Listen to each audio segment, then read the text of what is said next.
The dashboard of my Tesla flickered, then went black. I gripped the wheel, heart slamming against my ribs as the car lurched, accelerating on its own down the winding Napa Valley road. The cliffs to my right dropped 100 feet into jagged rocks, and the guardrail to my left was a flimsy suggestion at best. I stomped the brake pedal. Nothing. The steering locked, my phone buzzing wildly on the passenger seat, screamed with an incoming call I couldn't answer. The words "unknown caller" glowed like a warning. This wasn't a glitch. Someone was trying to kill me. I'm Alexandra Harper, Alex to anyone who matters, 34 years old, CTO of NeuralSync, the AI startup that's got Silicon Valley buzzing like a kicked hornet's nest. I've built neural networks that can predict market crashes, diagnose diseases, and, if I'm honest, scare the hell out of me sometimes. But none of that prepared me for this moment. Hurtling toward death on a road I'd driven 1,000 times, with a $2 million 0-cents vintage Ferrari and a trailer behind me, and a paternity test in my briefcase that could blow my family apart. Let me back up. 30 minutes ago, I was still in control, or at least pretending to be. I'd left my San Francisco loft at dusk, the Napa Valley skyline ahead glowing like a postcard, all rolling vineyards and golden hour haze. The Harper Vineyards Gala was tonight, the annual circus where my family, Silicon Valley royalty, played perfect for 200 of the West Coast's elite, tech moguls, senators, wine barons who'd paid $10,000, 0 cents a plate to sip our Cabernet and kiss up to my father, Edward Harper. It was also his 60th birthday, and I'd spent my life savings on that Ferrari, a 1962 GTO, cherry red and pristine, because I thought, God help me, it might finally make him look at me with something other than disappointment. The test, though? That was the real bomb. 3 weeks ago, a 23andMe kit I'd done on a whim flagged something weird. My paternal DNA didn't match the Harper profile. I laughed it off at first. Bad data, right? But curiosity's a dangerous thing. I swiped a toothbrush from my father's bathroom during a tense Sunday brunch, sent it to a private lab, and yesterday the results landed in my inbox like a guillotine.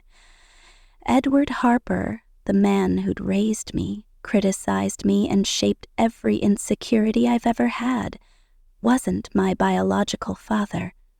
My whole life, his coldness, his dismissal, it suddenly made sense, and it broke something in me I didn't know could still break. The car jolted again, snapping me back to the present. The speedometer hit 80, the cliffs looming closer. I yanked the emergency brake. Still nothing. My mind raced, years of coding under pressure kicking in. If this was a hack, they'd overridden the Tesla's autonomous systems. I slammed the power button, praying a hard reset would work. The car screeched, fishtailing, the trailer with the Ferrari swinging wildly. For a second, I thought I'd won. Then the dashboard lit up with a single message: "Return the chip or you die." The chip. Of course. NeuralSync's prototype, a neural interface that could link human brains to AI, was in my briefcase. It was worth billions, maybe trillions, and I'd borrowed it from the lab last night to demo at the gala, a desperate bid to prove to my father that my work wasn't just tech fluff, as he'd called it. Someone knew I had it. Someone who'd rather see me dead than let it reach the world. I fumbled for my phone, the screen now flashing with a text: "Pay $10, 0 cents M by midnight, or the world knows you're not a Harper." My stomach dropped. The paternity test. They had that too. This wasn't just about the chip. It was personal. I swiped to my NeuralSync app, fingers shaking, and triggered a manual override I'd coded for emergencies. The car shuddered, brakes finally engaging, and I veered onto the shoulder inches from the cliff's edge. The Ferrari trailer skidded, nearly jackknifing, but held. I sat there, panting, the Napa sunset mocking me with its calm. My phone buzzed again. Another text. Next time you won't stop. I stared at it, the weight of the night settling in. The gala was in 2 hours. I had a stolen prototype, a blackmailer breathing down my neck, and a family secret that could ruin the Harper empire. And I still had to face my father, the man who'd spent 34 years making me feel like I'd never be enough. I was 9 when I first realized my father didn't love me the way he loved my brother Nathan. It was a sunny Saturday in our Napa estate, the kind of day where the vineyards smelled like grapes and possibility. I'd won first place at the regional science fair, a clunky robot I'd built from scavenged parts that could sort recycling. I ran to my father's study, clutching the blue ribbon, hoping for a smile, a hug, anything. He barely looked up from his desk. "Science fairs are for kids who can't play sports," he said, then went back to his papers. Nathan, 12, walked in with a soccer trophy, and my father lit up, clapping him on the shoulder like he'd won the World Cup. That moment carved itself into me, a wound I've spent my life trying to heal. Growing up a Harper was like living in a gilded cage.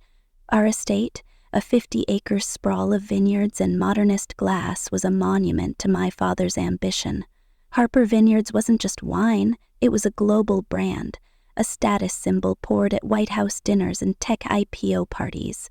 My father, Edward, was its architect, a man who'd turned a modest family plot into a $2 billion zero-cents empire through sheer will and a knack for crushing anyone in his way. To the world, he was a visionary.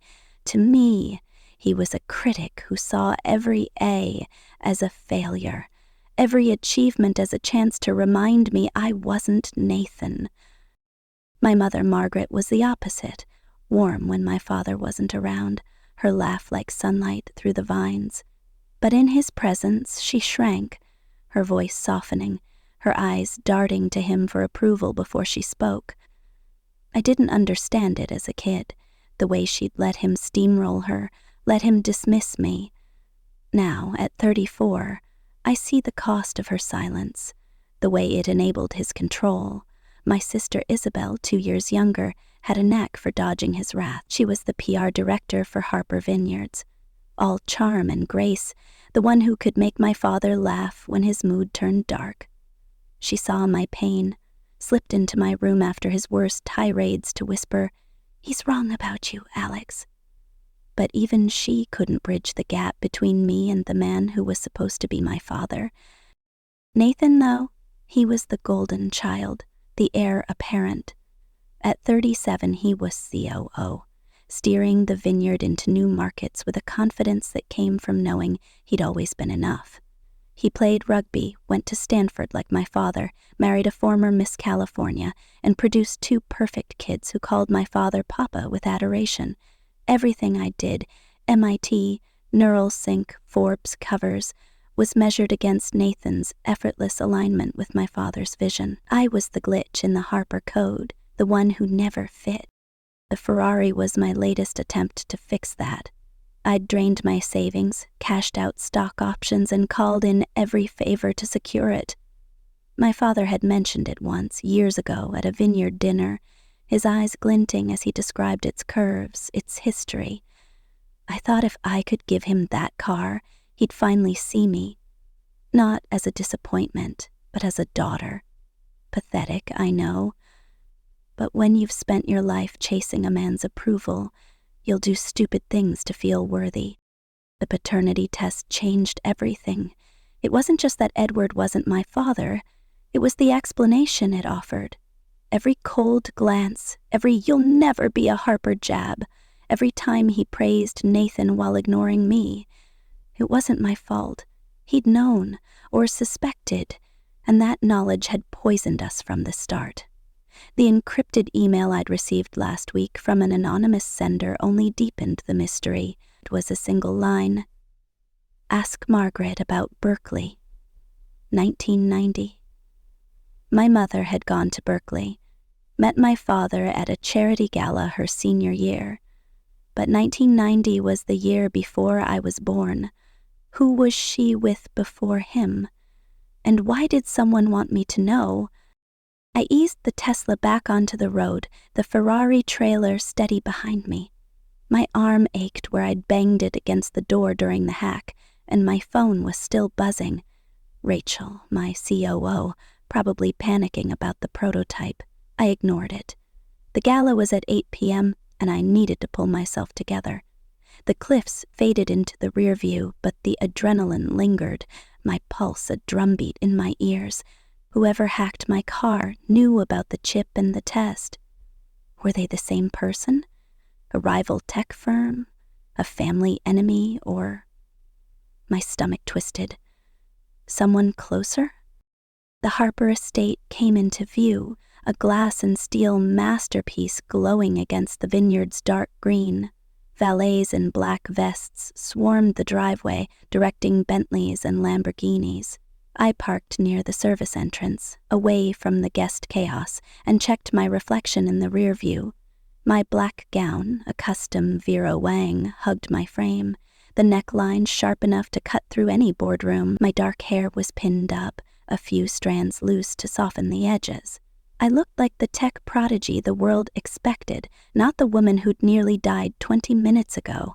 My briefcase, with the chip and the test, was locked tight, the clutch in my hand a steel vault for my secrets.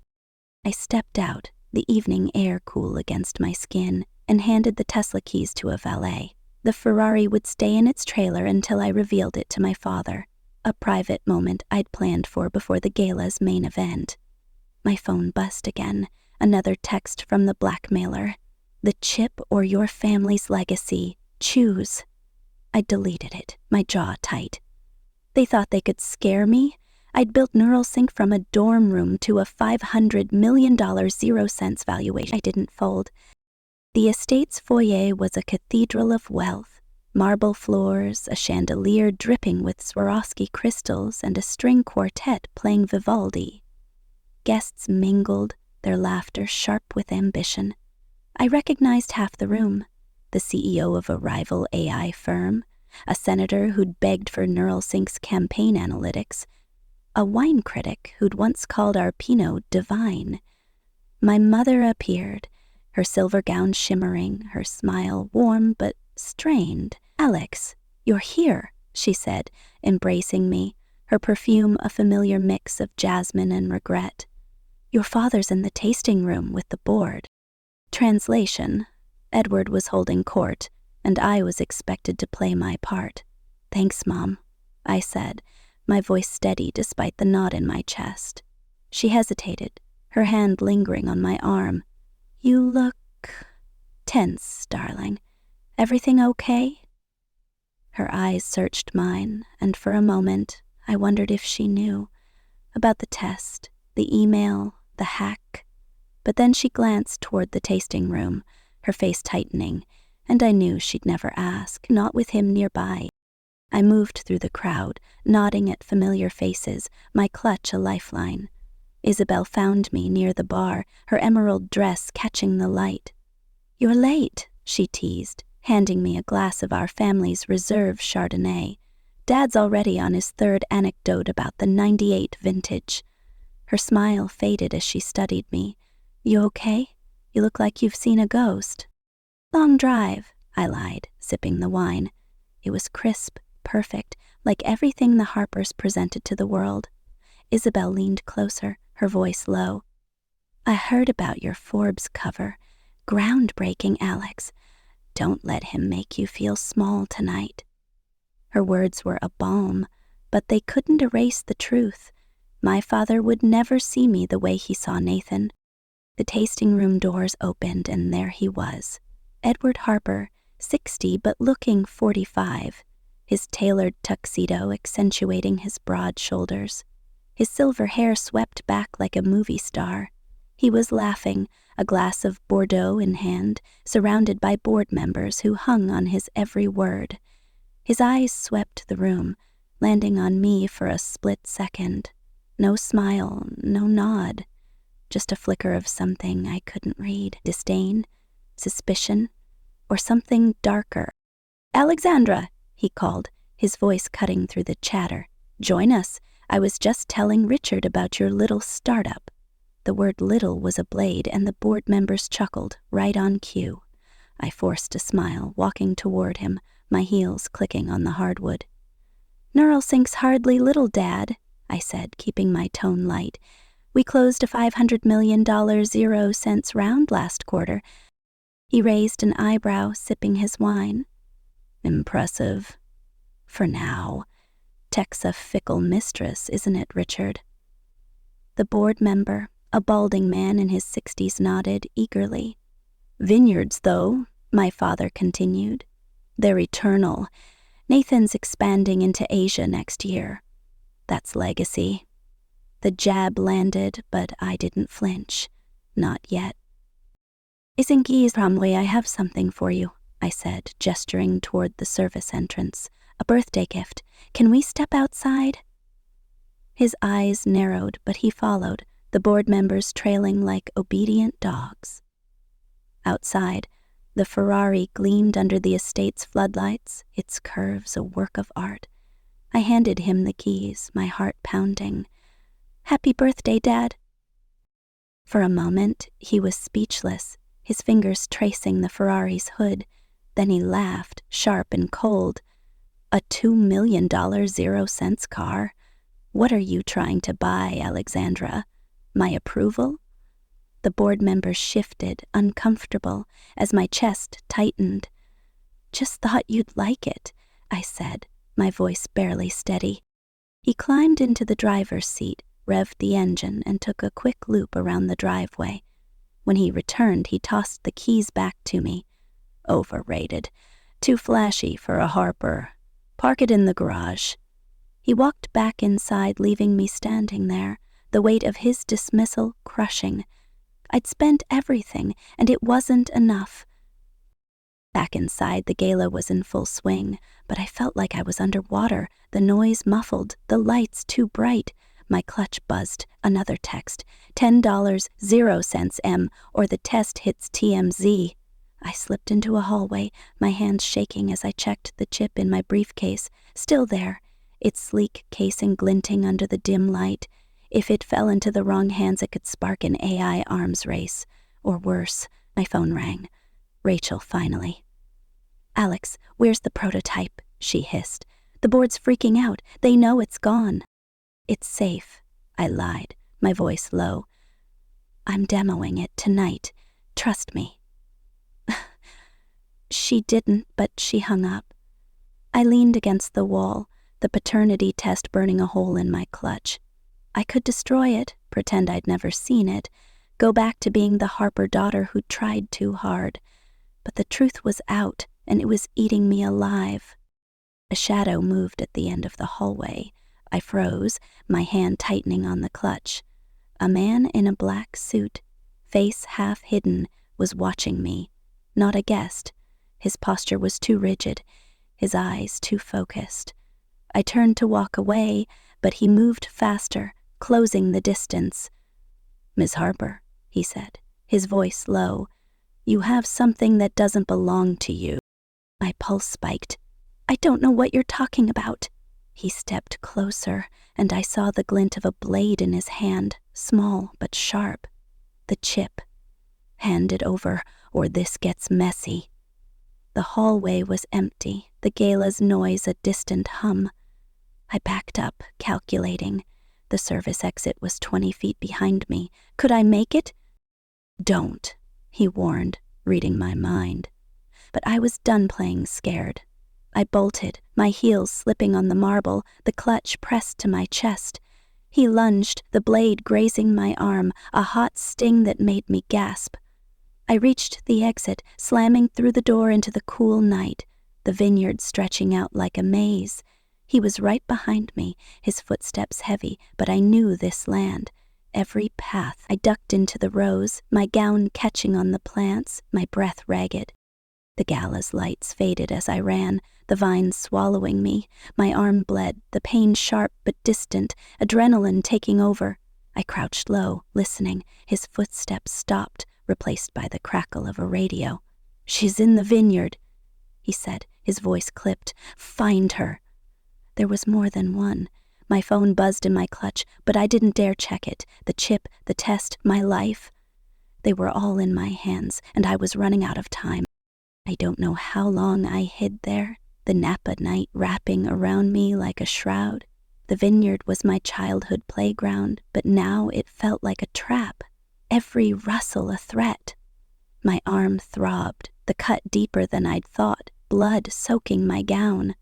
The clutch was still locked, the chip and test safe. For now, but the gala was ongoing, my father probably charming the crowd, oblivious to the fact that his daughter was being hunted. I thought of my mother, her nervous glances, her silence. Did she know about the test? About the man from Berkeley? The email's words echoed, "Ask Margaret about Berkeley, 1990. I tried casually last week over coffee. What was college like, Mom? I'd asked, watching her face. She'd frozen, her coffee cup trembling, then changed the subject. Now, I wondered if she'd been hiding more than a past lover. Maybe a secret my father had used to control her all these years. The radio crackled again, closer this time. I crept forward, staying low, my gown a liability. The service entrance was near, the Ferrari trailer still parked there. If I could reach it, I could drive, get to safety. But the men were systematic, their voices overlapping as they swept the vineyard. I needed a distraction. My phone, still in the clutch, was my only shot. I silenced it, opened the Neural Sync app and triggered a remote command for the estate's smart lighting. Every exterior light blazed on, flooding the vineyard with white-hot glare. The men cursed, momentarily blinded, and I sprinted, my lungs burning toward the trailer. I reached the Tesla, fumbling with the keys, and slid inside, locking the doors. The Ferrari was still hitched, a $2 million 0-cents anchor. But I didn't care. I started the engine, the Hume a lifeline. Headlights flashed behind me, an SUV, black and unmarked, roaring out of the darkness. I floored it, the Tesla surging, the trailer rattling as I tore down the service road. The SUV gained, its bumper kissing mine, the impact jarring my teeth. My phone lit up. Isabel, calling. I hit speaker, her voice frantic. "Alex, where are you? Dad's about to give his speech and Mom's freaking out." "Not now, he is," I gasped, swerving to avoid a ditch. The SUV rammed me again, harder, and I heard the trailer groan. "I'm in trouble. Call the police." "What? Alex, what's—" I hung up, my focus on the road. The cliffs were back, the same ones from the hack, and the SUV was relentless. I couldn't outrun it with a trailer. I had to think like a coder, not a driver. I opened the Neural Sync app again, hacking my own car. A risky move, but I had no choice. I rerouted power to the motors, pushing the Tesla beyond its limits, and prayed the trailer wouldn't flip. The SUV backed off, just for a moment, and I saw my chance. A narrow turnout loomed ahead, leading to a maintenance shed. I yanked the wheel, the Tesla skidding, the trailer fishtailing but holding. The SUV overshot, tires screeching as it tried to turn. I killed the lights, coasting into the shed's shadow, and held my breath. The SUV roared past, its taillights fading into the night. I sat there, trembling, blood dripping onto the seat. The chip was still in my briefcase, the test in my clutch. The gala was waiting, my father's speech probably starting, and I had a choice. Go back, face him and risk everything, or disappear, take the chip and the truth and start over. But running wasn't me. I'd built Neural Sync from nothing. I'd survived a hack, a knife, and a chase. I wasn't done fighting. I restarted the Tesla, the Ferrari trailer still intact, and turned back toward the estate. The gala wasn't just a party. It was a battlefield, and I was walking into it with the truth as my weapon. My father thought he could dismiss me, control me, erase me.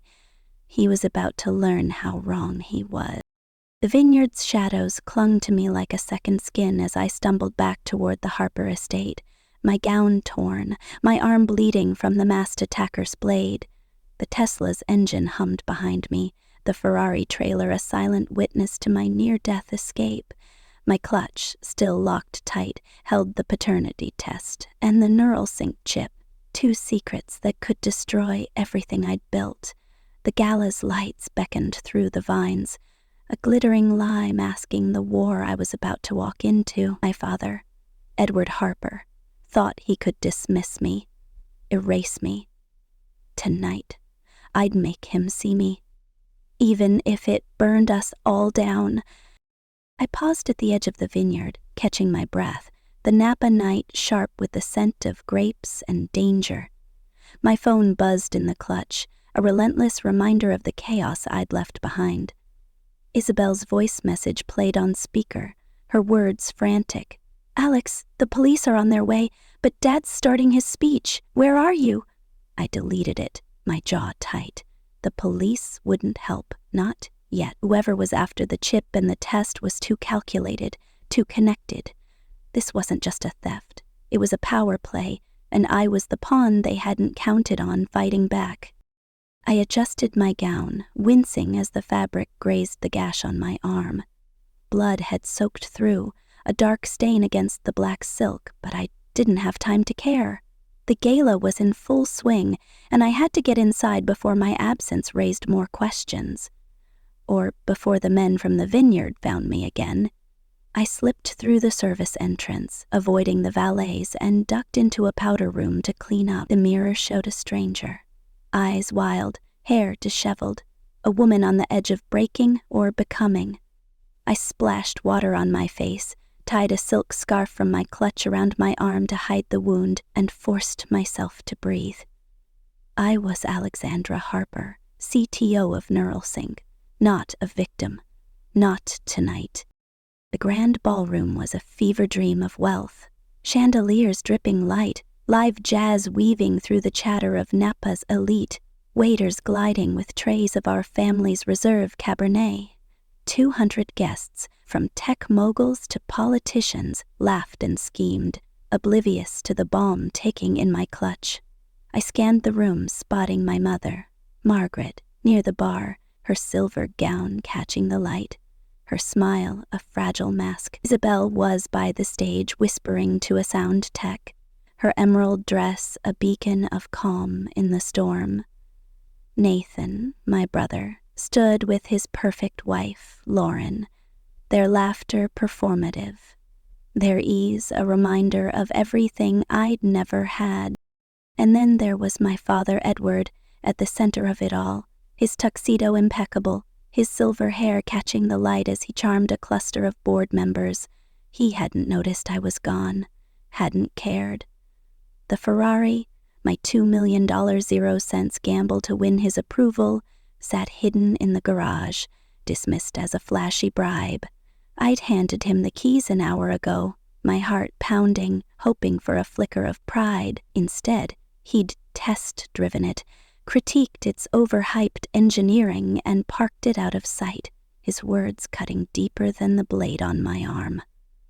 "What are you trying to buy, Alexandra? My approval?"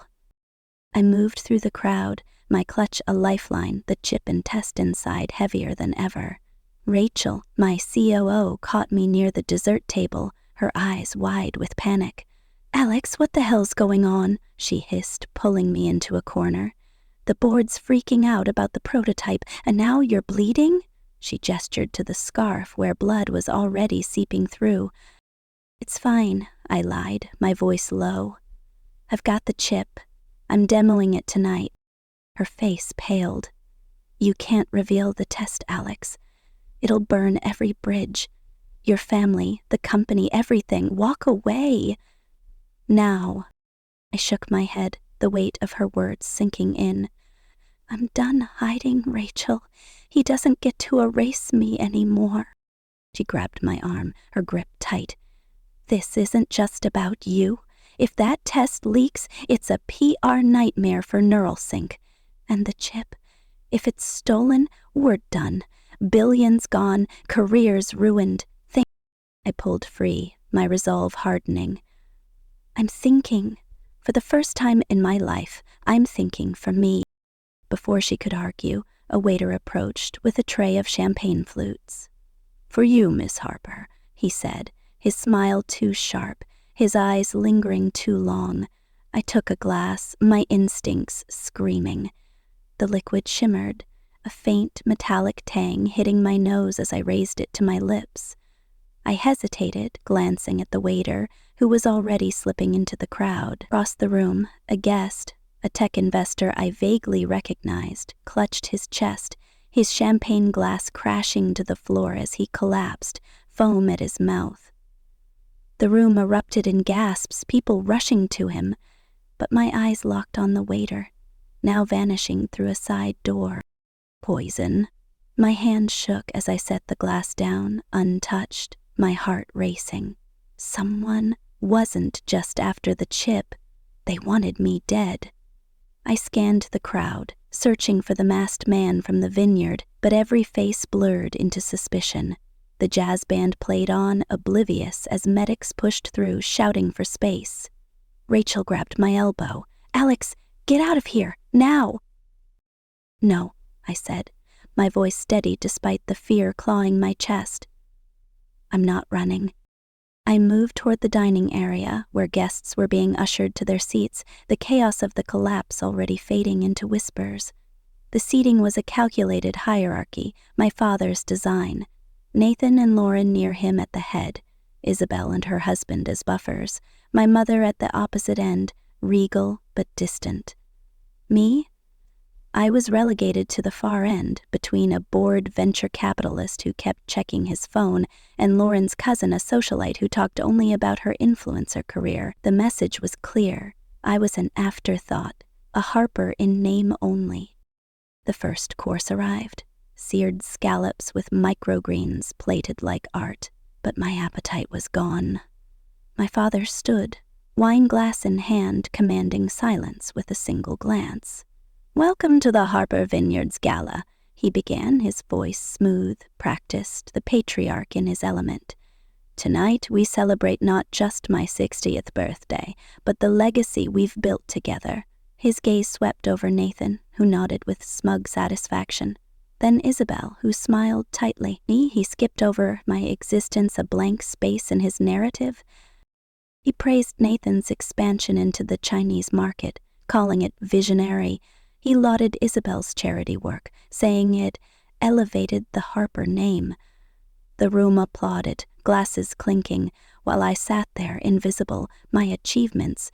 Neural sync, $500 million, 0 cents raised. A Forbes cover reduced to nothing. Then, mid-test, he turned to me, his eyes narrowing, a predator sensing weakness. "And Alexandra," he said, the room going still, "whose startup keeps her busy chasing, what was it, AI gimmicks?" Laughter rippled, polite but cutting. I gripped my napkin, my face burning, but I forced a smile. "Neural Sync's chip outperforms competitors by 40%. I said, my voice clear, professional. "Check the patents, Dad. It's not a gimmick. It's the future." He waved a hand, dismissing me. "Patents are paper, Alexandra. Vineyards are eternal." He turned to a board member, shifting the conversation to market trends, and I was erased again. My mother tried to interject, her voice soft but firm. "Edward, Alex was on the cover of Forbes last month." He cut her off with a sharp glance, pivoting to a question about tariffs, and she shrank back, her eyes meeting mine with a flicker of guilt. The meal progressed, each course a reminder of my place, or lack of one. My father's questions, when they came, were traps. "Alexandra, your chip's domestic, right? Limiting, isn't it, with global markets expanding?" I corrected him, citing Neural Sync's international patents, but he brushed it off, his smile cold. Nathan leaned in, whispering something to him, and they laughed. A private joke that excluded me. Isabel caught my eye, her expression apologetic, but it wasn't enough. Not tonight. Then it happened. A reporter, a sleek woman in a red dress, approached during a lull, her recorder barely concealed. "Miss Harper," she said, her voice syrupy, "I've heard whispers about family secrets tonight. Care to comment?" My blood ran cold. The blackmailer's threat. The test hits TMZ flashed in my mind. She knew. Somehow she knew. "I don't deal in gossip," I said, standing to excuse myself, but she pressed closer, her smile predatory. "Not even about your father or your origins?" My heart stopped. The room spinning. I backed away, my clutch tight against my chest, and slipped into a hallway, my breath shallow. The media leak was real, and it was here, in this room, waiting to explode. I leaned against the wall, trying to steady myself, when I heard my father's voice, low and smug, drifting from a nearby alcove. "Alexandra's success," he said to someone, a guest, maybe a board member. "It rides on my name, my connections. She'd be nothing without the Harper legacy." The words were a punch, worse than any he'd thrown before. I'd built Neural Sync from a dorm room, no handouts, no Harper favors, and he was rewriting my story, claiming my victories as his own. I was about to step out, confront him, when Nathan appeared, his face hard, his rugby player frame blocking my path. "What the hell are you doing, Alex?" he hissed, his voice low to avoid attention. "Asking Mom about Berkeley? Digging into her past? You're stirring drama and it's pathetic." I squared my shoulders, meeting his gaze. "I'm not the one hiding things, Nathan. Maybe you should ask Dad why he's so hell-bent on erasing me." His eyes narrowed, my father's analytical stare mirrored in his. "You're jealous, always have been. Dad built this empire and you're out here playing tech princess, thinking you're better than us. Stop, before you ruin everything." "Ruin?" I laughed, bitter. "You mean expose the lies? Like how he's never treated me like a daughter?" He stepped closer, his voice a growl. "Keep pushing, Alex, and you'll lose more than his approval. The family's harmony depends on you knowing your place." I pushed past him, my anger a live wire, but his words lingered, a warning I couldn't ignore. The gala was a minefield, and I was walking through it blind. I returned to the dining room, the jazz band now playing a slower tune, the mood shifting as my father prepared for his main speech. Guests settled, their attention on him, while I stood near the back, my clutch a ticking bomb. He rose again, brandy glass in hand, his expression benevolent, a king addressing his court. "A family is a legacy," he began, his voice carrying that polished charm I'd heard all my life. "It requires vision, sacrifice, and those who understand their role in its greatness." He gestured to Nathan, praising his bold leadership, then to Isabel, calling her the heart of our name. The room clapped, enraptured, but I braced myself knowing what came next. His gaze landed on me, and the air shifted, a predator circling. "Some chase fleeting tech fame," he said, his voice dripping with disdain, "not lasting legacy." He paused, letting the words sink in, his eyes locked on mine. "They seek awards, headlines, but true success is building on the foundation others provide, not tearing it down." The room went silent, every eye on me, the weight of his attack crushing. My face burned, my heart pounding, but I didn't look away. He was drunk, his filters gone, but this wasn't just liquor talking. It was decades of resentment, of knowing I wasn't his, of punishing me for it. The paternity test in my clutch pulsed, a truth I could no longer bury. I stepped forward, the crowd parting, my voice steady despite the storm inside. "Enough," I said, loud enough to stop him mid-sip. "For 34 years I've chased your approval, twisted myself into knots to be what you wanted, but it's never been about me, has it? It's about your control, your legacy, your lies." The room gasped, Murmurs rippling. My mother's face went white, her napkin falling to the floor. Nathan stood, his jaw tight, but I didn't stop. I pulled the paternity test from my clutch, the envelope stark against the glittering table. "You're not my father," I said, my voice breaking but clear. "You never were, and you've known it all along." I slammed the envelope down, the sound echoing like a gunshot. My father froze, his brandy glass trembling, his face a mask of shock and fury. Isabel reached for my arm, whispering, "Alex, no," but I shook her off. The room was a blur of faces, shock, pity, curiosity. But I saw only him, the man who'd shaped my life with his rejection. He lunged for the envelope, tearing it open, his eyes scanning the results. For a moment he was silent, the paper shaking in his hands. Then he laughed, a harsh, bitter sound that cut deeper than his words. "You think this changes anything?" he roared, throwing the test to the floor. "You're nothing, Alexandra, a mistake I tolerated for her." He pointed at my mother, who was sobbing now, her face buried in her hands.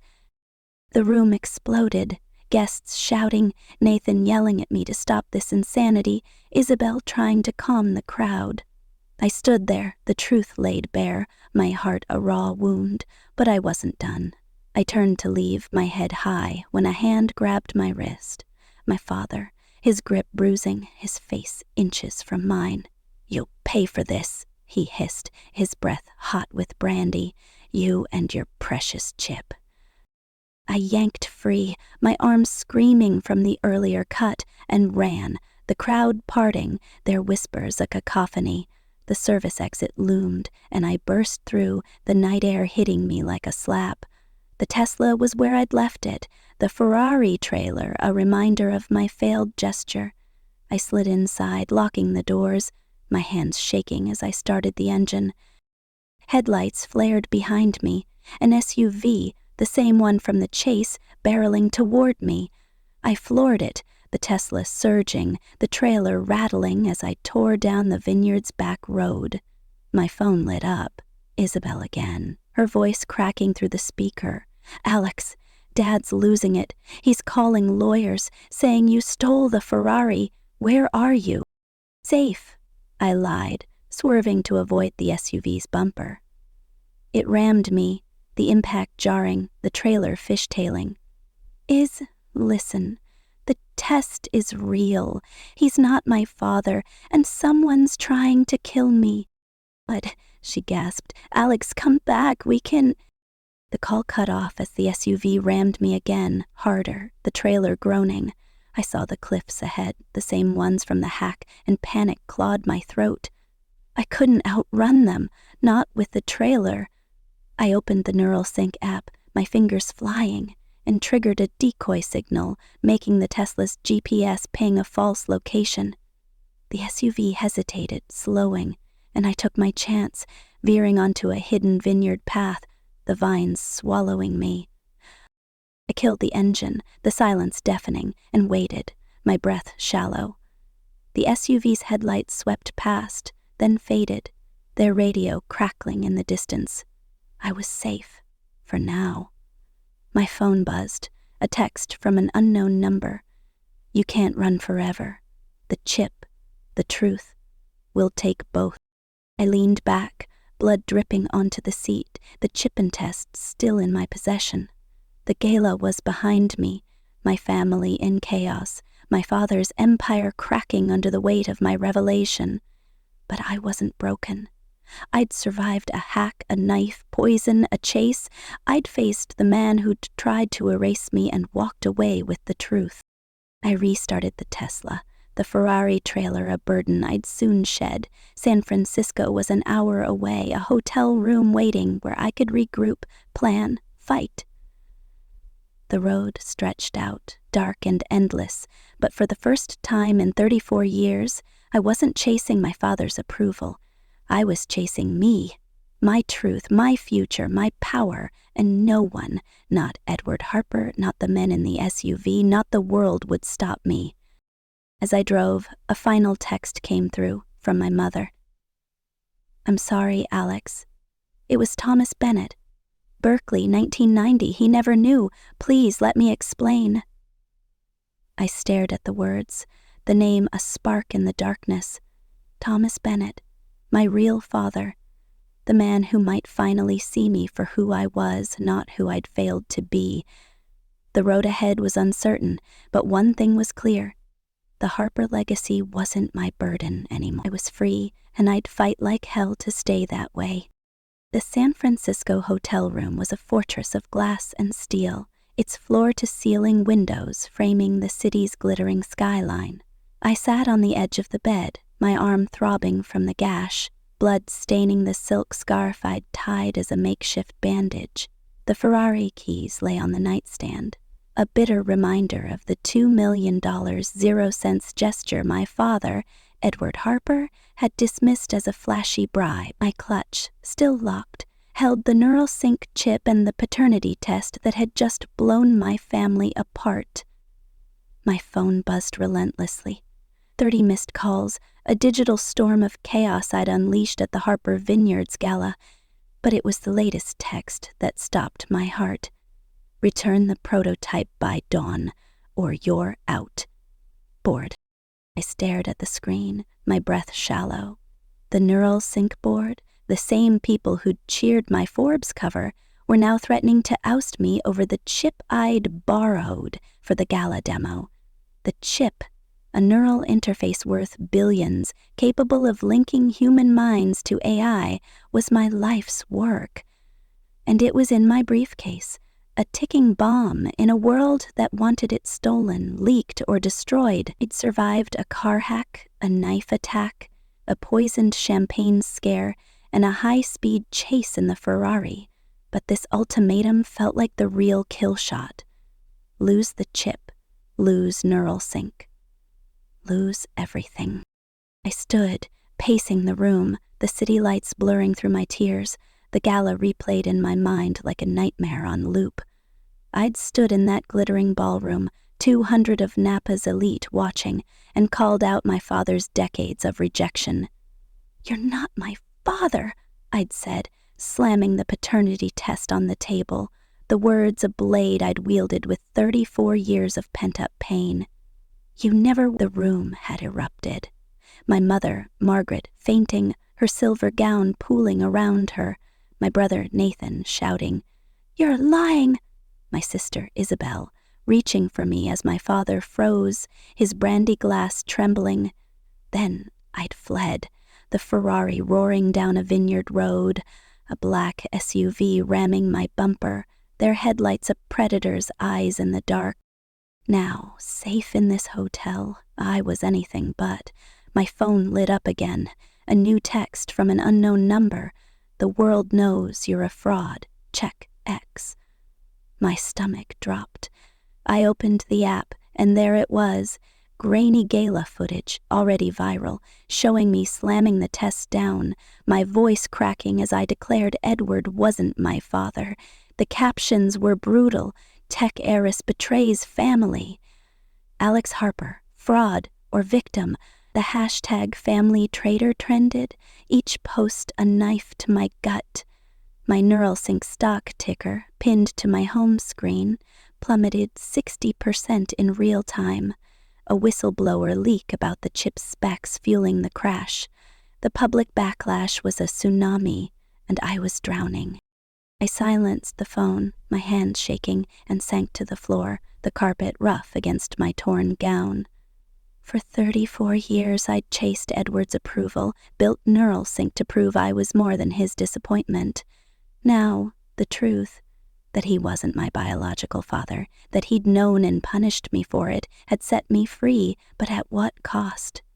My company was imploding, my family was in chaos, and someone out there wanted me dead. The chip, the test, the SUV, it was all connected, a conspiracy I couldn't yet see. A knock at the door jolted me upright. "Ms. Harper," a male voice called, clipped and professional. "Hotel security, we need to speak." My pulse spiked. Security or another trap? I grabbed the briefcase, clutching it to my chest, and crept to the peephole. A man in a black uniform stood there, badge gleaming, but his eyes were too sharp, his stance too rigid. I backed away, my mind racing. The SUV's radio had crackled with orders to find her. Was this them, closing in? "Miss Harper, open the door," he said, louder, banging now. I scanned the room. No back exit, no fire escape. The windows were sealed, 20 stories up. My phone buzzed again. Isabel, her voice message frantic. "Alex, Dad smashed a glass after you left, screamed at everyone to leave. Mom's locked herself in the panic room. Where are you? Please, call me." I deleted it, my focus on survival. The banging grew louder, the door rattling in its frame. He had seconds. I grabbed a chair, wedging it under the handle, and opened the Neural Sync app on my phone. The hotel's smart system was linked to my network. I'd installed it myself for a Neural Sync demo last year. I triggered a fire alarm, the sirens blaring instantly, red lights flashing. The banging stopped, replaced by footsteps retreating down the hall. I waited, heart pounding, then slipped out, briefcase in hand, taking the service stairs 2 at a time, my heels abandoned, my bare feet silent on the concrete. The lobby was chaos, guests in robes, staff shouting, fire trucks pulling up outside. I blended into the crowd, my gown a liability, and ducked into an alley, the San Francisco fog swallowing me. My phone buzzed again, a text from my mother. It was Thomas Bennett, before Edward. He never knew. "I'm so sorry. Meet me tomorrow." The name hit like a shockwave.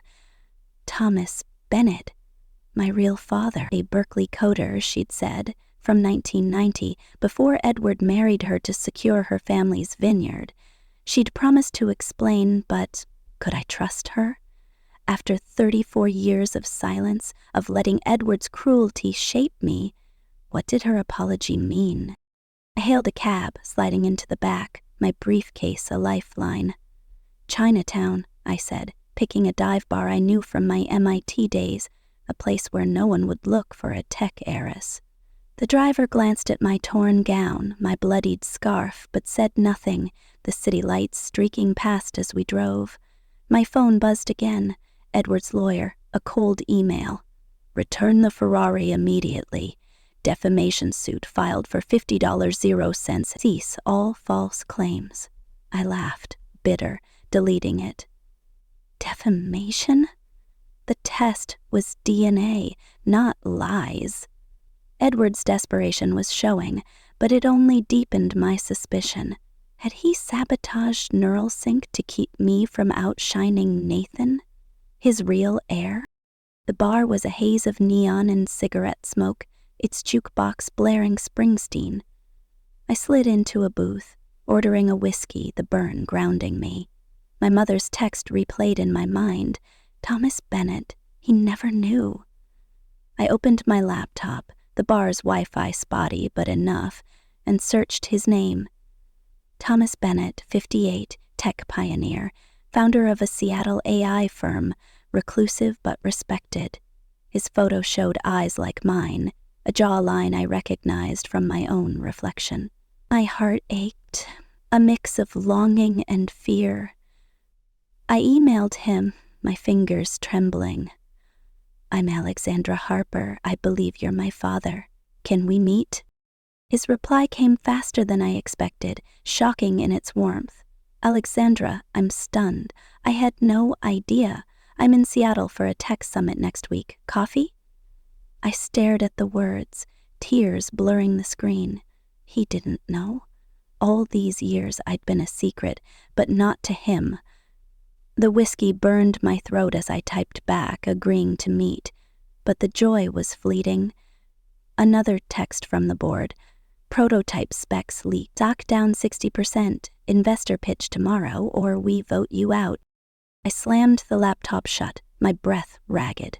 The whistleblower had struck, the chip's details now public, Neural Sync's future hanging by a thread. My team was rallying, needing me to pitch to investors in 12 hours, but I was bloodied, hunted, and unraveling. The bar's TV flickered to a news channel, my face plastered across it.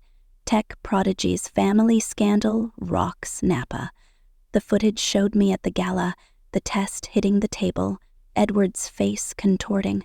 The anchor's voice was gleeful. "Is Alex Harper a visionary or a traitor?" I turned away, my hands shaking, the weight of the world's judgment crushing. A shadow fell over the table. I looked up, expecting trouble, but it was my mother, her elegant coat out of place in the bar's grid. Her face was raw, no makeup, her eyes red from crying. "Alex," she said, sliding into the booth, "I couldn't let you face this alone." Stared, torn between anger and need. "Why now, Mom? After 34 years of letting him destroy me, why show up now?" She flinched, her hands trembling as she pulled out a photo, faded and creased. A young woman, her, laughing with a man who looked like me. "Thomas Bennett. He was my first love," she said, her voice breaking. "Berkeley, 1990. My parents forbade it. Wrong class, wrong future. When I found out I was pregnant, Edward offered to marry me. To give you his name, he wanted my family's vineyard, Alex. It was a deal, not love." I leaned back, the whiskey sour in my stomach.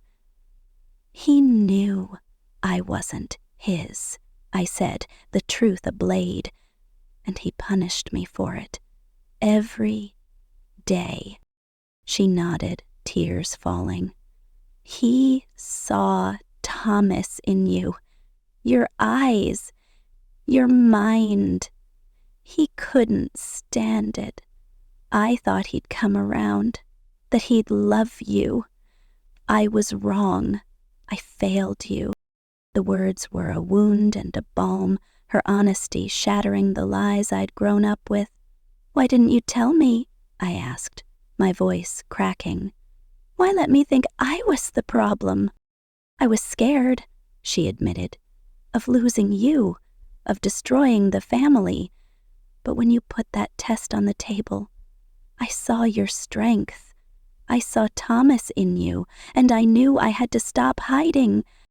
I reached for the photo, my fingers tracing Thomas's face. "Did Edward sabotage Neural Sync?" I asked, the question burning. "To keep me from outshining Nathan?" Her eyes widened, a flicker of fear. "I don't know," she said, but her hesitation was an answer. "He's ruthless, Alex. If he thought you threatened his legacy."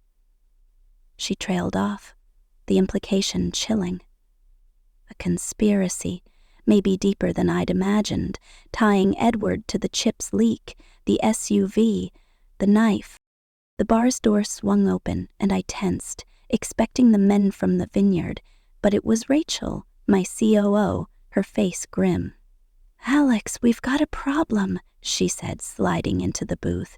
"The investors are pulling out. The pitch tomorrow. It's make or break, and there's chatter about a hostile takeover. Someone's buying up our stock." My heart sank. Edward? A rival firm? The same people hunting me? "I'll be there," I said, my voice steady despite the panic. "We're not losing Neural Sync." My mother touched my hand, her grip firm. "I'm with you, Alex, whatever it takes." Her words, simple but fierce, cracked something in me, a wall I'd built to survive. I nodded, tears stinging, and stood, the briefcase a reminder of the fight ahead. The next morning, I walked into Neuralsync's San Francisco office, my arm bandaged, my gown replaced by a sharp blazer and jeans. The boardroom was a war zone, investors shouting, my team pale but loyal. I laid the chip on the table, its sleek casing glinting and pitched like my life depended on it, because it did. "This chip," I said, my voice unwavering, "will redefine humanity's future. Neuralsync isn't just tech, it's a revolution. And I'm the one to lead it." The room was silent, then erupted in applause. The investors won over, the board backing down. But as I left, a new text arrived. From the unknown number. You kept the chip. Big mistake. Check your hotel. I raced back, my heart pounding, and found my room trashed. The Ferrari keys gone. A note scrawled on the mirror. We're not done. I flew to Seattle that week, meeting Thomas Bennett in a quiet cafe, his eyes mirroring mine, his voice warm as we bonded over AI ethics and shared quirks, a love for late-night coding, a habit of tapping our fingers when thinking. You're extraordinary, he said. No conditions, no comparisons. And I felt seen, truly seen for the first time. Christmas came, and Isabel hosted, her home a haven of warmth. Edward refused to attend, his absence a relief. But my mother was there, her smile genuine, her words a healing force. I love you for you, Alex, not your achievements. Therapy was helping, untangling the approval-seeking that had driven me, letting me reclaim my identity.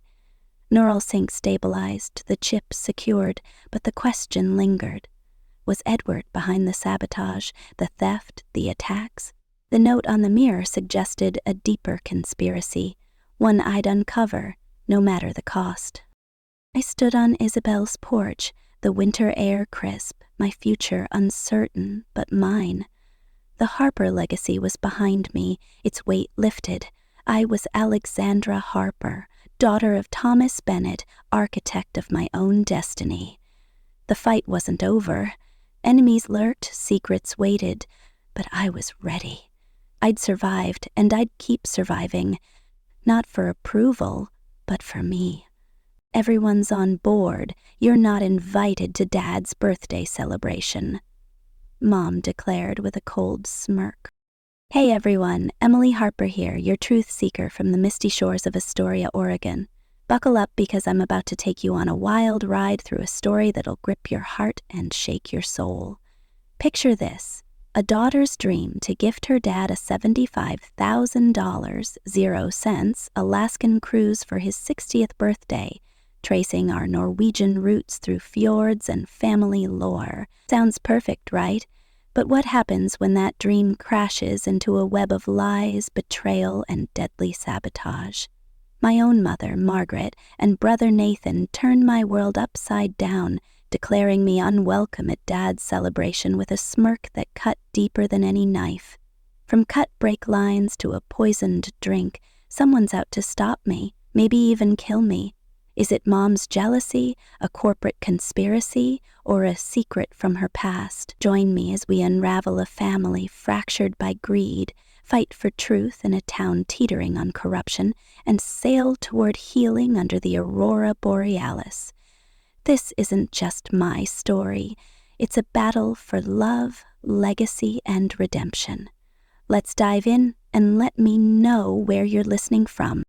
The rain-slicked road twisted like a serpent along the cliffs of Astoria, Oregon, the Pacific Ocean snarling below, its waves clawing at the rocks. My hands gripped the steering wheel of my beat-up Jeep, knuckles white as I navigated the hairpin turns of Highway 101. The wipers thumped a frantic rhythm, barely keeping up with the downpour. It was just past midnight, October's chill seeping through the cracked window, and I was bone-tired from a late night at the Maktuva, my mind racing. I'd been chasing a lead on a story, corruption at the port, shady deals tied to my mother's real estate empire. But something felt wrong tonight, a prickle at the back of my neck, like I was being watched. Then it happened. I pressed the brake pedal and nothing. My heart lurched as the Jeep didn't slow. I pumped the pedal again. Still nothing. The curve ahead loomed, a sheer drop to the ocean below. Panic clawed at my chest. I yanked the handbrake, tires screeching, the Jeep fishtailing. The world spun, rain and darkness blurring into a nightmare. By some miracle, I skidded to a stop inches from the guardrail, the front bumper kissing the metal. My breath came in ragged gasps. the roar of the ocean deafening in my ears. Someone had cut my brake lines. This wasn't an accident. This was attempted murder.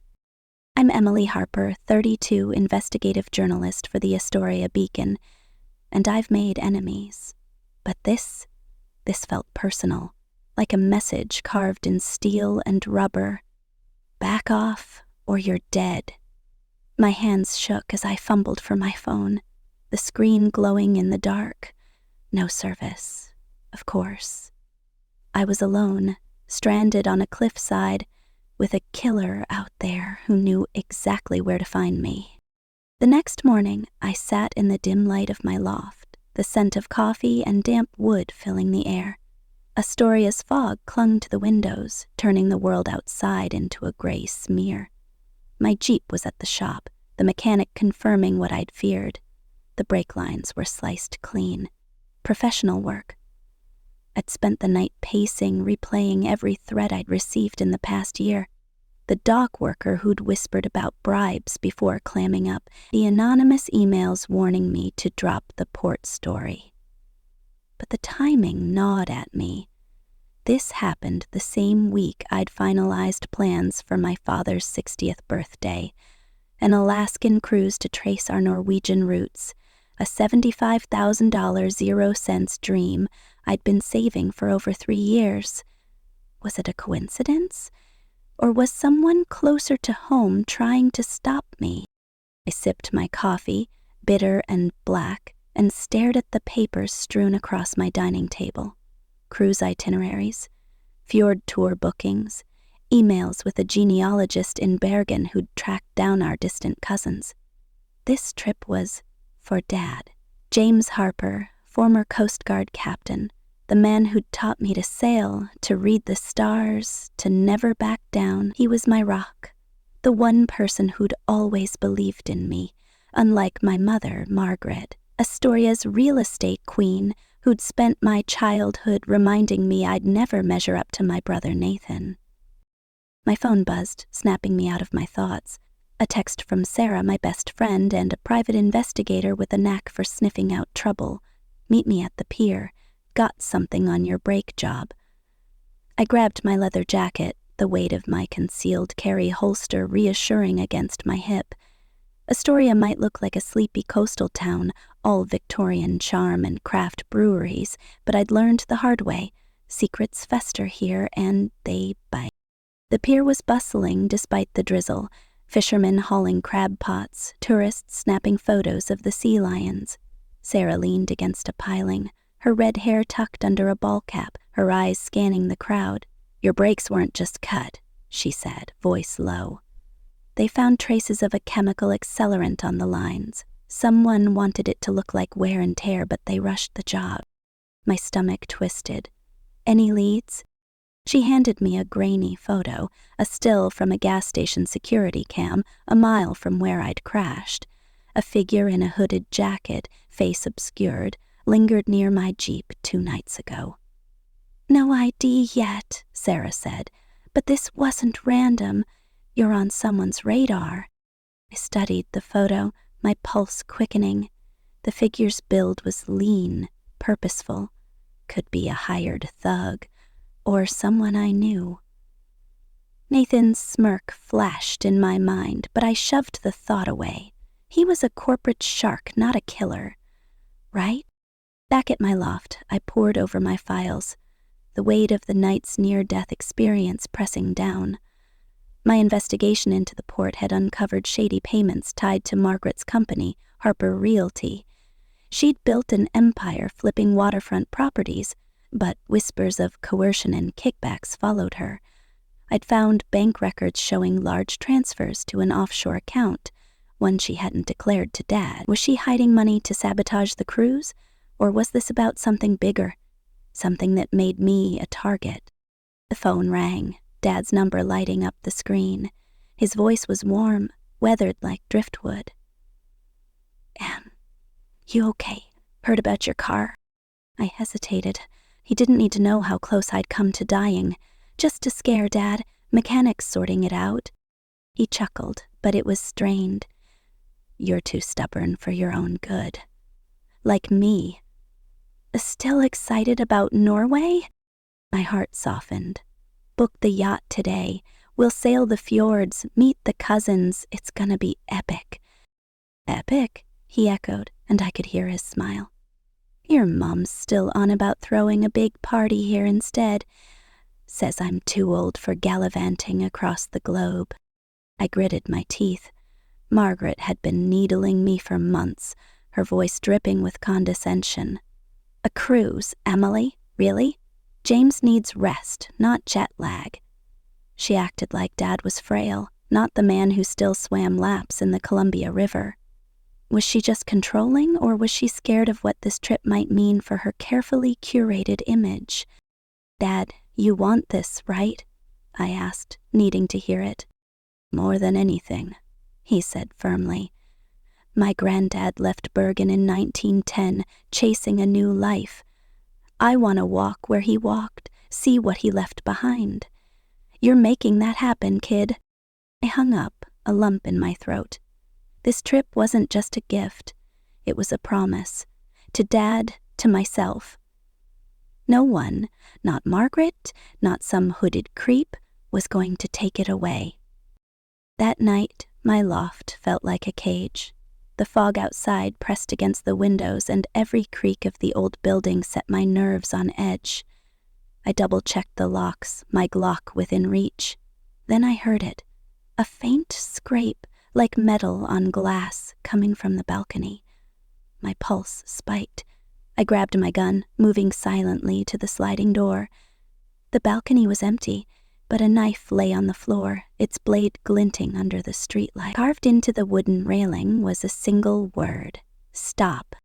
I swept the apartment, adrenaline surging. No one was inside, but the message was clear. Someone had climbed 3 stories to deliver it. I called Sarah, who arrived within the hour, her face grim as she bagged the knife for Prince. This is escalating, she said. You need protection. I can handle it, I snapped, but doubt gnawed at me. Was this about the port story, or was it family? Margaret's cold eyes flashed in my mind, her voice from years ago. You'll never be enough, Emily. Had her resentment turned deadly? The next day, I dug deeper into Margaret's finances, hacking into her company's server, a skill I'd picked up chasing stories. The offshore account was tied to a shell company in the Caymans, with transfers dating back 2 years. One name kept popping up, Victor Crane, a developer with a rap sheet for extortion. He'd been spotted at Harper Realty's gala last month, shaking hands with Nathan. My brother, the golden child, was Margaret's right hand. Was he in on this? I confronted Nathan at his sleek office downtown, the view of the river mocking the tension between us. He leaned back in his chair, his tailored suit screaming success. What's this about, Em? You look like hell. Mom's moving money offshore, I said, tossing printouts of the transfers on his desk. You know about it? His jaw tightened, but his eyes were unreadable. You're paranoid. Mom's just diversifying investments. Stay out of it. Someone tried to kill me, Nathan. Cut my brakes, left a knife on my balcony. You telling me that's a coincidence?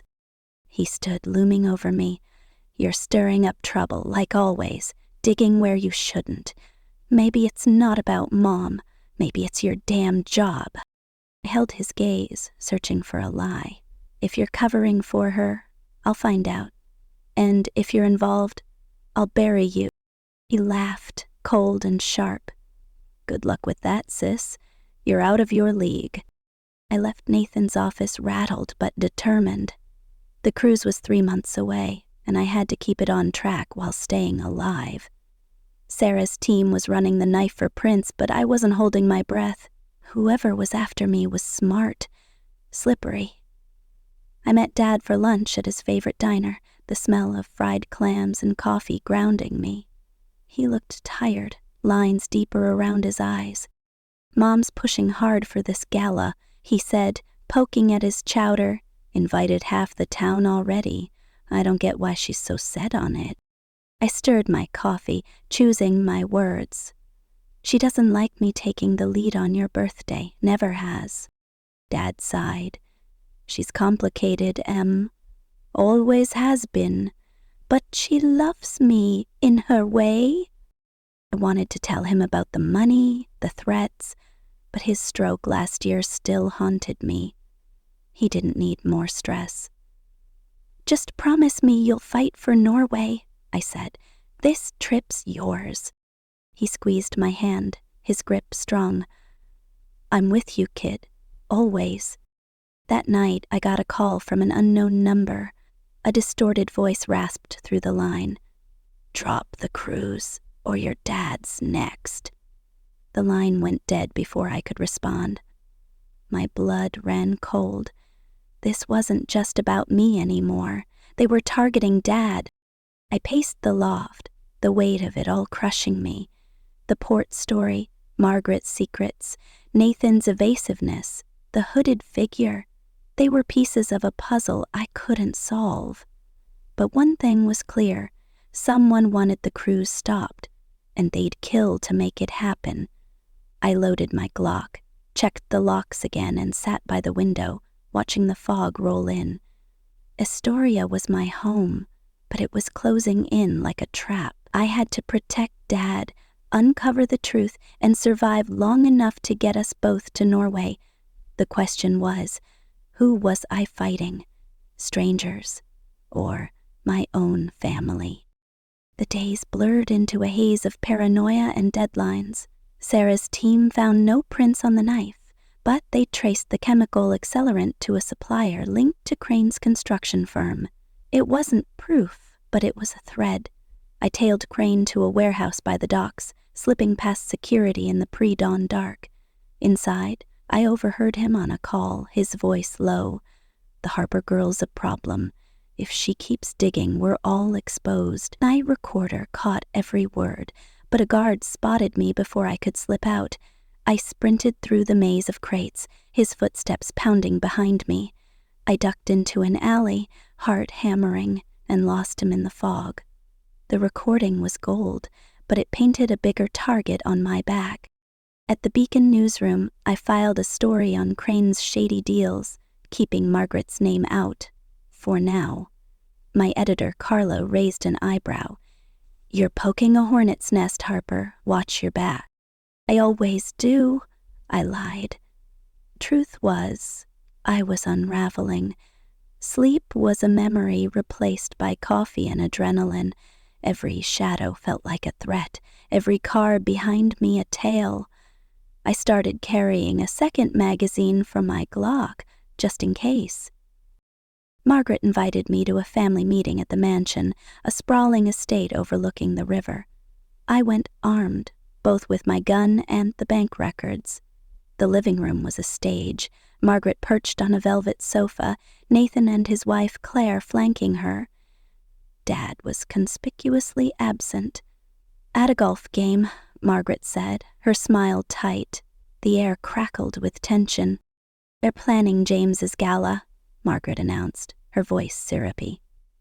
It's what he deserves. Your cruise idea, while sweet, is impractical. He's not up for it. I clenched my fists. Dad's been practicing Norwegian phrases for months. He's stronger than you think. Nathan snorted. You're delusional, Em. A transatlantic trip at his age? You're setting him up to collapse. I slapped the bank records on the coffee table. What's this, then? Millions moved offshore, tied to your deals, Mom? Trying to bankrupt Dad so he can't go? Margaret's face paled, but she recovered fast. How dare you accuse me of such nonsense? Those are legitimate investments. Then explain Crane, I shot back. He's your partner, and he's got blood on his hands. You know about my breaks, don't you? Claire gasped, but Nathan stood, his face a mask of fury. You're unhinged, Emily. Get out before you embarrass yourself further. I didn't budge. Someone threatened Dad's life last night. If you're involved, I'll burn this family down to prove it. Margaret's eyes glittered with something dark. Hatred, maybe fear. "You're not welcome at the gala," she said, her voice a blade.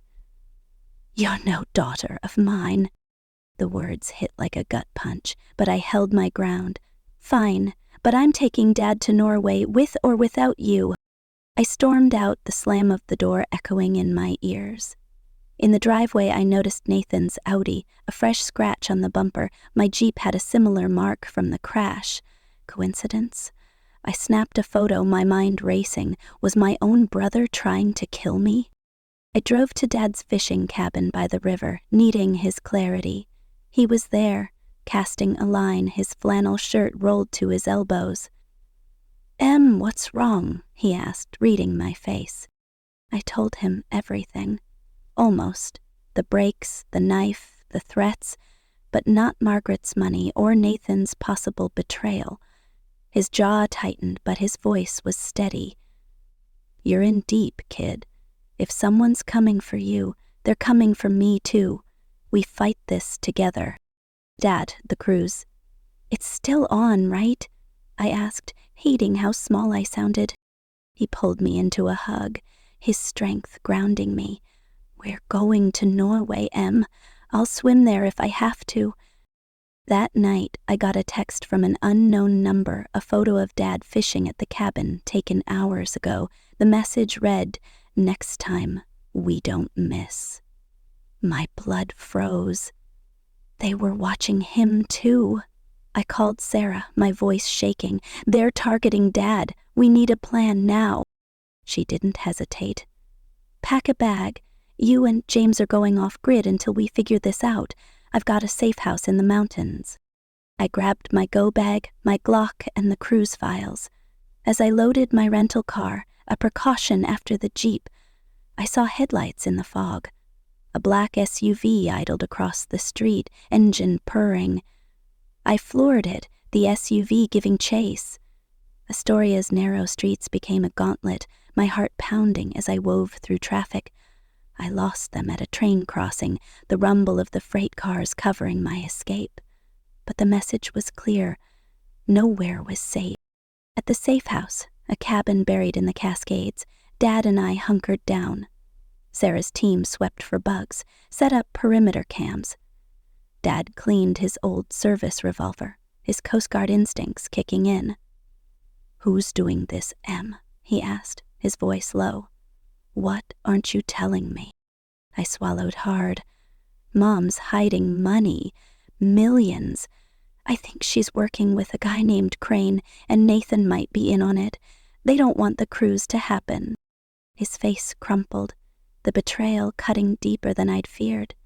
Margaret's always been ambitious, but this? Turning on you? On me? "I don't know how deep it goes," I admitted, "but I'll find out. For you?" He nodded, his eyes hard. "We get to Norway, Em. Then we deal with this family, whatever's left of it." The next morning, Sarah called with a breakthrough. The knife from my balcony had a partial print, matched to a lowlife named Eddie Voss, a known fixer for Crane. "He's in custody," Sarah said. "Not talking yet, but we're close." I felt a spark of hope, but it flickered fast. Voss was a pawn. The real players, Margaret, Nathan, Crane, were still out there, and they'd already shown they'd kill to keep their secrets. I looked at Dad, reading a book by the fire, his face lined with worry but unbroken. This trip was his dream, my promise. I'd fight for it, even if it meant tearing my family apart. As the fog rolled in, I checked my Glock, the weight familiar, comforting. The truth was out there, buried in bank records, whispered deals, and blood. I'd dig it up or die trying. But one question haunted me, sharper than any knife. Was my mother a manipulator or a murderer? And if Nathan was her accomplice, could I bring myself to destroy him? The answers waited, somewhere in the dark, and I was running out of time to find them. The lighthouse stood like a sentinel against the storm, its beam cutting through the fog that blanketed the Columbia River's mouth. Inside, the air was thick with salt and secrets, the creak of the old wooden stairs echoing as I climbed to the keeper's quarters. My boots thudded against the worn planks, each step heavier than the last, carrying the weight of betrayal.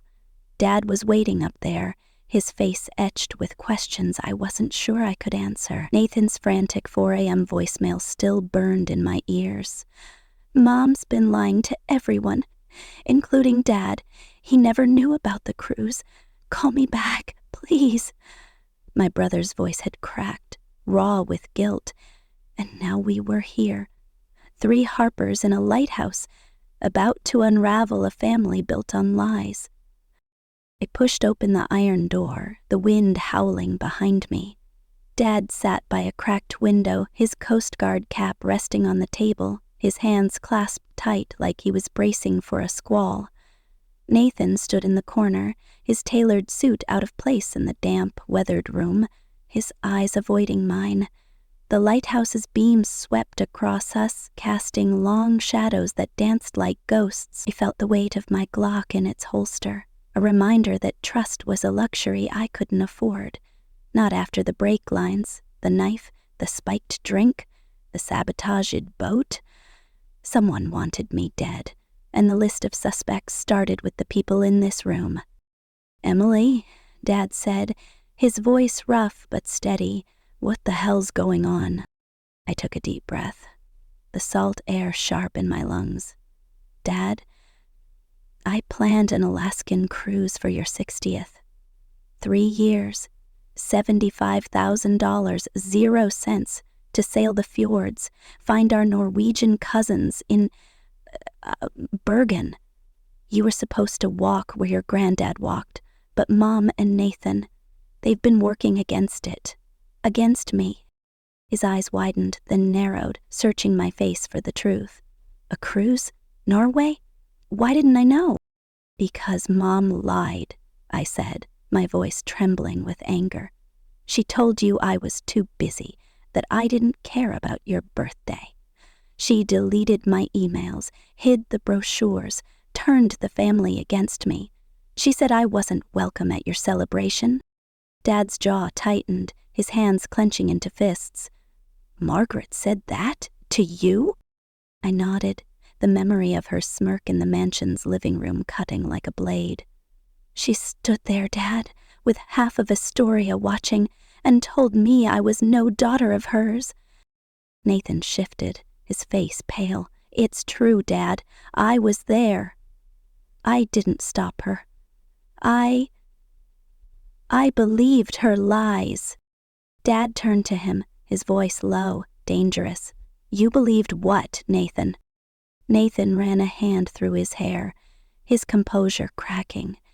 "Mom said Emily was trying to control your birthday, to make it all about her.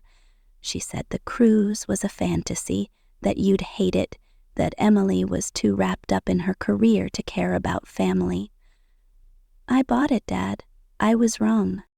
The lighthouse beam swept through again, illuminating Dad's face, shock, then pain, then something harder, like steel. "You both kept this from me? My own wife, my son, lying about my daughter?" I stepped forward, my heart pounding. "It's worse than lies, Dad. Mom's moving millions offshore, tied to a developer named Victor Crane. I think she's using your birthday gala as a front for a real estate deal that'll gut Astoria's historic district, and someone, maybe her, maybe Nathan, has been trying to kill me to stop me from exposing it." Nathan's head snapped up, his eyes blazing. "You think I'd try to kill you? Jesus, Emily, I'm an asshole, not a murderer." "Then explain the scratch on your Audi," I shot back, pulling out my phone to show the photo. "Same mark as my Jeep after the brake lines were cut, and your firm's tied to Crane, Nathan. You're neck deep in this." He stared at the photo, his face draining of color. "I didn't touch your car. I swear it." Dad held up a hand, silencing us. "Enough. I want the truth, all of it, now." The truth poured out like poison, each word burning as it left my mouth. I told Dad about the family meeting where Margaret mocked my cruise, calling me delusional. about the mysterious car that tried to run me off the road after I left, its headlights searing into my memory, about the whistleblower from Nathan's law firm, a nervous paralegal named Lena who'd slipped me a USB drive with emails linking Margaret's gala to a corrupt politician, Senator Hargrove, who needed a public event to mask a $2 million 0-cents bribe, about the hidden file I'd found in Margaret's office detailing a plan to demolish Astoria's historic Cannery Row for a luxury condo project, displacing families who'd lived there for generations. And the worst of it, the moment Margaret stood in front of our extended family, her voice dripping with venom, declaring I wasn't welcome at Dad's celebration. Nathan's confession followed, halting and raw. He admitted to ignoring my texts, dismissing the cruise as a pipe dream because Margaret convinced him it was impractical. He'd seen the offshore accounts, but thought they were legal investments, not a scheme to siphon family money. When Lena, the whistleblower, came to him with suspicions, he'd brushed her off, too loyal to Margaret to dig deeper. But last night, after finding one of my cruise brochures in Margaret's desk, he'd confronted her, her story unraveled. Contradictions, deflections, a desperate lie about me abandoning Dad's birthday. Nathan's voice broke as he described Dad's devastation, learning I'd been painted as the villain. Dad listened in silence, his face a mask of grief and fury. When we finished, he stood, pacing the small room, the lighthouse beam casting his shadow across the walls. 40 years, he said finally, his voice barely above a whisper. 40 years with Margaret, and I never saw this.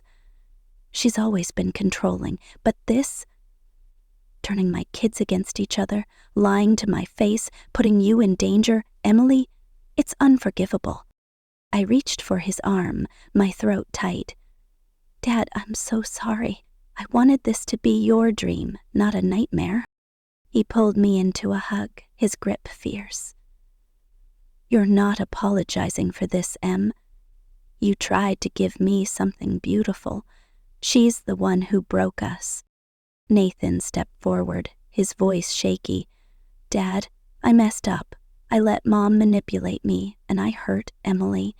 I want to fix this. Let me help.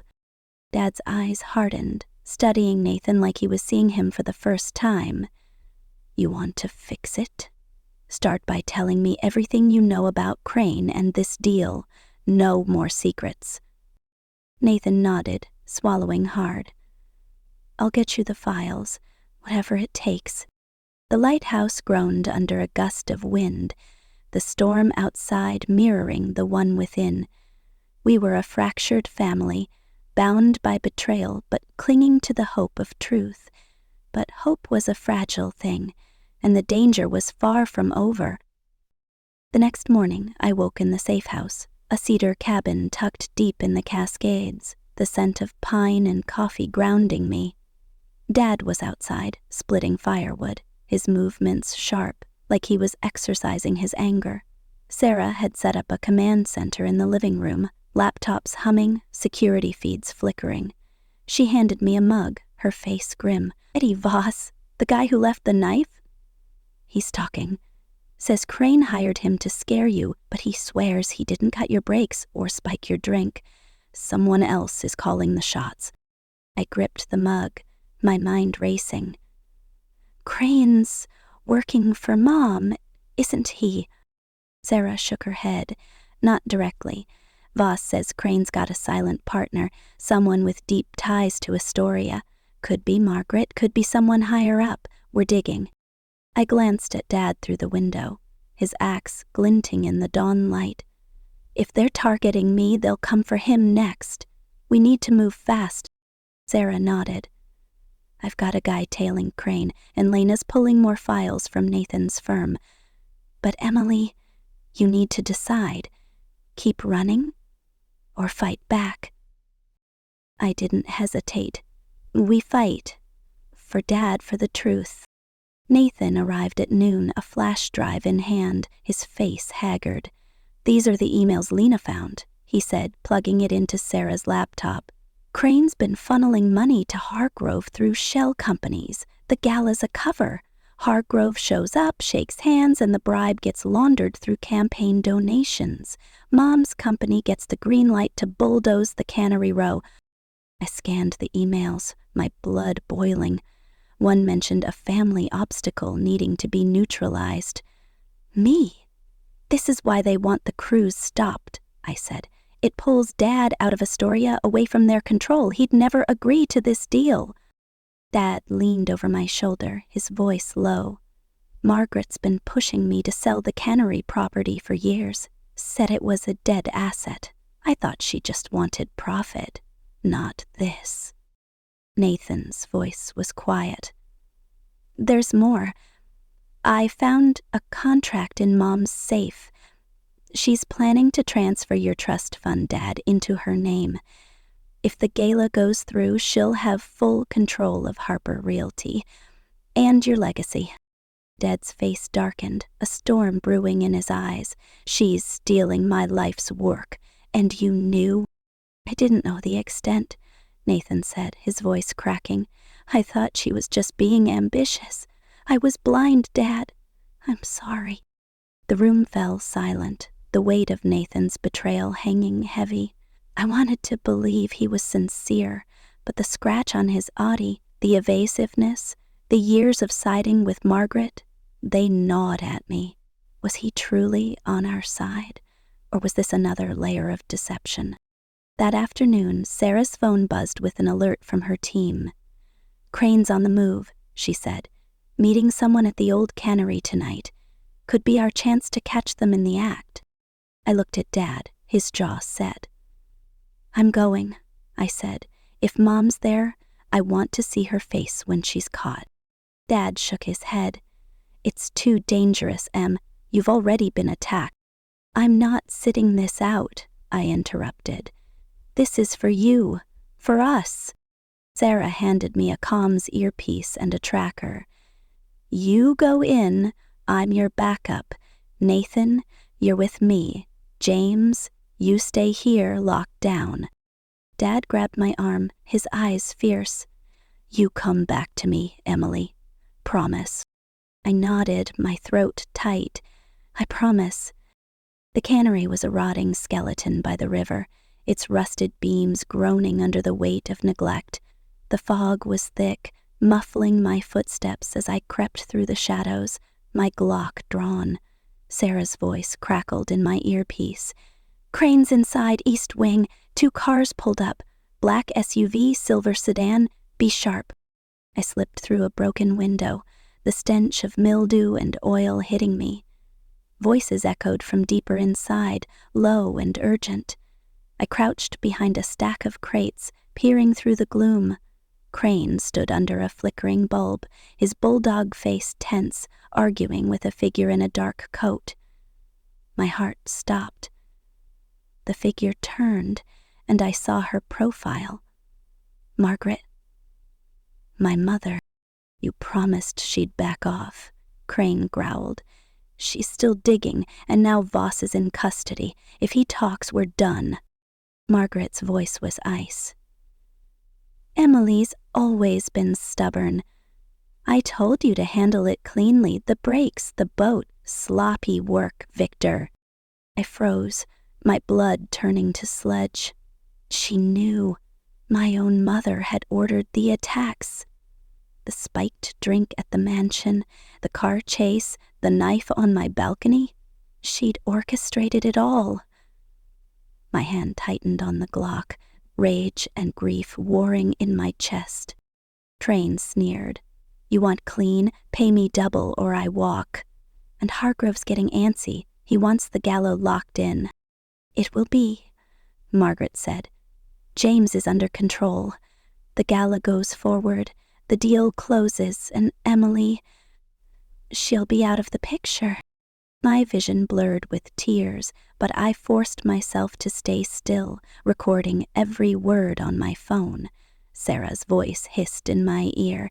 Emily, hold position. We've got eyes on them. Wait for my signal. But then a new voice cut through, smooth and commanding. Enough bickering. We're too close to fail. A man stepped into the light. Senator Hargrove, his silver hair gleaming, his smile predatory. "Margaret, your daughter's a liability. If she won't stop, we make her." My stomach churned. This wasn't just a family betrayal, it was a conspiracy, with Astoria's future and my life as collateral. I shifted, ready to move, when a hand clamped over my mouth from behind. I thrashed, but the grip was iron, a blade pressing against my throat. "Don't scream," a voice rasped, unfamiliar but chilling. "You're coming with us."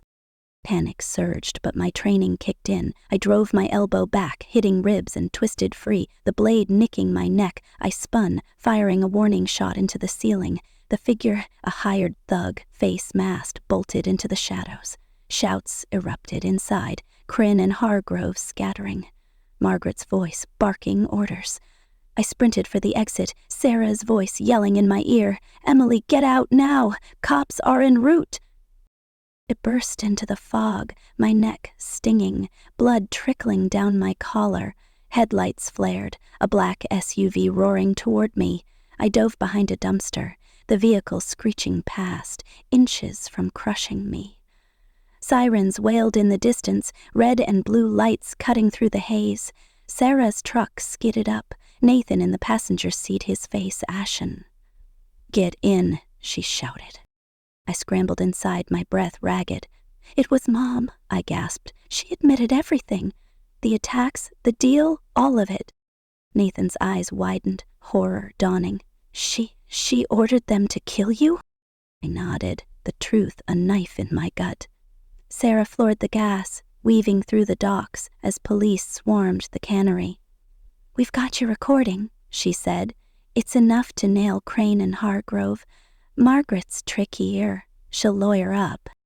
I clutched my phone, the evidence burning a hole in my pocket. She's not slipping away, not after this. Back at the safe house, Dad was waiting, his face crumpling when he saw the blood on my neck. "Jesus, Emily," he whispered, pulling me into his arms. "What happened?" I told him everything, playing the recording, watching his world shatter with every word. Margaret's voice, cold and calculating, admitting to the attacks, plotting with Hargrove. It was undeniable. Dad sank into a chair, his hands shaking. "I thought I knew her," he said, his voice hollow. 40 years and she's a stranger." Nathan knelt beside him, tears in his eyes. "Dad, I didn't know she'd go this far. I should have questioned her, protected Emily. I've failed you both." Dad looked at him, pain and love warring in his gaze. "You're here now, son. That's a start." I stood by the window, the storm outside raging, mirroring the chaos within. My mother had tried to kill me, to steal Dad's legacy, to destroy Astoria for profit. The gala was a lie, a glittering trap to mask her crimes. But I had the recording, the truth, and a family. Fractured, but fighting. To stand with me. The next day, Sarah's team confirmed Crane's arrest, caught fleeing the cannery. Hargrove was in custody, his campaign imploding as the bribe scandal broke. My story hit the Astoria Beacon's front page, exposing the condo deal and the gala's true purpose. Astoria rallied, protests erupting to save the Cannery Row, the town's heart beating stronger than Margaret's greed. But Margaret was still free, holed up in the mansion, her lawyers spinning deflections. Sarah warned me she'd fight dirty, and I knew it. The woman who'd birthed me was a master manipulator, and she wouldn't go down without a war. I met Lena, the whistleblower, in a diner, her hands trembling as she handed me another drive. "There's more," she whispered, emails between Margaret and a fixer named Kessler. He's the one who hired the thug at the cannery. She's planning something big to discredit you. I took the drive, my resolve hardening. Let her try. I'm ready. That night, I sat with Dad and Nathan planning our next move. We'd confront Margaret at the mansion, a united front, with the recording as our weapon. But first, I had a promise to keep. I opened my laptop, pulling up cruise bookings. "Dad," I said, "Norway's still on. Smaller scale, just you and me. We'll sail the fjords, find our cousins. No one's taking that from us." His eyes lit up, the first spark of joy I'd seen in days. "You're stubborn as hell, Em, just like me." Nathan smiled, tentative but genuine. "I'm out this time. This is your thing, you and Dad. I'll hold down the fort, make sure Mom doesn't pull any more stunts." I studied him, the brother I doubted, the ally I was starting to trust. "You're on probation," I said, half joking. "Don't screw it up." He laughed, the sound breaking the tension. The confrontation was set for dawn, the mansion's gates looming like a fortress. Sarah's team would monitor from outside, ready to call in the feds if Margaret tried anything. I checked my Glock, the weight a reminder of the stakes. Dad stood beside me, his service revolver tucked away, his face resolute. Nathan adjusted his tie, nervous but determined. We were a family, battered but unbroken, ready to face the woman who'd torn us apart. As we walked up the drive, the fog parted, revealing Margaret on the porch, her face a mask of defiance. "You think you can ruin me?" she called, her voice sharp. "You have no idea what you're up against." I held up my phone, the recording ready. "I have everything, Mom. The truth, your voice, your crimes. It's over." Her eyes flickered, fear beneath the bravado. For the first time, I saw her not as my mother, but as a cornered predator, dangerous but vulnerable. Dad stepped forward, his voice steady. "Margaret, we're done with lies. You talk or you fall alone." The air crackled, the storm breaking overhead, rain lashing the ground. Margaret's mask slipped, and I saw the woman beneath. Scared, broken, but still fighting. The battle was just beginning. But I was ready. For Dad, for Astoria, for the truth. We stepped into Norway 3 months later, the fjords rising like giants, their peaks dusted with snow. Our guest house in Bergen smelled of cedar and sea, its windows framing a world untouched by Astoria's shadows. Dad and I sailed through the Sogni Fjord, the water mirror smooth, reflecting a sky ablaze with stars. In a coastal village, we met our cousins, the Larsons, who welcomed us with open arms and stories of our great-grandfather, a fisherman who'd braved the Atlantic for a new life. One night, under the aurora borealis, Dad raised a glass of aquavit. "To you, Em," he said, his voice thick. "You gave me my roots, my daughter, my truth. I'm prouder than you'll ever know." I clinked my glass, tears blurring the lights.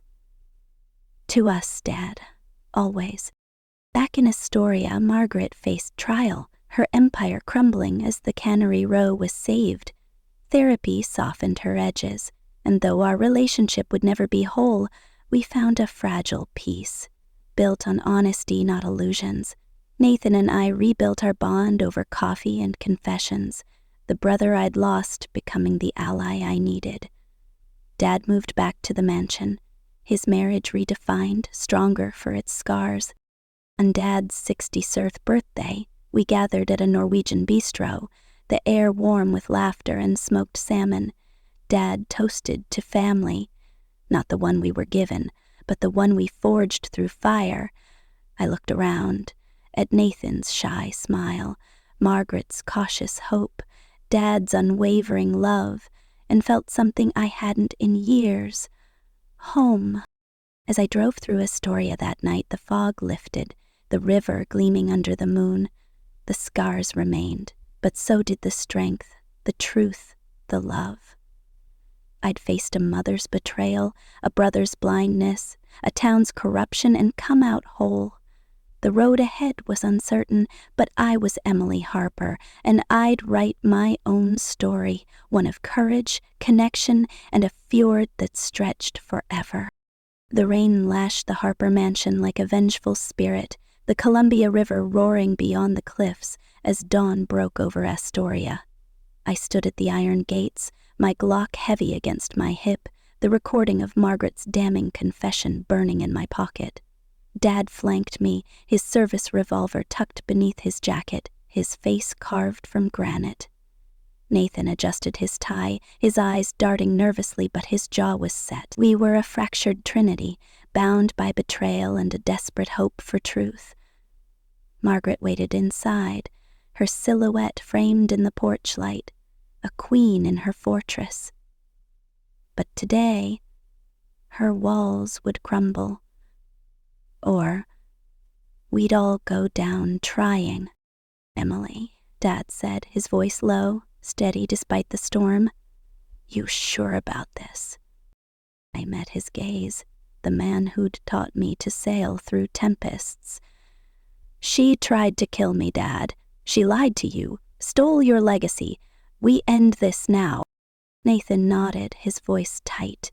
"No more games. We face her together." The gates creaked open, and we stepped into the lion's den, the wind howling our arrival.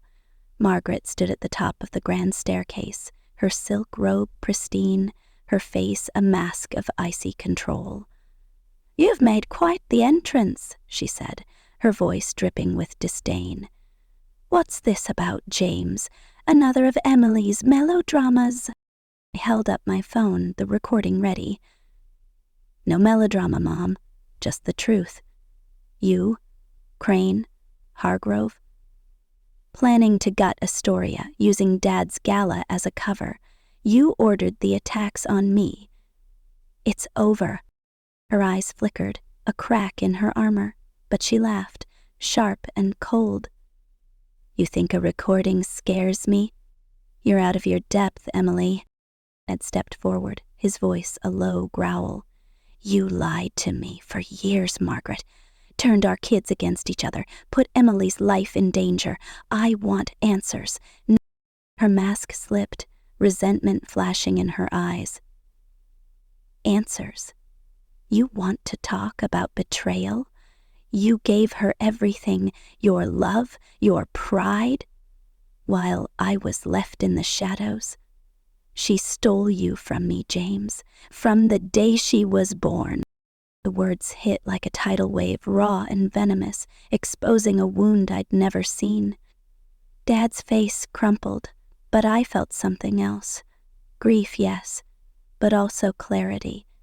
This wasn't just about the cruise or the deal. This was about Margaret's vendetta, her insecurities, her need to control. It was personal, a decades-long festering resentment that had poisoned our family. The confrontation exploded. Margaret's voice rose, decades of pain spilling out. "I built this family, this empire, while you doted on her," she spat at Dad. "I made sacrifices, James. I clawed my way up in a man's world, and all you cared about was Emily's sailing lessons, her little stories. I was invisible." Dad's voice was quiet, broken. "I loved you, Margaret. I never meant to make you feel less, but what you did, lying, scheming, trying to kill our daughter, that's not love. That's madness." Nathan stepped in, his voice trembling but firm. "Mom, you need help. Therapy. Real help. You tore us apart because you couldn't face your own pain. It stops here." Margaret's composure shattered, tears streaming down her face, but her defiance held. "You think you can judge me? You, Nathan, who hid behind my skirts, and you, Emily, always playing the victim. I protected this family." "Protected?" I shouted, my voice cracking. "You hacked my emails, deleted Dad's messages, spread lies to make him think I abandoned him. You hired Crane to cut my brakes, to sink my boat, to poison me at your own house. You're not a protector, you're a monster." The room fell silent, the storm outside roaring louder than our words. Margaret sank onto the sofa, her hands shaking, her empire crumbling in real time. "I didn't mean for it to go that far," she whispered. "I just wanted control, to matter." Dad knelt beside her, his voice gentle but firm. "You mattered, Margaret, but you broke us. We're done with lies. You get help, or you face the consequences alone." She nodded, a broken queen, agreeing to therapy, to accountability, but I saw the glint in her eyes, a flicker of calculation. Margaret Harper didn't surrender easily, and I knew this was only the beginning. As we left the mansion, the storm eased, the sky bruising purple over the river. Nathan hugged me, his embrace tentative but real. "I'm sorry, Em, for everything. I'll make it right." I nodded, my throat tight. "We start over, Nathan. But it's gonna take time." Dad pulled me close, his voice thick. "I'm so proud of you, kid. You fought for the truth, for me. We're going to Norway no matter what." I smiled, tears blurring my vision. "Damn right, Dad. Just you and me, fjords and family." But peace was fleeting. That afternoon, Sarah called, her voice urgent. "Emily, we've got a problem. Kessler, the fixer Lena mentioned, just broke out of county lockup. He's after you, and he's not alone." My stomach dropped. Kessler, the shadow behind Crane, the blade at my throat in the cannery, Margaret's silent partner, the one pulling strings even she might not see. "Where is he?" I asked, my hand on my Glock. "Last seen near the dogs," Sarah said. "My team's tracking him, but he's got help, someone high up, maybe even in Nathan's firm. Watch your back." Ailing across calves, I glanced at Nathan, chatting with Dad by the cabin's fire, his face open, vulnerable. Was he truly on our side, or was his firm still shielding Kessler's network? Curiosity gnawed at me. Why is Nathan's law firm protecting a corporation tied to Margaret's schemes? And what's his true role? That night, I couldn't sleep, the safe house's walls closing in. Sarah's team had fortified the cabin, but Kessler's escape was a ticking bomb. I pored over Lena's latest files, my laptop's glow casting shadows. The hidden file from Margaret's office revealed more than a real estate deal. It outlined a plan to reroute Astoria's port revenue through a shell company, funneling millions to a political slush fund. Our grove was just the tip. Kessler's network reached into state government, maybe higher. What does this file reveal about Margaret's plans to destroy Astoria's historic district? A new email from Lena pinged, marked urgent.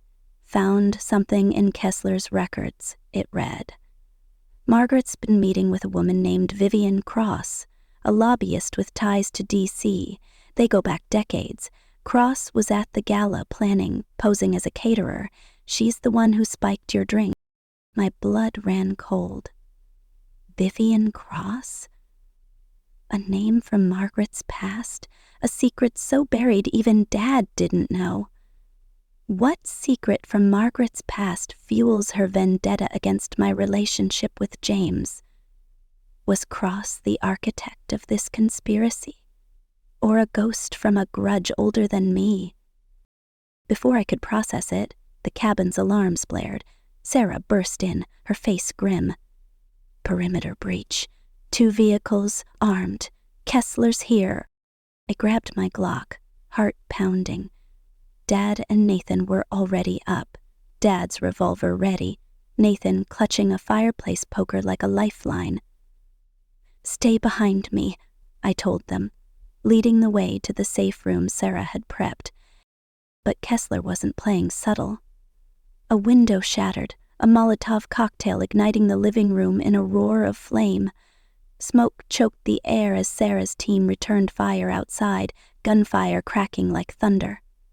I shoved Dad and Nathan into the safe room, slamming the steel door. Stay put, I barked, ignoring Dad's protests. Sarah and I fought our way to the porch, the fire spreading fast. Kessler stood in the yard, a silhouette against the flames, his face twisted with rage. "You can't stop this, Harper," he shouted, raising a rifle. "Cross owns this town, and you're done." I dove behind a woodpile, bullets splintering the logs. Sarah flanked him, her shotgun booming, but Kessler's men pinned her down. I saw my chance, a propane tank by the shed, 10 yards from Kessler. I aimed, prayed, and fired. The tank exploded, a fireball engulfing Kessler's crew, screams piercing the night. He staggered, wounded but alive, vanishing into the woods as Sarah's team closed in. And the fire consumed the cabin, but we got out, coughing, singed but whole. Dad pulled me into a crushing hug, Nathan trembling beside us. "You're insane," Dad whispered, tears in his eyes. "And I've never been prouder." Sarah's team doused the flames, but the cabin was gone. Kessler had escaped, and Cross was still out there, a phantom pulling strings. The stakes were higher than ever, and I was running out of moves. The next day, we relocated to a new safe house, a fishing lodge on the river's edge, its isolation both comfort and cage. Sarah's team tracked Kessler's trail, but he'd gone dark, likely aided by Cross's network. Nathan handed me a burner phone, his face haunted. "I checked my firm's servers," he said. "Someone's been wiping files tied to Cross. It's an inside job, but I don't know who. I swear, Em, I'm clean." I wanted to believe him, but doubt lingered. Why is Nathan's firm protecting this corporation, and what's his true role? His guilt seemed real, but his firm's complicity was a shadow I couldn't shake. Lena's next drop was a bombshell. A photo from 1985, Margaret and Vivian Cross at a political fundraiser, arms linked, smiles sharp. A handwritten note on the back read, "To M, our pact holds, V." A pact? What kind? Revenge? Power? Betrayal? This was the key to Margaret's vendetta, a secret buried in her past that fueled her hatred of my bond with Dad. I showed Dad, his face paling. "I knew she had ambition," he said. "But Vivian, she was a friend from college, fiercely competitive. Margaret cut ties with her before you were born. I thought it was a falling out. This is something else. Something worth killing for," I said, my voice hard. "We need to find Cross." Sarah traced Cross to a penthouse in Portland, but she was a ghost. Off the grid, her accounts frozen. "She's planning something big," Sarah warned. "The gala's off, but she'll pivot. You're still a target, Emily." I nodded, my resolve steel. Then we hit her first. But not before Norway. The cruise plans moved fast, a lifeline amid the chaos. I booked a private yacht, just Dad and me, to sail the Sognefjord and meet our Larsen cousins in Bergen. Every call, every email felt like defiance, a middle finger to Margaret Kessler Cross. Dad threw himself into it, practicing Norwegian phrases with a grin that lit up the lodge. "Jaeger James Harper," he'd say, mangling the accent, and I'd laugh, the sound healing us both. But danger loomed. Sarah's team spotted a tail near the lodge, a silver sedan with tinted windows. The mysterious figure following me, was it Cross, Kessler, or someone new? Who is this shadow, and are they protecting me, or working for Margaret? The sedan vanished before we could intercept, leaving only questions and a chill down my spine. One night, Dad found me on the lodge's deck, the river's current a restless mirror. "Em," he said, his voice soft, "whatever happens, this trip, it's already perfect. Because of you." I leaned into him, tears stinging. "We're not there yet, Dad, but we will be, I promise." He smiled, the aurora of his hope brighter than any storm. "That's my girl." The confrontation with Margaret had cracked her facade, but Cross's shadow loomed larger, a puppet master with stakes beyond Astoria. Sarah's team dug into Cross's past, uncovering a trail of blackmail and bribes stretching to D.C. She'd been Margaret's mentor, a ruthless strategist who'd shaped her ambition and her resentment. The pact was a vow of power, forged in a betrayal neither would name. But what tied it to me, to Dad? Lena's final drop came at midnight, a hacked voicemail from Cross to an unknown number. "The Hopper girl's close," Cross said, her voice like ice. "If she reaches Norway, the Lawson deal collapses. Finish it." The Lawson deal? What was it? Our cousins? Or something darker, buried in our heritage? I woke Dad and Nathan, playing the voicemail. Dad's face hardened. "The Larsons are family," he said. "If Cross is targeting them, it's not just about us. It's about our roots." Nathan's eyes widened. "My firm handled a merger last year, a Norwegian shipping company. I didn't connect it, but could it be tied to the Larsons?" The pieces clicked. A puzzle of greed and legacy. Cross's network wasn't just after Astoria's port. It wanted control of a Nordic trade route, with the Larsons as leverage. My crews threatened to expose it, bringing us too close to the truth. What is the Larson deal, and how does it tie to our family's past? We tightened security, Sarah's team patrolling 24/7. But Kessler struck again, bolder, hungrier. A drone crashed into the lodge's roof, its payload a toxic gas that forced us to evacuate. We escaped in Sarah's truck, the lodge a haze of green smoke, my lungs burning. Kessler's message was clear. Nowhere was safe. Sarah traced the drone to a warehouse in Portland, Cross's last known base. "We can hit it," she said, "but it's a trap. Kessler wants you there." I looked at Dad, his face resolute, and Nathan, his guilt forging into courage. "Then we spring it," I said. "We end this, for Astoria, for Norway, for us." The raid was chaos, a firefight in a maze of steel and shadows. Sarah's team breached the warehouse, guns blazing, while I hunted Kessler.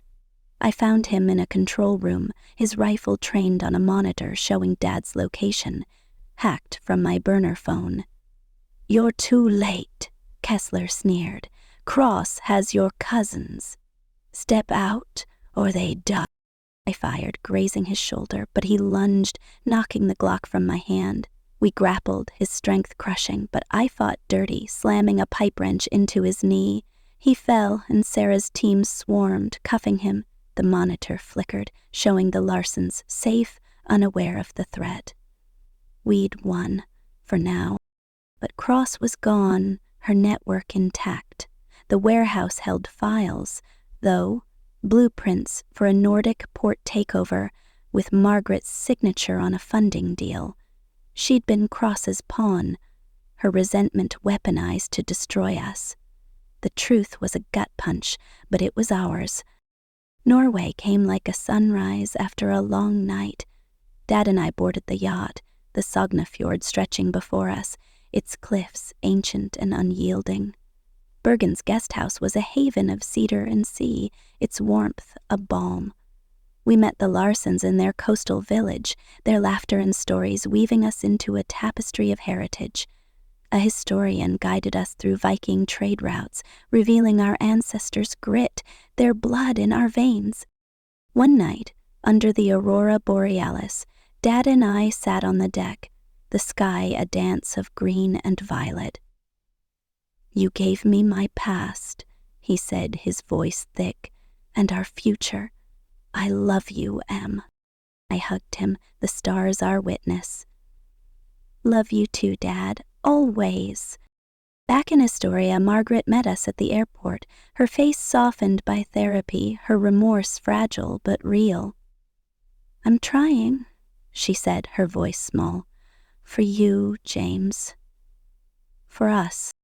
I nodded, not forgiving but open. The family dinner at Dad's favorite seafood joint was quiet, honest, a seed of healing. Nathan toasted to trust, his eyes on me, a brother reborn. Margaret shared her therapy's first steps, vulnerability new and raw. Dad smiled, his hand in mine, the anchor of our storm. Over the year, therapy rebuilt us, brick by brick. Nathan and I met weekly, coffee and confessions forging a bond stronger than before. Margaret and Dad reconciled, their marriage a new harbor, anchored in truth. Cross remained a shadow, her network dormant but alive, a fight for another day. On Dad's 67th birthday, we gathered at a Norwegian bistro, aquavit and laughter filling the air. Dad raised his glass, his voice steady. To family, not perfect, but ours. To truth, to healing, to us. We clinked glasses, the sound a vow. I drove home through Astoria's fog, the river a mirror of resilience. The scars lingered, but so did the strength, the love, the story we'd written through pain. I was Emily Harper, survivor, daughter, truth seeker. The fjords had taught me, family isn't given, it's forged, fierce and forever. At the Christmas gala, they mocked my failure, then my assistant's call exposed my empire. I'm gripping the steering wheel of my 15-year-old Honda Civic, the tires screaming against the icy bridge as the Manhattan skyline glitters like a cruel promise in the distance.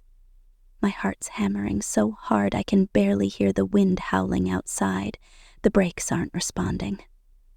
I pump the pedal again, nothing but a sickening softness under my foot, like the car's mocking me. This isn't an accident. Someone cut the lines.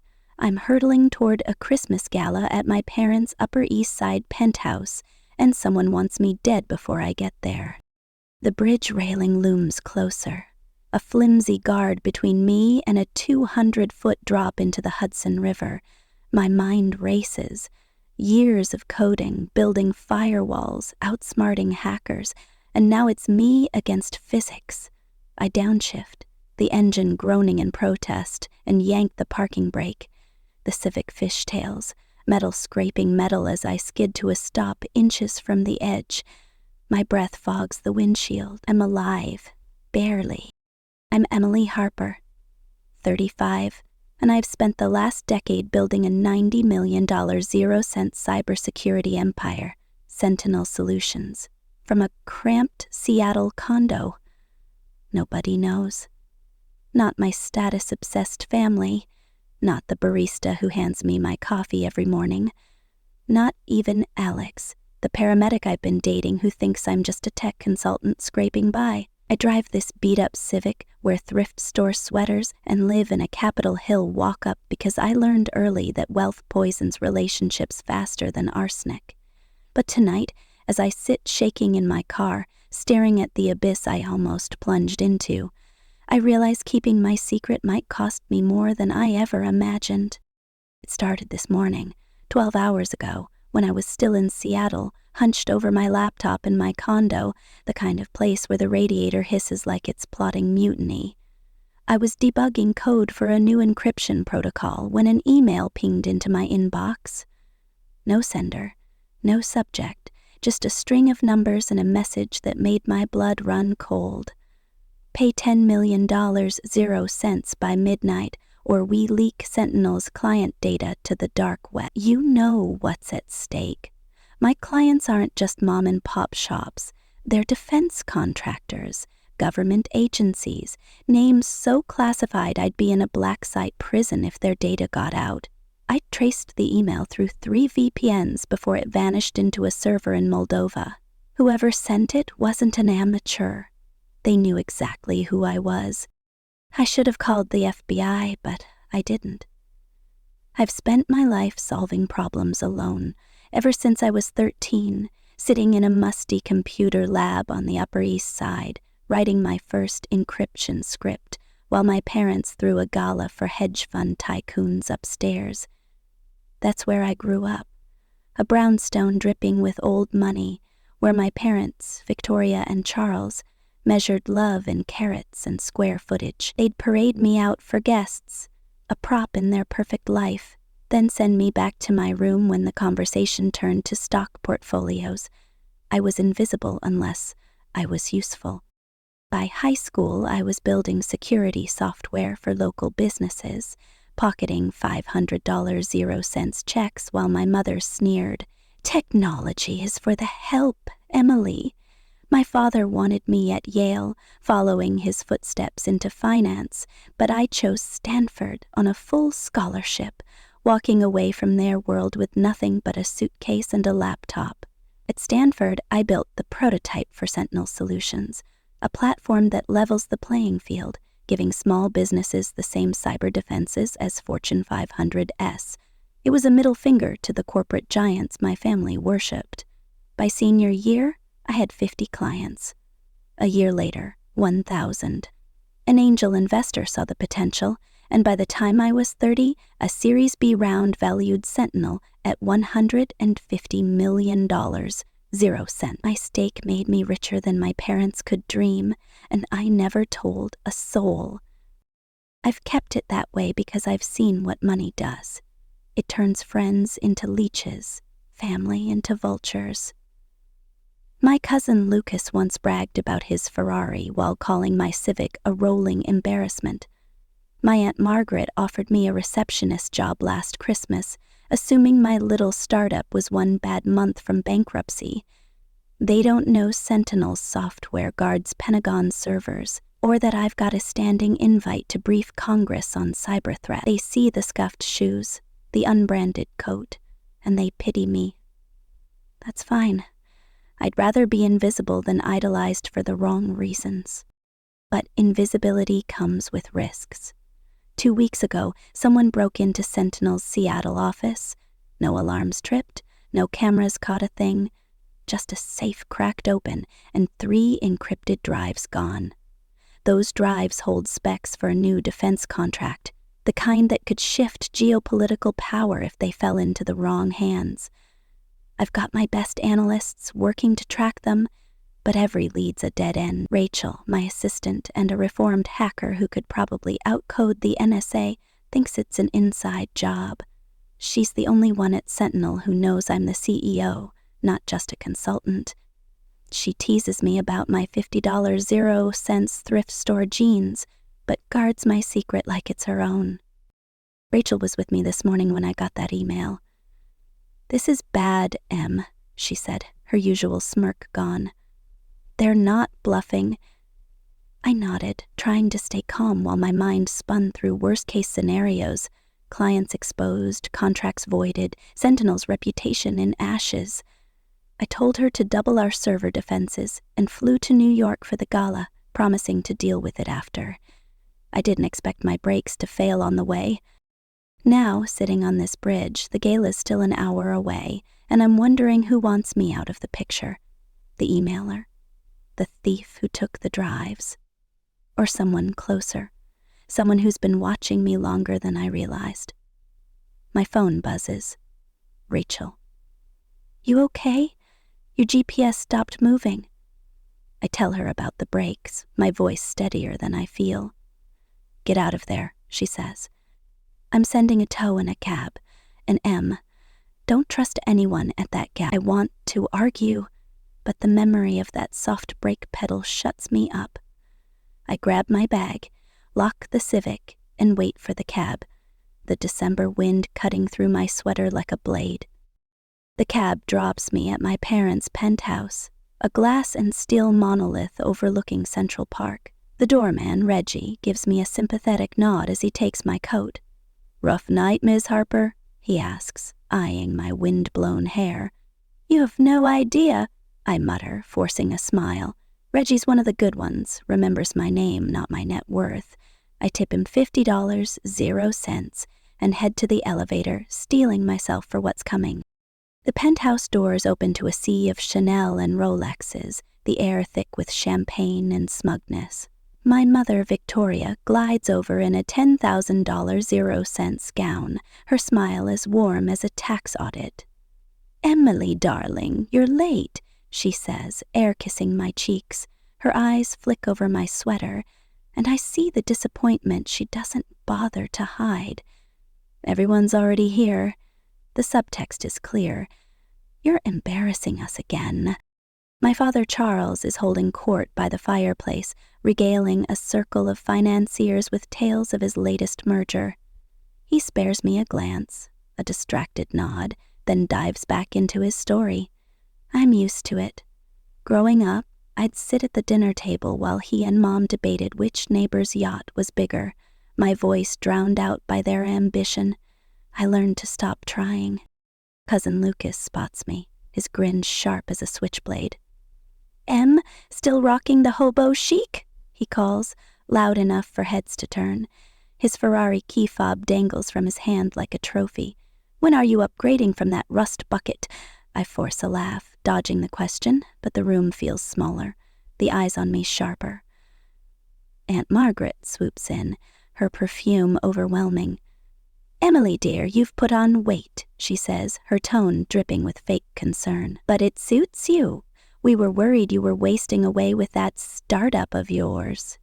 The word startup lands like an insult, and I bite back the urge to tell her Sentinel's worth more than her husband's hedge fund. I'm saved by Grandma Evelyn, 80 and sharper than half the room. She pulls me aside, her eyes twinkling. "Don't let them get to you, sweetheart," she whispers. "They're all show, no substance." I squeeze her hand, grateful for the lifeline. Evelyn's the only one who ever asked about my coding, even if she didn't understand it. She sees me, not the prop my parents want. But the reprieve doesn't last. As I grab a water from the bar, avoiding the wine after that break incident, I overhear my mother talking to Aunt Margaret in the next room. "Emily's still in this phase," Victoria says, her voice low but clear. "All that potential wasted on computers. Charles is mortified when clients ask about her." Margaret clucks. "Have you tried setting her up with the Wentworth boy? He could get her a real job." I lean against the wall, the words slicing deeper than I'd expected. I've heard it before, but tonight, with the email and the breaks, it feels like a betrayal. I'm about to slip away when my phone vibrates. Another email, same anonymous sender. "You didn't listen, check the news." My stomach drops. I open my browser and there it is. A breaking story. Cybersecurity firm Sentinel Solutions faces data breach. Classified contracts at risk. It's a lie, a plant, but the damage is done. My stock's tanking in after-means trading. Clients are blowing up my inbox and the Pentagon's already scheduling an emergency call. Whoever's behind this isn't just after money. They want to burn Sentinel to the ground. I'm staring at the screen when Lucas saunters over, smirking. "Trouble in paradise, Em? Heard your little company's imploding." I want to snap back, to tell him I could buy his Ferrari with pocket change. But I don't. Not yet. Because there's a bigger game here. And I'm starting to think Lucas, or someone closer, knows more than they're letting on. The gala's just begun, and I'm already fighting for my life. The penthouse is a glittering cage, all crystal chandeliers and smug laughter. But I'm suffocating. The news alert about Sentinel Solutions' fake data breach burns in my pocket like a live coal. My phone's buzzing with panicked texts from Rachel. Clients are pulling out.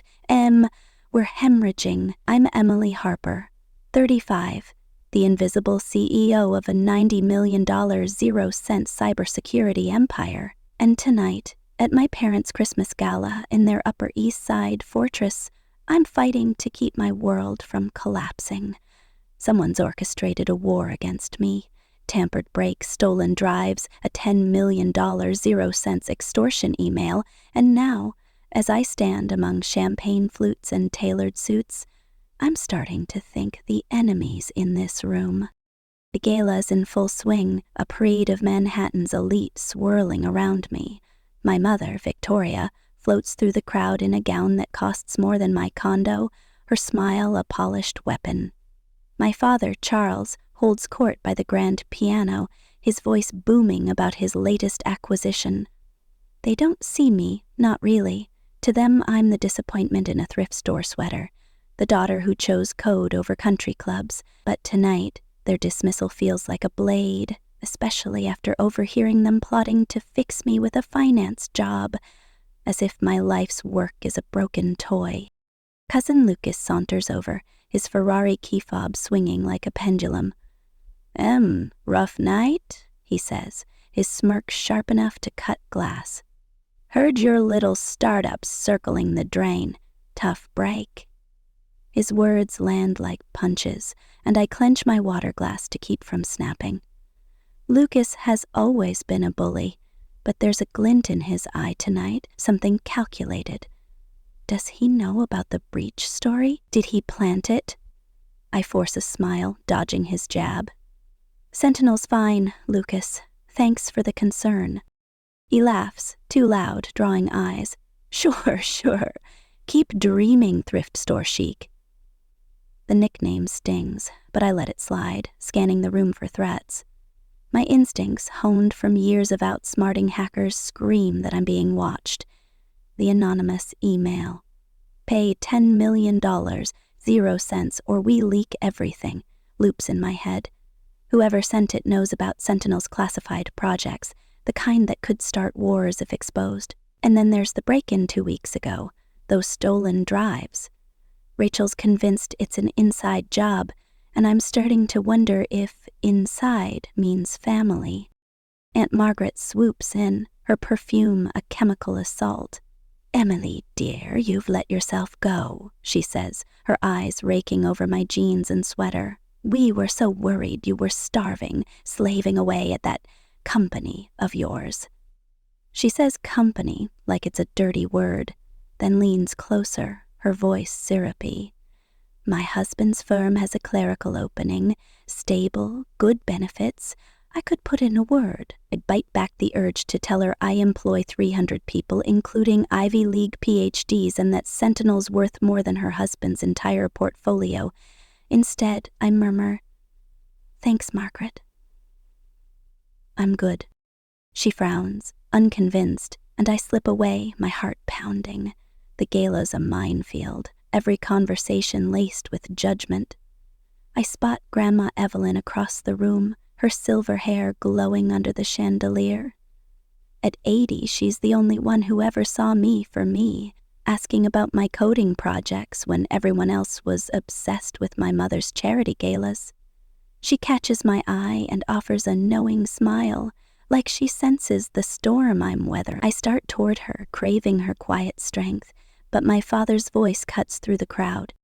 "Emily's still finding herself," he says to a group of suited men, his tone dripping with pity. "Not everyone's built for real success." The words hit like a slap, echoing every dismissal I've endured, my ignored Stanford honors, the company launches he never attended. I'm 35, a multi-millionaire, and to him I'm a failure. I want to scream that I've breathed the Pentagon, that my software guards nations, but I don't. Not yet, because if I reveal my truth, this room will turn from dismissive to predatory, and I'm not ready for that war. I head for the bar, needing a moment to breathe. The bartender slides me a water, but a waiter appears, offering a tray of champagne flutes. "For you, miss," he says, his eyes lingering too long. Something's off. His uniform doesn't match the others, the stitching slightly crooked. My gut twists, the same instinct that saved me when my brakes failed on the bridge. I take a flute but swap it with his tray's spare, pretending to admire the glass. He hesitates, then moves on, disappearing into the crowd. I set the drink down untouched, my pulse racing. Poison? It's paranoid, but after tonight I'm not taking chances. Minutes later, a scream pierces the room. A man, some hedge fund bro I vaguely recognize, clutches his throat, his champagne flute shattering on the marble floor. He collapses, convulsing, as guests scatter. My swabbed glass. I saved myself, but I've endangered someone else. Security rushes in, and I back away, my mind spinning. The waiter's gone, vanished like a ghost. Was he targeting me? Or was this a warning? The email, the breaks, the drives. Someone's playing a deadly game, and I'm the prize. My phone buzzes. Rachel again. Rival CEO Victor Kane just announced a hostile takeover bid for Sentinel. He's spreading lies about the breach to tank our stock. Kane, head of Tech Pulse, has hated me since I outbid him for a defense contract. He's ruthless, the kind of man who'd sell his own kids for a better stock price. I check the markets. Sentinel's down 20% in hours. My board's texting demanding I sell to Kane to avoid legal fallout from the stolen drives. Cowardly bastards, I think. But the pressure's crushing. If I lose Sentinel, I lose everything I've built. I slip into a hallway, needing air, and nearly collide with Lucas. He's drunk, his tie loose, but his eyes are sharp. "Heard about the takeover, Em," he slurs, leaning too close. "Maybe it's time to cash out, huh? Join the real world." His breath reeks of bourbon, but there's something deliberate in his tone, like he's fishing. Does he know about Kane? Are they connected? I dodge him, heading for the bathroom, but the hallway's too quiet, the shadows too deep. My skin prickles. I'm not alone. A hand grabs my arm and I spin, ready to fight. It's Mike, the valet, his face pale. "Miss Harper, you need to see this," he whispers, pulling me to a service stairwell.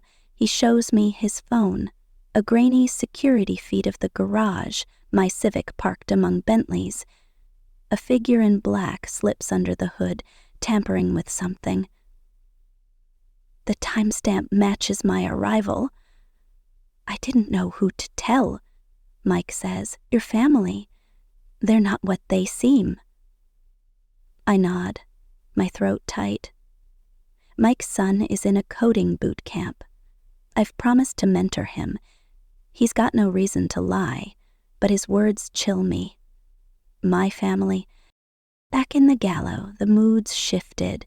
The poisoned guest is gone, whisked away by paramedics, but the whispers are electric. I catch my parents' eyes. They're watching me, not with concern, but calculation. Victoria pulls me aside, her grip like iron. "Emily, what's this about your company in the news?" she hisses. "You're embarrassing us." I want to laugh.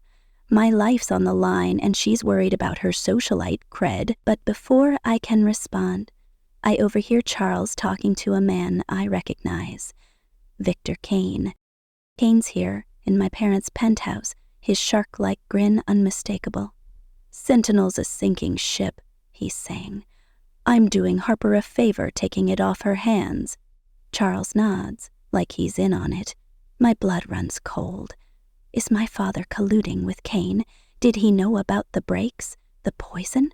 The betrayal cuts deeper than any insult, but I don't have time to process it. My phone lights up with another anonymous email. "You're out of time. Meet us at the roof, or Sentinel burns." I should run, call Rachel, call the cops, but I'm done being hunted. I slip through the crowd, past Lucas's leering grin and Margaret's fake concern, and take the service elevator to the roof. The December wind hits like a slap, the city sprawling below a glittering trap. Two figures wait in the shadows, faces obscured by hoods. "You're late," one says, voice distorted by a modulator. 10 million, or the drives go public, and Sentinel's done. I step closer, my heart a war drum. "Who are you?" I demand, stalling. My smartwatch is recording, sending audio to Rachel. If I go down, I'm taking them with me. The second figure laughs, pulling back their hood. It's Sarah, my former CTO, fired last year for trying to sell company secrets. "You thought you could hide forever, Emily," she sneers. "Playing the poor girl while you're sitting on millions? We're just taking what's ours." The first figure steps forward, gun glinting in their hand. "Enough talk," they say. "Transfer the money, or you don't leave this roof." My mind races. Sarah's bitter, but she's not the mastermind. Someone bigger's pulling the strings. Kane, my father, Lucas. I'm about to negotiate when the roof door slams open. It's Alex, my paramedic boyfriend, his face a mix of fear and fury. "Emily, get down," he shouts, tackling me as a shot rings out. The world slows. Alex's weight pins me to the icy roof, his breath warm against my neck. The gunman curses, Sarah screams, and footsteps pound as they flee. Alex pulls me up, checking me for wounds. "Mike called me," he says, breathless. "Said you were in trouble. What the hell's going on?" I'm shaking, not from the cold but from the truth crashing in. Alex doesn't know I'm a CEO, doesn't know about the millions, but he's here risking his life for me. I want to tell him everything, but there's no time. We race downstairs, the gallows still oblivious, champagne flowing like nothing happened. Rachel's waiting in the lobby, her laptop open. "I've got the audio," she says. "Sarah's done, but the gunman's still out there, and Kane's making moves. Are stocks crashing?" I nod, my resolve hardening. I'm done hiding. I march back into the gallows, straight to the grand piano, and grab the microphone. "Everyone, listen," I say, my voice cutting through the chatter. The room falls silent, eyes on me. Victoria's horrified, Charles is calculating, Lucas is smug. "I'm Emily Harper, CEO of Sentinel Solutions, valued at $400 million, 0 cents. I've built a company that protects nations, and tonight, someone tried to destroy it. And me." Gasps ripple through the crowd. I lock eyes with Kane, then my father. "I know who you are," I say, my voice steel. "And I'm coming for you." The room erupts. Shouts, whispers, phones snapping photos. Victoria faints theatrically. Charles storms toward me, but I'm already moving, Alex and Rachel at my side. Outside, Mike's got my Civic ready, engine running. "You're incredible, Ms. Harper," he says, tossing me the keys. I slide behind the wheel, Alex in the passenger seat, Rachel in the back. "Where to?" Alex asks, his hand on mine. "Seattle," I say, flooring it. "We've got a company to save." As Manhattan fades in the rear view, I feel it. Fear, rage, but also freedom. I've been running from my truth too long. Whoever's behind this, Kane, Sarah, my own blood, they've underestimated me. I'm not just a coder, not just a CEO. I'm a fighter, and this is my war. The road stretches ahead, dark and uncertain. Who's pulling the strings? What do they want with the drives? And can I save Sentinel before it's too late? I don't know yet, but as the city lights vanish, I know one thing. I'm done playing their game. I'm writing my own rules now. The Manhattan skyline shrinks in my rearview mirror as I floor my Honda Civic, the engine whining like it's begging for mercy. My hands shake on the wheel, not from the cold seeping through the cracked window, but from the adrenaline still coursing through me. I'm Emily Harper, 35, the secret CEO of Sentinel Solutions, a $400 million 0 cents cybersecurity empire I've built from nothing. An hour ago, I stood in my parents' Upper East Side penthouse, exposing my truth to a room of stunned elites. After surviving a poisoned drink, a sabotage car, and a rooftop showdown with a gunman. Now, with Alex, my paramedic boyfriend, in the passenger seat and Rachel, my hacker-turned-assistant, in the back, I'm racing towards Seattle to save my company from a conspiracy that's tightening around me like a noose. The gala was a battlefield. My cousin Lucas's cruel laughter, my parents' calculated dismissal, the rival CEO Victor Kane's smug presence, they all pale against the memory of Sarah, my former CTO, unmasking herself on the roof, her venomous words slicing through the December wind. "You thought you could hide forever, Emily?" she'd spat, her accomplice's gun gleaming. Alex saved me, tackling me as the shot rang out, but Sarah and her partner vanished into the night. Worse, my company's under siege. Falsified data leaks framing me for embezzlement, stolen drives threatening national security, and now the feds sniffing around, whispering treason. Someone's orchestrating this, someone who knows too much, and I'm starting to think the traitor's closer than I ever feared. Slow down, Alex says, his voice steady but urgent. You're gonna kill us before we hit Jersey. His hand rests on mine, warm and grounding, but his eyes are wide, still processing the chaos he walked into. He doesn't know the half of it, my wealth, my power, the stakes. I ease off the gas, but my mind's racing. Sorry, I mutter, glancing at Rachel in the rear view. She's hunched over her laptop, her fingers flying. Anything? I ask. Feds are circling, she says, her voice tight. They've got a warrant for Sentinel's servers, claiming you siphoned $20 million 0 cents. It's bullshit, but the paper trail's convincing. Someone planted it deep. Her eyes meet mine in the mirror, and I see the question she's not asking. Who's close enough to frame you like this? I don't answer. My family's faces flash in my mind. My father, Charles, cozying up to Kane. Lucas's too knowing smirk. My mother, Victoria, more concerned with her reputation than my life. And then there's Kane himself, who somehow knows details of Sentinel's unreleased software. Details only my inner circle could access. We're halfway across Pennsylvania when my phone buzzes with a new email. No sender, just a single line. You can't outrun us, check the garage footage. My stomach lurches. Rachel pulls up the penthouse security feed. Mike the valet sent earlier. The grainy video shows my Civic in the garage, a shadowy figure tampering with the brakes. But there's more. A second clip. Time-stamped post-gala. The same figure plants something under the car, and seconds later, an explosion lights up the screen, flames swallowing the spot where I'd parked. I was supposed to be in that car. Alex curses under his breath. Who the hell are these people? He demands. I don't know. I lie, but the pieces are snapping together. Sarah's betrayal, Kane's takeover bid, the Fed's sudden interest. It's a coordinated attack. But why? The drives? The $60 million 0 cents defense contract I just secured? Or something personal? Something tied to the family I've spent years trying to escape? Rachel's voice cuts through my thoughts.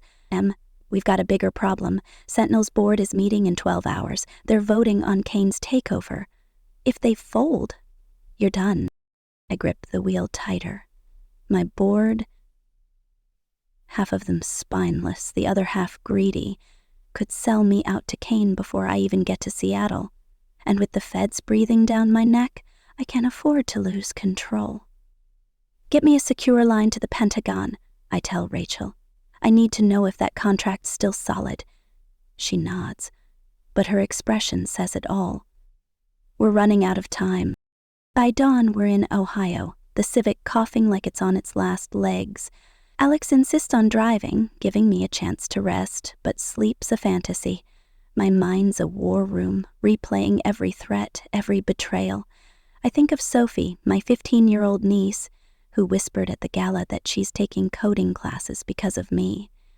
Her shy smile was a rare light in that viper's nest. Then there's Uncle James, the professor, who raised a quiet toast to me, his eyes full of pride my parents never showed.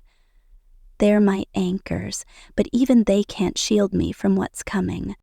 We stop at a gas station, the kind with flickering lights and a clerk who looks half dead. I'm grabbing coffee when the lights cut out, plunging us into darkness. A screech of tires outside sends my instincts into overdrive. Get down, I hiss, pulling Alex and Rachel behind the counter. Headlights flood the windows as a black SUV peels into the lot, doors slamming. Footsteps crunch on gravel and a voice, Harper, we know you're in there. Rachel's already hacking the station's security cams on her phone. 3 guys, armed, she whispers. No plates on the SUV. Alex's jaw tightens, his paramedic calm replaced by something fierce. "Stay here," he says, but I grab his arm. "Not a chance." I'm not hiding anymore. I slip my smartwatch into record mode, syncing to Rachel's cloud, and crawl toward the back exit. The clerk's gone, probably bolted, leaving us alone. We slip out the back, the cold biting my skin through my sweater. The SUV's parked at an angle, blocking the Civic. One of the men, masked, is circling my car, a crowbar in hand. Another stands by the pumps, a gun glinting. The third's out of sight, and that's what scares me most. "Rachel, can you jam their comms?" I whisper. She nods, her fingers a blur on her phone. Seconds later, the men curse, their earpieces screeching static. I'm about to make a run for the woods when the third man steps from the shadows, his mask pulled down. It's Jonas Kane, Victor Kane's brother, a former Sentinel analyst I fired for leaking code. "You're a hard woman to kill, Emily," he says, his voice cold as the night. "But nobody's untouchable." He raises his gun, and I freeze, my mind racing for an out. Alex moves first, hurling a rock from the ground, catching Jonas in the shoulder. The shot goes wide, and we bolt, sprinting for the trees as bullets tear through the air. We lose them in the dense forest, our breaths ragged, branches clawing at our skin. Rachel's still got her laptop, miraculously, and she pulls up a satellite map. "There's a town 2 miles east," she says. "We can hole up, regroup." Alex nods, but his eyes are on me, searching. "You're not just a consultant, are you?" he asks quietly. I owe him the truth, but not here, not now. I'll explain everything, I promise. Let's trust me. We reach the town by sunrise, a sleepy place with a diner and a motel. Rachel books us a room under a fake name, while I call Mike, the valet, on a burner phone. "Mike? That garage footage, who else saw it?" I ask. His voice is shaky. "Your cousin Lucas was asking about your car, Miss Harper. Said he wanted to check on it." I didn't think. My blood runs cold. Lucas, with his smug grin and Ferrari keys, tampering with my car? We're covering for someone else? "Thanks, Mike," I say, hanging up. Another piece of the puzzle, another betrayal. In the motel, Rachel patches into Sentinel's servers, her face grim. "The feds are in our system, Em. They're pulling everything. Contracts, financials, even your personal emails. And someone's feeding them lies, saying you sold those drives to a foreign buyer. Treason. The word hangs like a guillotine. If they pin this on me, it's not just jail. It's a life sentence, maybe worse." Alex, sitting on the bed, looks at me like he's seeing a stranger. "Emily, what's Sentinel? What are you not telling me?" I take a deep breath, the weight of my secret pressing down. "I'm the CEO of Sentinel Solutions," I say, the words spilling out. "We're a $400 million zero-cent cybersecurity firm. I built it from nothing, and someone's trying to take it all away." His eyes widen, but there's no judgment, just a quiet nod. "Okay," he says. "Then we fight." His trust, so simple, so unearned, cracks something open in me. I've spent years hiding, afraid of what truth would cost. Now, with Alex and Rachel by my side, I realize I'm not alone. But the fight's just beginning. Rachel's phone pings. A new email from the anonymous sender. "You survived the gas station. Impressive. But the elevator's next." My heart stops. The penthouse elevator, the one I took to the roof, it malfunctioned, trapping me with a masked figure who pressed a knife to my throat, whispering, "Give up Sentinel or you're done." I escaped when the doors opened unexpectedly, but the memory chills me. How did they know? And what's their connection to Kane, who's circling my company like a vulture? We're back on the road by noon, the Civic swapped for a rental car Rachel hotwired from a lot. My phone rings. A private number. I answer, expecting another threat, but it's Sophie, my niece, her voice trembling.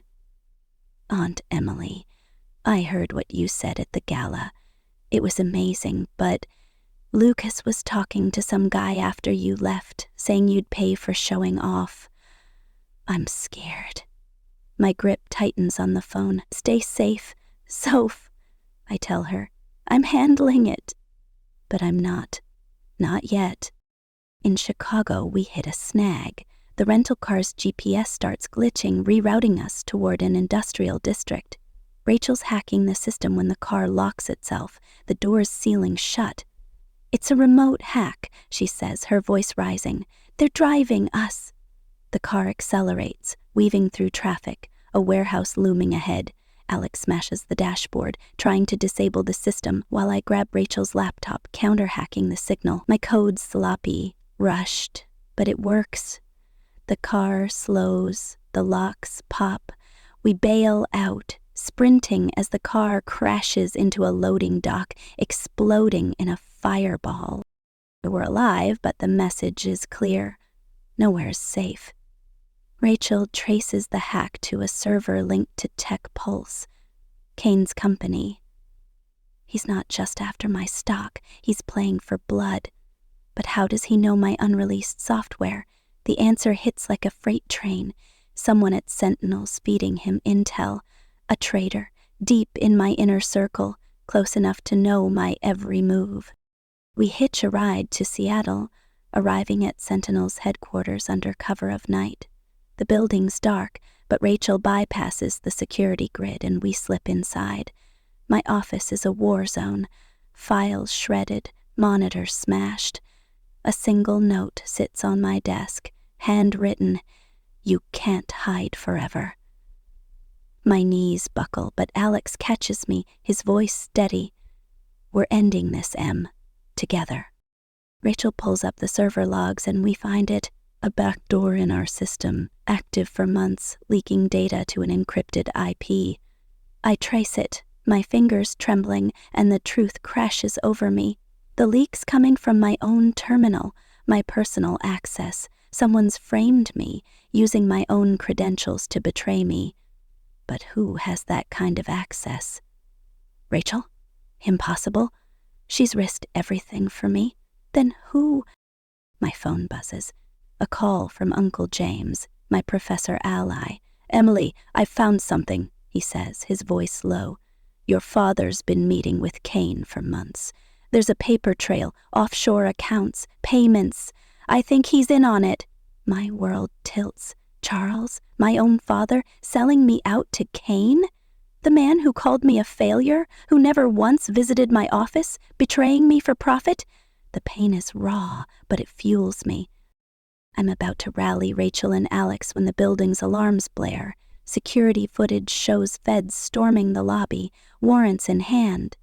"Emily Harper, you're under arrest for treason," a voice booms. My heart races, but I'm done running. I grab a USB drive, my failsafe, coated with evidence of every threat, every leak, and slip it into my pocket. "Rachel, upload the logs to the cloud," I say. "Alex, get out through the back. I'll handle this." "No way," Alex says, stepping closer. "We're in this together." Rachel nods, her eyes fierce. "Let's burn them down, boss." I smile. Despite everything, their loyalty a lifeline. We barricade the office, buying time as Rachel hacks the Fed's comms, sowing confusion. I plug in the USB, broadcasting the truth to every major news outlet. Sarah's betrayal, Kane's schemes, the falsified leaks, my father's payments. The world needs to know.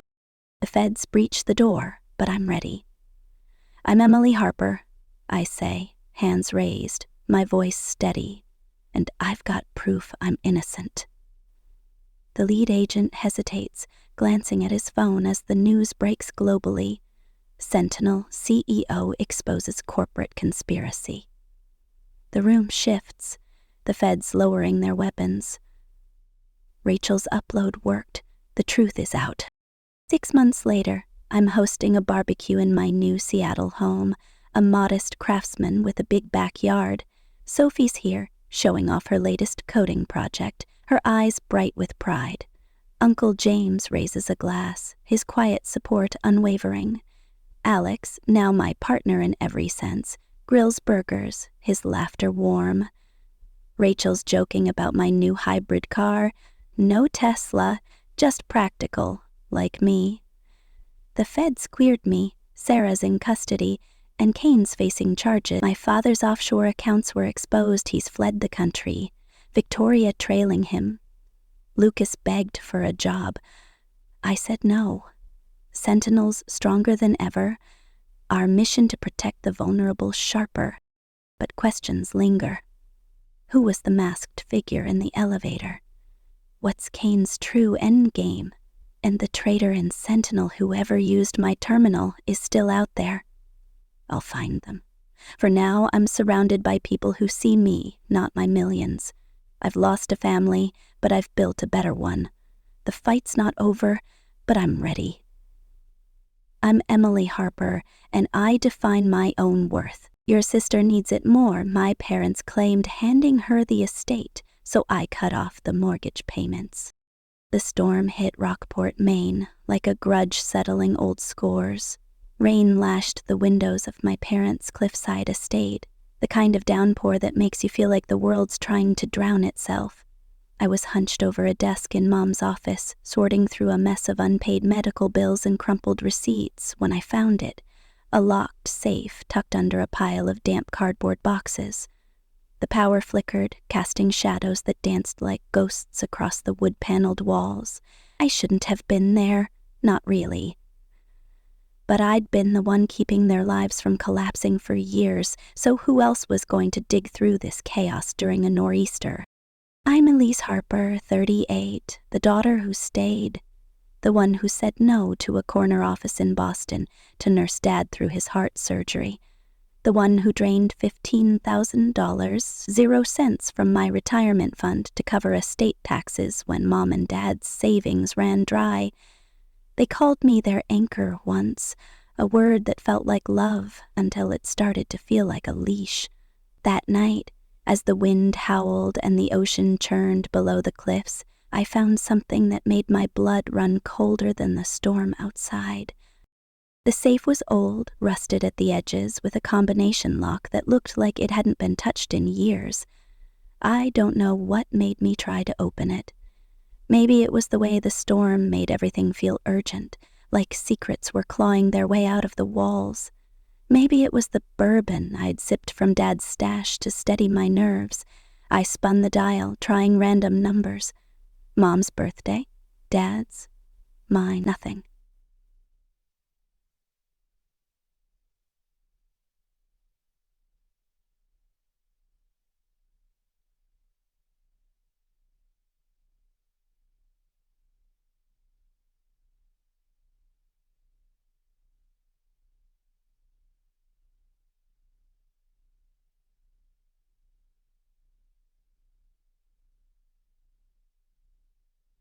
The lock gave way. Charlemagne, I said I needed to fulfill your tasks, my mother's and my prayers. Do nothing. My younger sister, the artist. The dream. That's all. They filled up the starting point. It'd been burned from the page. My breath, 18 years. I'd not been able to help at all. Inside was a single document, its edges curling like it was ashamed to be seen. The paper was damp, ink bleeding from a leak in the ceiling, but the words were clear enough.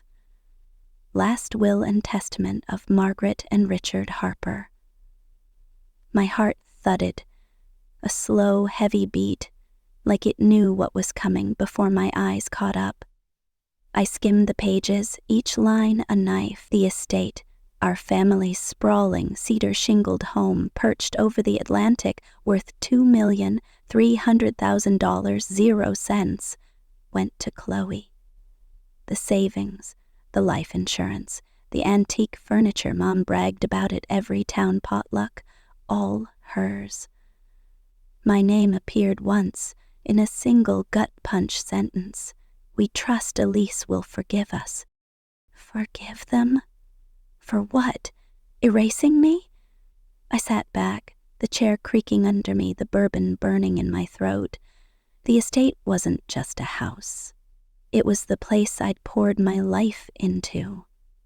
I'd paid the $3,500.00 monthly mortgage for 7 years, wired money for repairs, skipped my best friend's wedding to fix the roof after a hurricane tore it apart. $9,000 gone, just like that, and now this. A will that wasn't just a decision, it was a betrayal. Signed in secret, locked away like a dirty little lie. The lights flickered again, and for a moment I thought the storm might swallow the house whole. I wanted to scream, to tear the paper to shreds, but I just sat there, staring at the words, the ink smearing under my thumb. Then my phone buzzed on the desk, cutting through the silence. A text from Mom. Mortgage is $3,800.00 this month. Can you Venmo by Thursday? No greeting, no context. No hint that she'd just signed away my future to my sister. Just a demand, like I was an ATM with a pulse. I don't know how long I sat there, the storm raging outside, the safe gaping open like a wound. But something shifted in me that night, a crack, not loud, not dramatic, but real. I'd been the one holding this family together, paying their bills, sorting their messes, keeping their secrets. And they'd repaid me by writing me out of their story. I folded the will, slipped it into my jacket, and stepped into the rain, the wind whipping my hair against my face. I didn't lock the safe, let them know I'd found it, let them sweat. The next morning, the storm had passed, but the air still felt heavy, like the sky was holding its breath. I drove my old Jeep along the coastal road, the Atlantic glittering below like it hadn't just tried to kill the town last night. I was headed to the community college where I teach budgeting classes part-time, a far cry from the financial advisor gigs I used to land. I'd given up that career to stay in Rockport, to be close to Mom and Dad when Dad's heart gave out 2 years ago. I didn't regret it then. Now? I wasn't so sure. The road curved sharply, hugging the cliffs, and I pressed the brake to slow down. Nothing happened. My foot sank to the floor, the pedal limp. The Jeep kept rolling, faster, the curve looming. My pulse spiked, hands gripping the wheel as the ocean rushed closer. I yanked the emergency brake, tires screeching, and the car skidded to a stop inches from the guardrail. Below, waves crashed against the rocks, hungry and white. I sat there, heart hammering, breath shallow, the smell of burnt rubber seeping through the vents. I climbed out, legs shaky, and checked the brake lines. They weren't just worn, they were cut, clean and deliberate, like someone had taken a blade to them. My mind raced. The will, the safe. Someone didn't want me asking questions. I called a tow truck, my voice steadier than I felt, and waited on the side of the road, the wind biting my face. I didn't call the police, not yet. In a town like Rockport where everyone knows your business, you don't accuse your family of sabotage without proof. By noon, I was back at my apartment, a cramped one-bedroom overlooking the harbor. I spread the will on my kitchen table, the paper still damp, the words still sharp. I couldn't stop reading that line. We trust Elise will forgive us. Forgive them for what? For assuming I'd roll over? For thinking I'd keep paying their mortgage while Chloe, their golden child, got to play house in a mansion I'd bankrolled? Chloe, who'd spent her 20s flitting between art galleries and bad boyfriends, who'd never once offered to help with Mom and Dad's bills. Chloe, who Mom always said was fragile, like I was made of steel. I called Mom. She answered on the second ring, her voice warm like we were about to chat about the weather. Elise, honey, you okay after that storm? I didn't waste time. I found the will, Mom, the one in the safe. Why didn't you tell me? Silence, then a sigh, the kind she used when I was a kid, asking questions she didn't want to answer. Oh, Elise, Chloe's had such a hard time. She needs the estate to get back on her feet. You're so independent, honey. You don't need it like she does. Independent, the word hit like a slap. Independent because I'd had to be, because I'd stayed in Rockport, turned down promotions, emptied my savings to keep their heads above water. "You left me nothing," I said, my voice low, controlled. "And you expect me to keep paying the mortgage?" Another pause. "We just figured you'd understand. You always do." I hung up, my hands trembling. Understand. The family mantra. Understand why Chloe got a free pass. Understand why I was expected to carry the load. Understand why my sacrifices were invisible. I poured a glass of water, downed it, and stared at the will again. The ink was smudged, but the truth was clear. They'd forged a new will, cutting me out. I didn't know how they'd done it, but the document felt wrong, like it had been rushed, the signatures too neat, the paper too new. That night, I couldn't sleep. The will sat on my nightstand, a silent accusation. I kept replaying Mom's words, Dad's silence when I'd confronted him that afternoon. He'd been in the garage tinkering with his old boat, and when I held up the will, he wouldn't meet my eyes. "Chloe's fragile," he'd muttered, like that explained everything. Fragile. As if I wasn't breaking under the weight of their choices.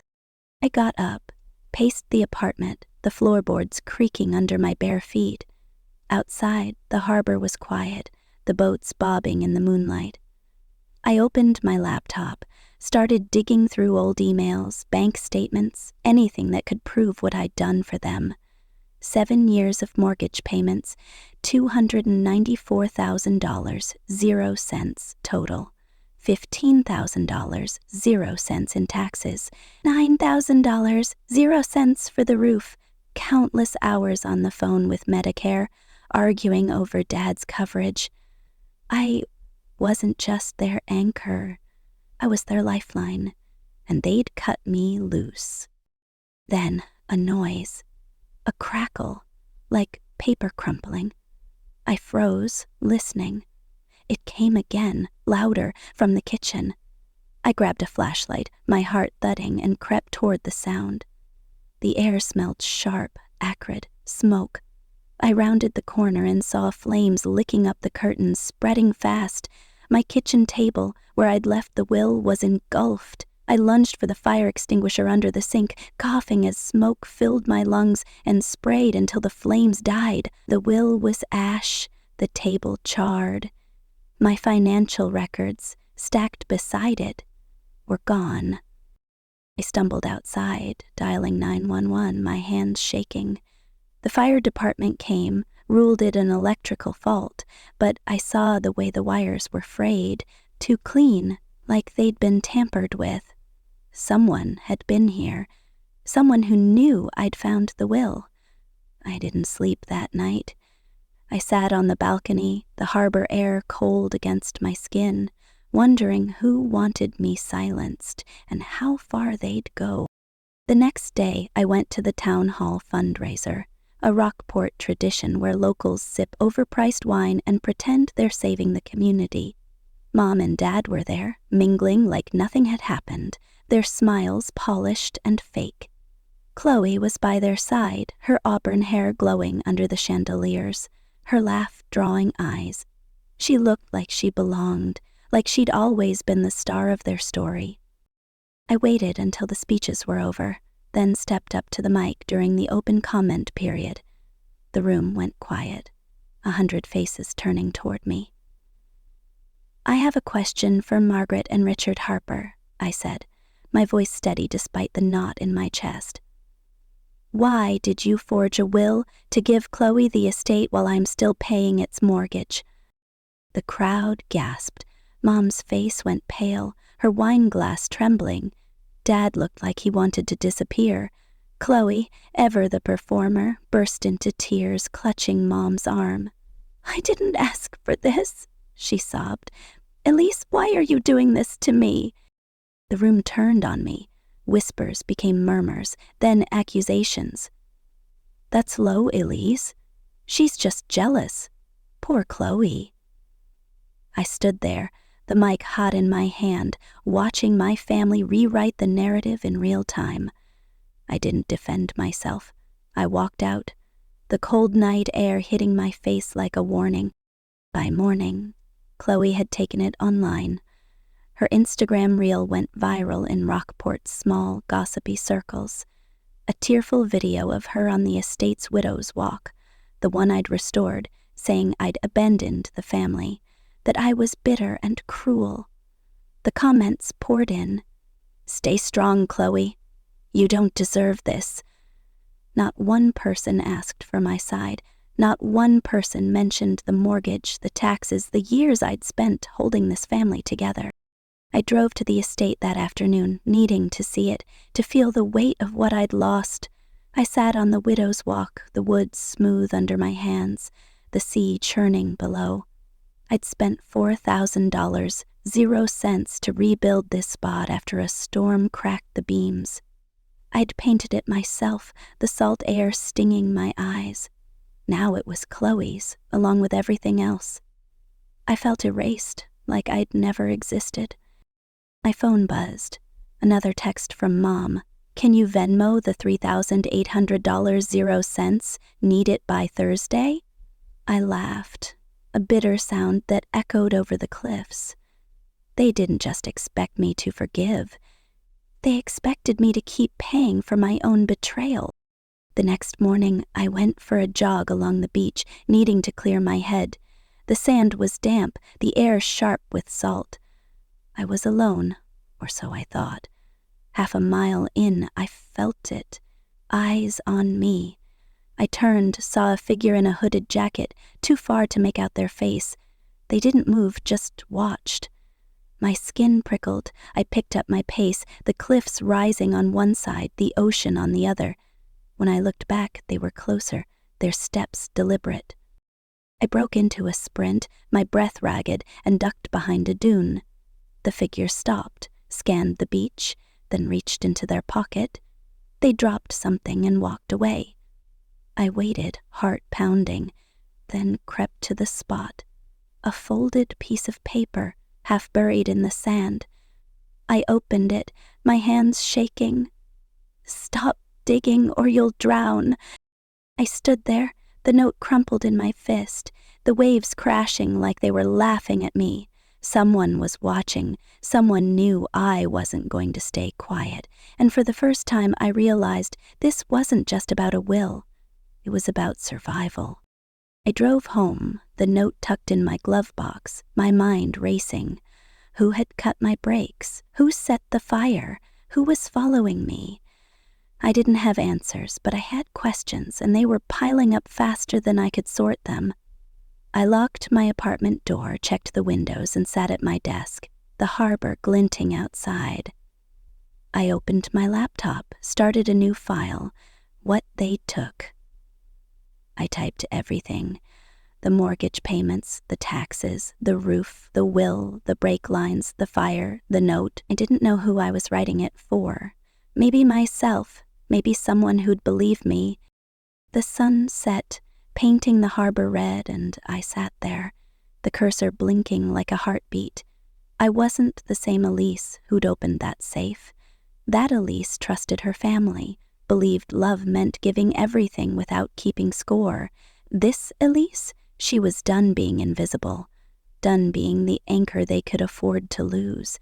And if they thought I'd go quietly, they were about to learn just how wrong they were.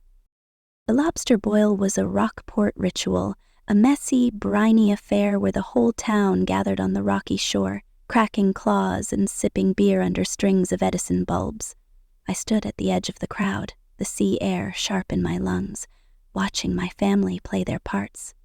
Mom, Margaret, was all smiles, passing out cornbread like she hadn't just gutted me with a forged will. Dad, Richard, nursed a Bud Light, his eyes fixed on the horizon, avoiding mine, and Chloe, my sister, floated through the crowd in a white sundress, her auburn hair catching the sunset, every laugh a performance. She was the darling of the night. The prodigal daughter returned, while I was the ghost they pretended not to see. I'd come to the boil with a plan, not to make a scene, but to ask one question, to see if they'd flinch. The will, that damp, ink-bleeding Betrayal I'd found in Mom's safe was burning a hole in my jacket pocket. I'd been paying the $3,500.00 monthly mortgage on our family's cliffside estate for 7 years, wired $15,000.00 to cover their taxes, spent $9,000.00 on a new roof after a hurricane, and they'd repaid me by signing it all over to Chloe with a single line about trusting I'd forgive them. Forgive, the word tasted like ash. I waited until the crowd was distracted, the clatter of shells and laughter loud enough to cover my approach. Mom was at the picnic table, refilling a pitcher of lemonade. Dad was beside her, wiping butter from his chin. Chloe was a few feet away, charming a group of locals with some story about her latest art show. I stepped up, my voice low but clear. "Why'd you forge the will, Mom? Why give Chloe the estate when I'm the one keeping it afloat?" The air shifted, like the tide pulling back before a wave. Mom's pitcher froze mid-pour. Dad's napkin dropped.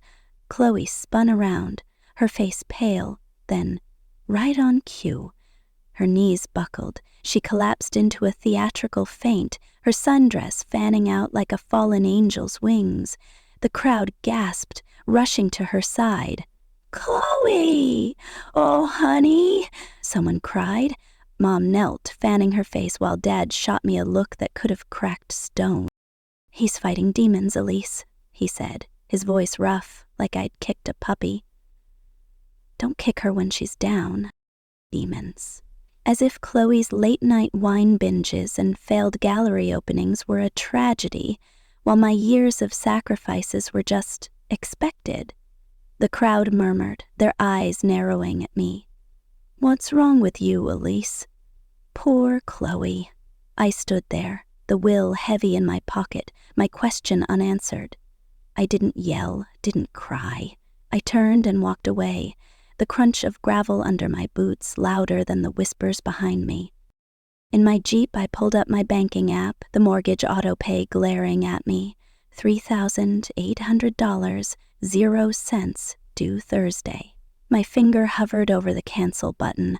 I could stop it, let the bank come for the estate, let Chloe deal with the fallout. My loyalty, frayed to a thread, begged me to do it.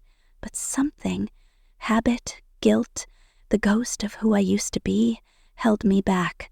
I slammed the phone down, the engine roaring as I peeled out, the sea fading in my rear view. The next morning, I was jogging along the beach, trying to outrun the boil's humiliation. The sand was cold under my feet, the cliffs looming like silent judges. I'd barely slept, replaying Chloe's faint, Dad's words, the crowd's judgment. Then I felt it again. That prickle of being watched.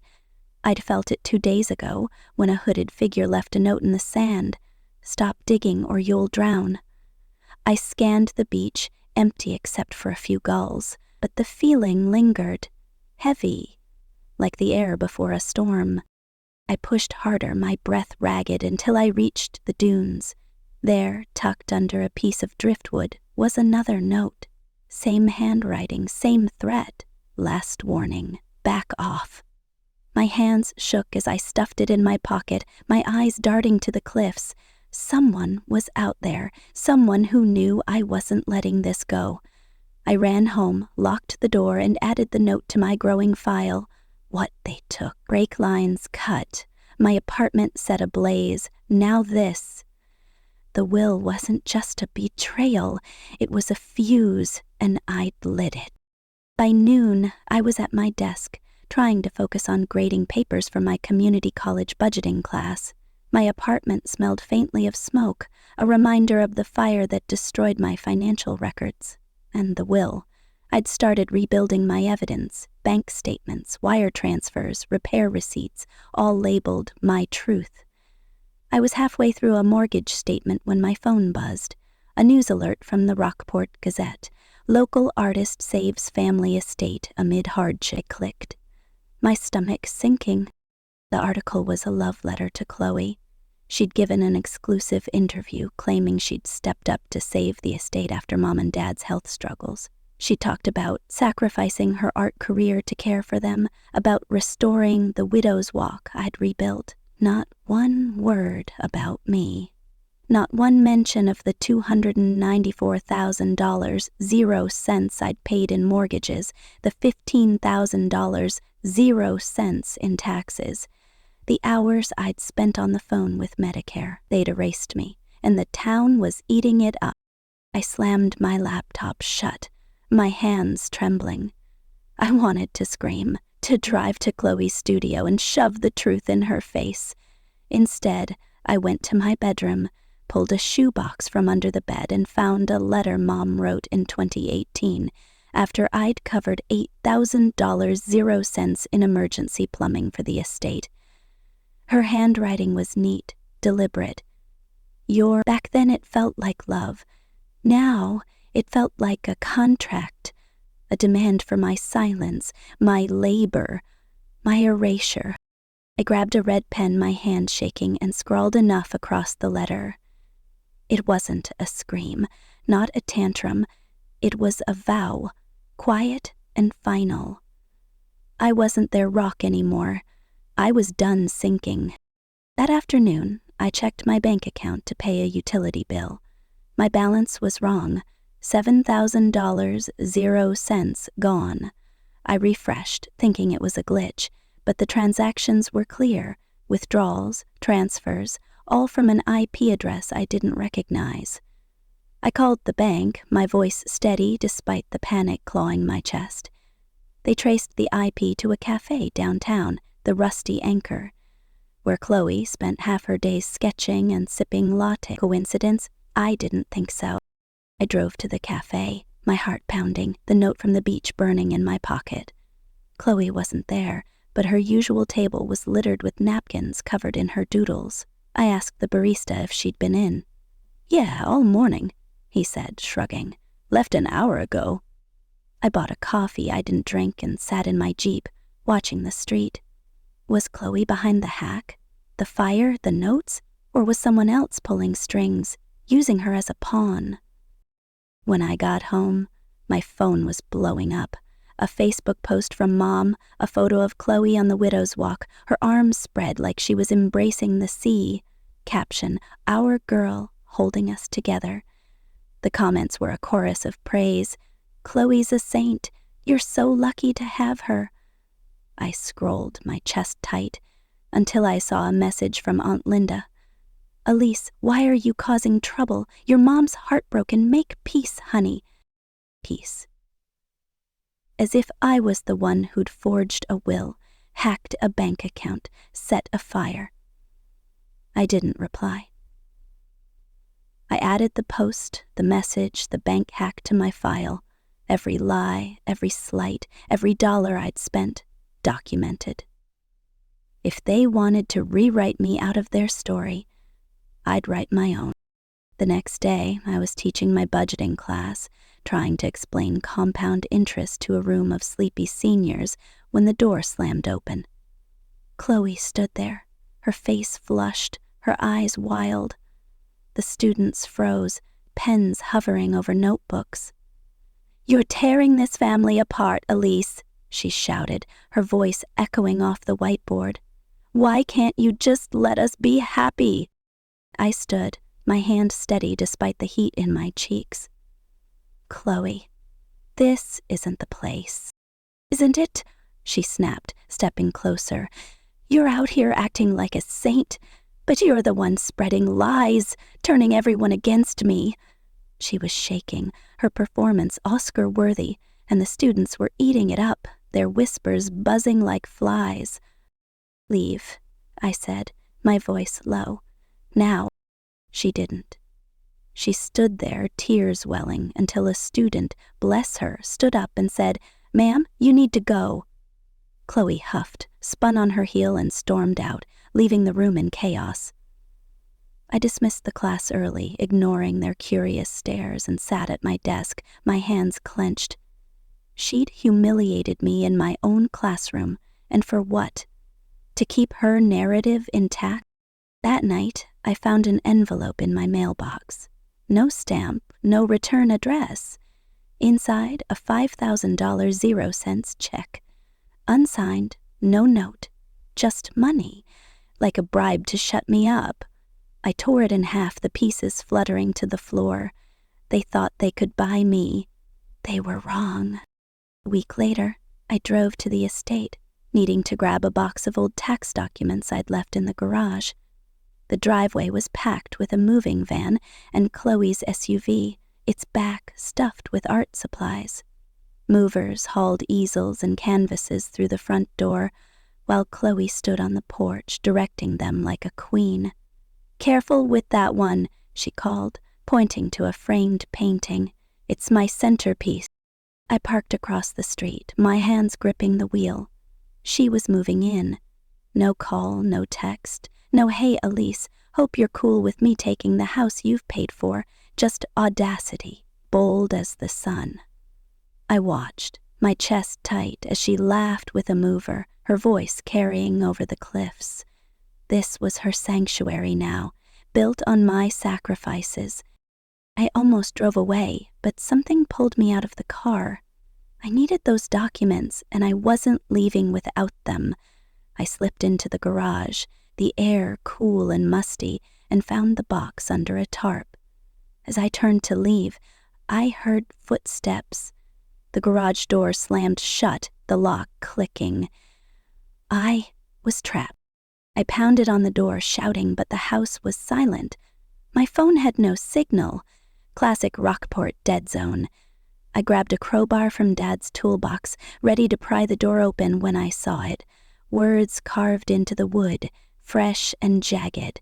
"Leave or lose everything." My blood went cold. Someone had locked me in. Someone who'd planned this. I wedged the crowbar into the lock, my arms straining until it gave, stumbled into the sunlight gasping, the carving burned into my mind. I didn't call the police. I drove home, the box of documents in my passenger seat, the threat echoing. Someone wanted me gone. Chloe, Mom, Dad, or someone I hadn't even considered. I added the incident to my file, my hands shaking as I typed. This wasn't just about money or a house. It was about power, and I was in deeper than I'd realized. The next morning, I got an email from Mom. Subject, estate budget update. Attached was a spreadsheet I'd created 6 months ago when Dad's physical therapy costs spiked. Every cell, every formula, every color-coded tab. Mine. Except the footer now read, "Prepared by Chloe Harper." I stared, my coffee going cold, the audacity sinking in. They'd stolen my work, slapped Chloe's name on it, and sent it back to me like a taunt. I called Mom, my voice calm but edged. "This is my spreadsheet. Why is Chloe's name on it?" She sighed, like I was being difficult. "Chloe's trying, Elise. She's not as organized as you. Let her have this. It'll boost her confidence." Confidence, as if Chloe needed more of that, as if my labor was hers to claim. "No," I said. "This stops now." I hung up, opened my laptop, and drafted an email to both parents, CCing Chloe. "This is the last time I stay silent. I've paid your mortgage, fixed your estate, fought your insurance battles. If my work is misrepresented again, I'll sue for fraud." Attached is the original spreadsheet, watermarked, dated. I hit send, my heart pounding. No going back. That afternoon, another envelope arrived. A $10,000 0 cents check, unsigned, no note. A bribe, louder than words. I didn't tear it up. I filed it with the first, evidence of their desperation. They weren't just erasing me, they were trying to buy my silence, and it wasn't working. I started a new file that night. Proof I existed. Every payment, every repair, every late-night call to Medicare documented. I added photos of receipts, emails from contractors, texts from Mom begging for money. I titled it like a manifesto, because that's what it was. a declaration that I'd been here, that I'd mattered, that I wouldn't let them rewrite me out of my own life. But the weight of it all was crushing me. The brake lines, the fire, the notes, the basement, the hack, each one a brick piling higher. I couldn't trust my family, couldn't trust the town. I was alone, and the realization hit like a wave, cold and relentless. I poured a glass of wine, sat on my balcony, and let the harbor's hum fill the silence. I wasn't crying, wasn't raging. I was planning. The next week, I went to the town library, a quiet place to think, away from my apartment's ghosts. I was researching property law, trying to understand my rights, when I saw Chloe's face on a poster. Art Gala at Harper Estate, hosted by Chloe Harper. My stomach twisted. She was throwing a party in the house I'd paid for, using my money, my work, my life to prop up her image. The date was tomorrow, and I hadn't been invited. I drove to the estate that night, the cliffs dark under a moonless sky. The house was lit up, music spilling from the windows, laughter echoing. I parked down the road, slipped through the woods, and watched from the shadows. Chloe was in her element, a glass of champagne in hand, locals fawning over her paintings. Mom and Dad were there, beaming like they'd never betrayed me. I saw the widow's walk, my widow's walk, strung with fairy lights, Chloe's art displayed on easels I'd paid for. I could have stormed in, could have shattered their perfect night, but I didn't. I took photos, my phone's flash off, capturing every lie. I'd use it. Not now, but soon. I slipped back to my Jeep, the anger simmering, but something else was growing too. A clarity, sharp and cold. I wasn't fighting for the estate anymore. I was fighting for myself. The gala made the local news, another glowing piece about Chloe's generosity. I was at my desk, adding it to my file, when my phone rang. Aunt Linda again, her voice soft, pleading. "Elise, your mom's in tears. She doesn't know why you're pulling away. Can't you talk to her?" I laughed, a sound that startled even me. "Ask her about the will, Linda. Ask her about the checks, the spreadsheet, the basement. Then call me back." She didn't. No one did. But the silence wasn't empty. It was loud with their guilt, their fear. I kept working, kept documenting, kept building my case. I wasn't sure what I'd do with it, sue, go public, or just walk away, but I knew one thing. I wasn't their anchor anymore. I was my own. Then, a break.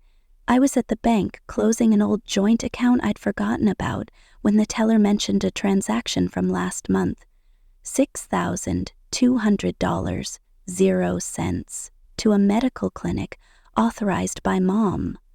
My name was still on the account, a loose end they'd exploited. I froze, the pieces clicking, the hack, the checks, the basement. They weren't just about the will. They were about control, about keeping me tethered, dependent. I closed the account, my hands steady, and drove to a title office on the edge of town. I signed a severance form, cutting all legal ties to the estate. It took 20 minutes, but it felt like shedding chains. I kept the signed copy in my purse, a talisman of freedom. On the way home, I stopped by the estate, not to go in, but to say goodbye. I walked to the mailbox, dropped the house key inside, and listened to it clink against the metal. No note, no farewell, just done. That night, I stood on my balcony, the harbor glinting under a crescent moon. The estate was listed for sale. I'd seen it online. Charming cliffside home, updated widow's walk, $2,300,000, 0 cents. My widow's walk, my money, my life. But I didn't feel loss, not anymore. I felt light, like I'd finally set down a weight I'd carried too long. My phone buzzed, a text from Chloe. "You're pathetic, Elise. This isn't over." I didn't reply. I didn't need to. She thought she'd won, but she hadn't. I'd won something bigger. Myself. I poured a glass of water, opened my laptop, and started a new document.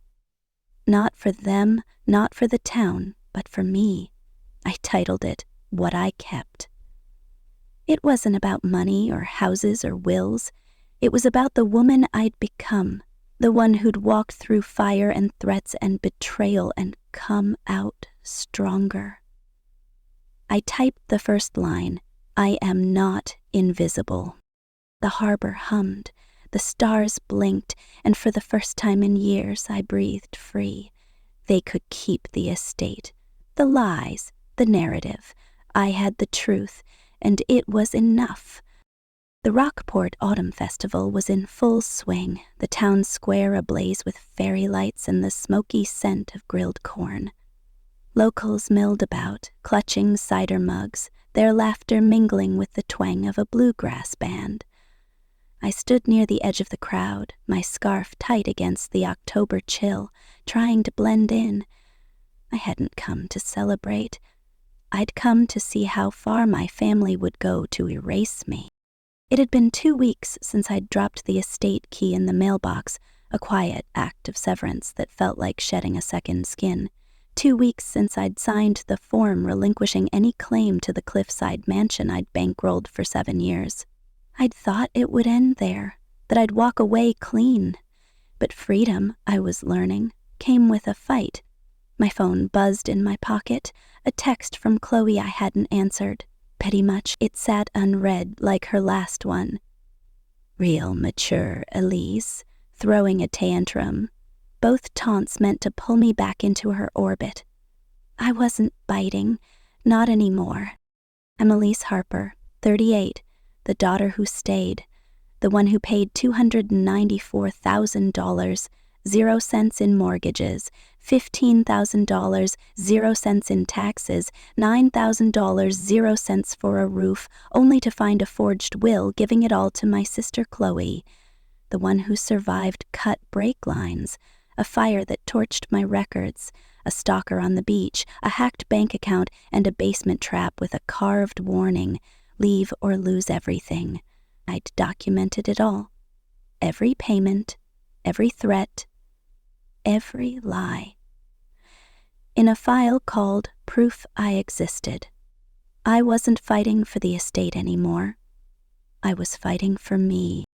The festival's MC took the stage, a local realtor with a megawatt smile. Folks, we've got a special announcement, she chirped. Chloe Harper, Rockport's own artist, has something to share. The crowd cheered as Chloe stepped up, her auburn hair glowing under the spotlight, her smile practiced and perfect. She wore a bohemian shawl, every inch the town's darling. Thank you, Rockport, she said, her voice thick with faux humility. I'm thrilled to announce the Harper Family Art Gallery, opening next month in our estate. It's a labor of love, funded by my family's hard work, to give back to this community that's given us so much. The crowd erupted, clapping like she'd just cured cancer. I stood frozen, my breath shallow. Funded by my family's hard work? She meant my mortgage payments, my savings, my life.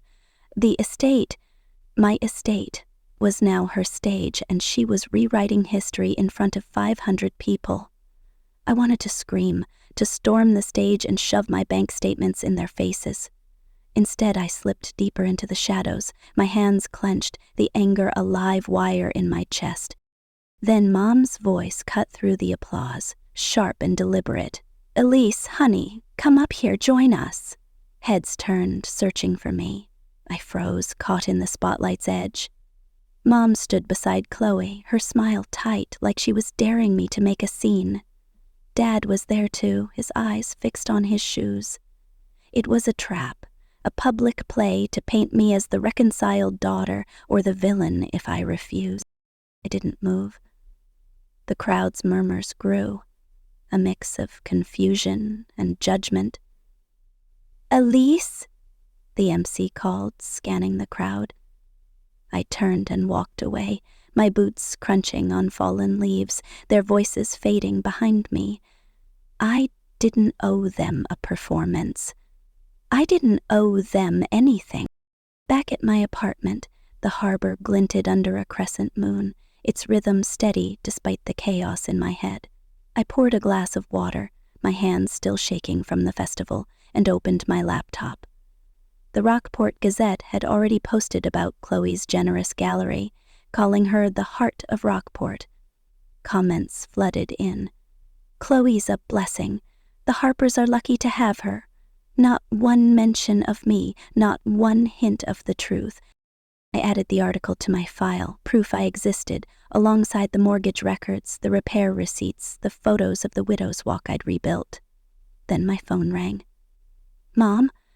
I let it go to voicemail, her voice syrupy through the speaker.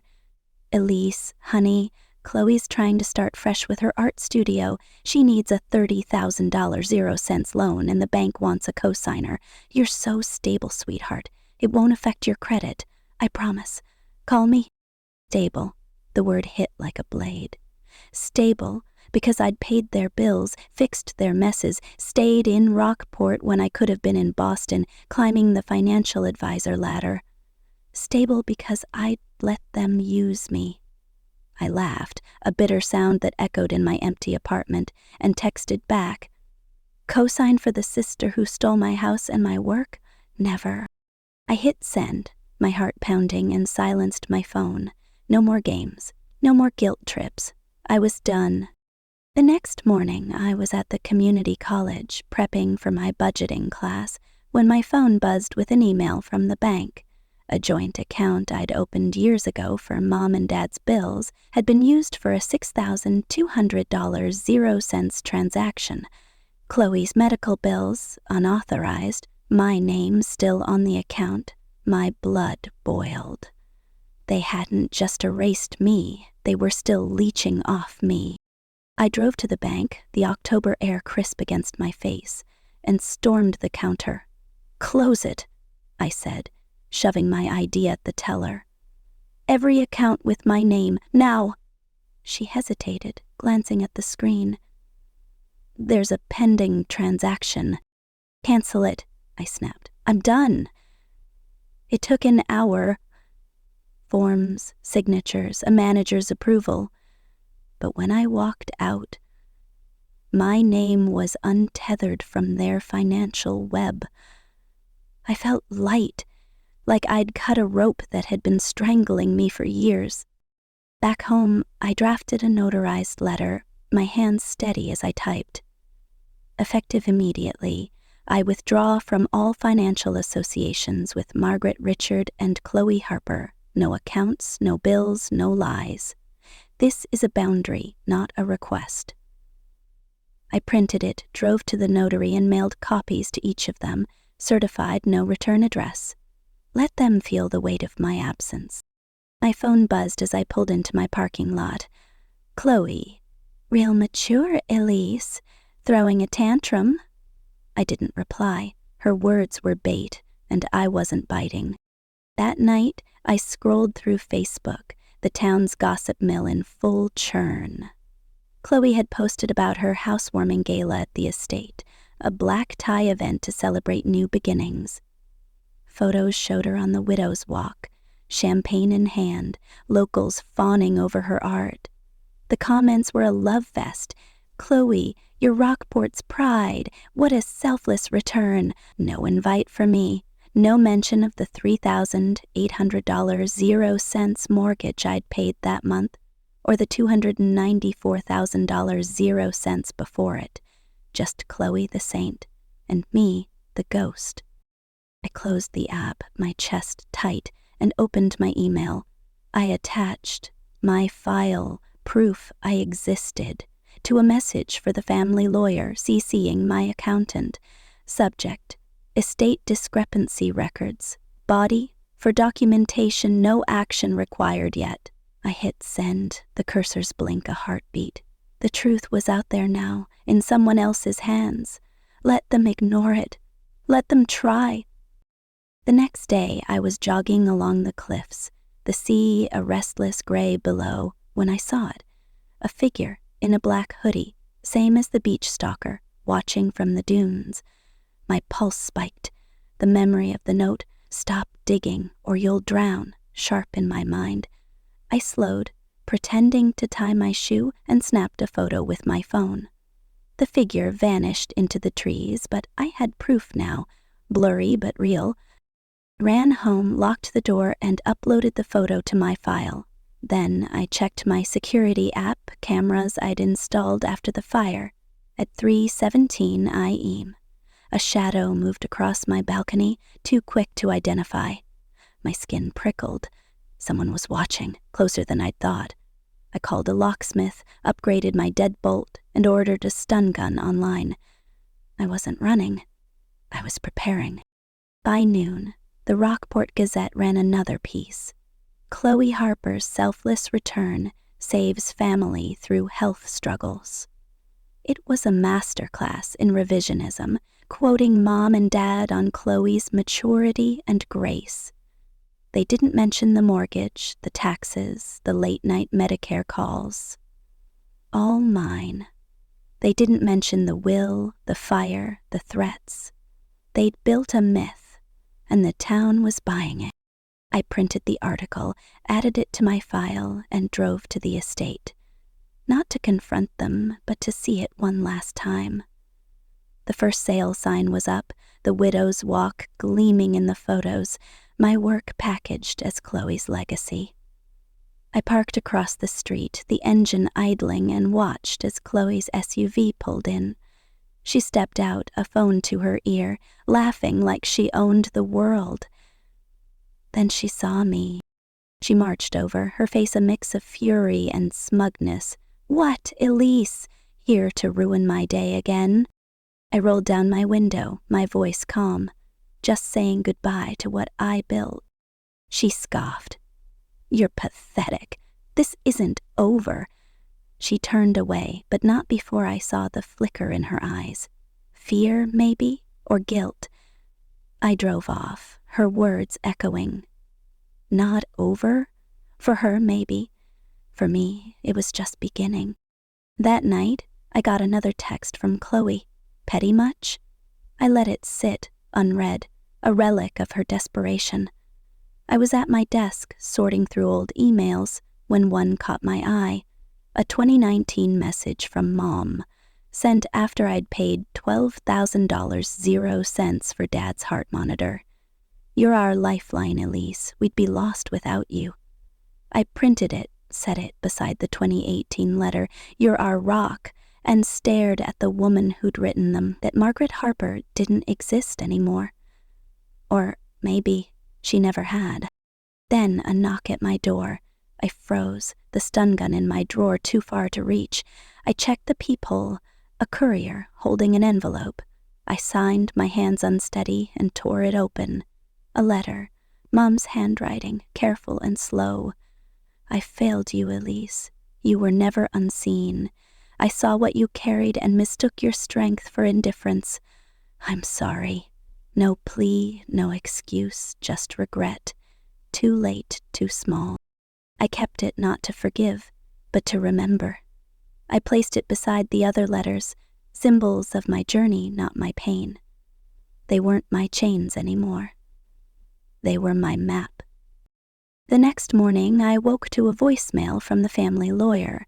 "Elise, I received your file. We need to talk. There are irregularities with the will." My heart skipped. Irregularities? Forgery? Fraud? I called back, set a meeting for Monday, and felt a spark of something new. Hope, maybe. Or justice. I spent the day teaching, my budgeting class a quiet refuge. My students, mostly retirees, asked practical questions, their trust grounding me. After class, I gardened, my hands in the soil, planting bulbs that would bloom in spring. I volunteered at the food bank that evening, sorting cans, the rhythm soothing. My phone stayed silent, no calls from Mom, Dad, or Chloe. I didn't jump when it buzzed with a spam text. I was finding my rhythm, my peace. That night I stood in my apartment, the harbor a dark mirror outside. I opened what I kept and typed, I didn't leave. I stopped holding their world up. The words felt true, solid, like the cliffs that held Rockport against the sea. I wasn't invisible. I was free. The festival, the loan, the gala, the threats. They'd tried to break me, but they'd built me instead. I didn't know what the lawyer's irregularities meant or who was behind the hoodie, the fire, the hack, but I knew this. I was done carrying their lies. I'd carry my truth instead, and it was heavier, sharper, brighter than they'd ever understand. I closed my laptop, poured a glass of water, and stepped onto the balcony. The stars were out, the harbor humming its eternal song. I whispered to the night, not for them, but for me, I am enough. And for the first time, I believed it. The rain was relentless, hammering the glass walls of my Seattle mansion like 1,000 tiny fists. It was December 10th, 2025, and I was up on a ladder, stringing Christmas lights across the eaves, my fingers numb from the cold. The Pacific Northwest winter had no mercy, but I'd always found solace in these rituals.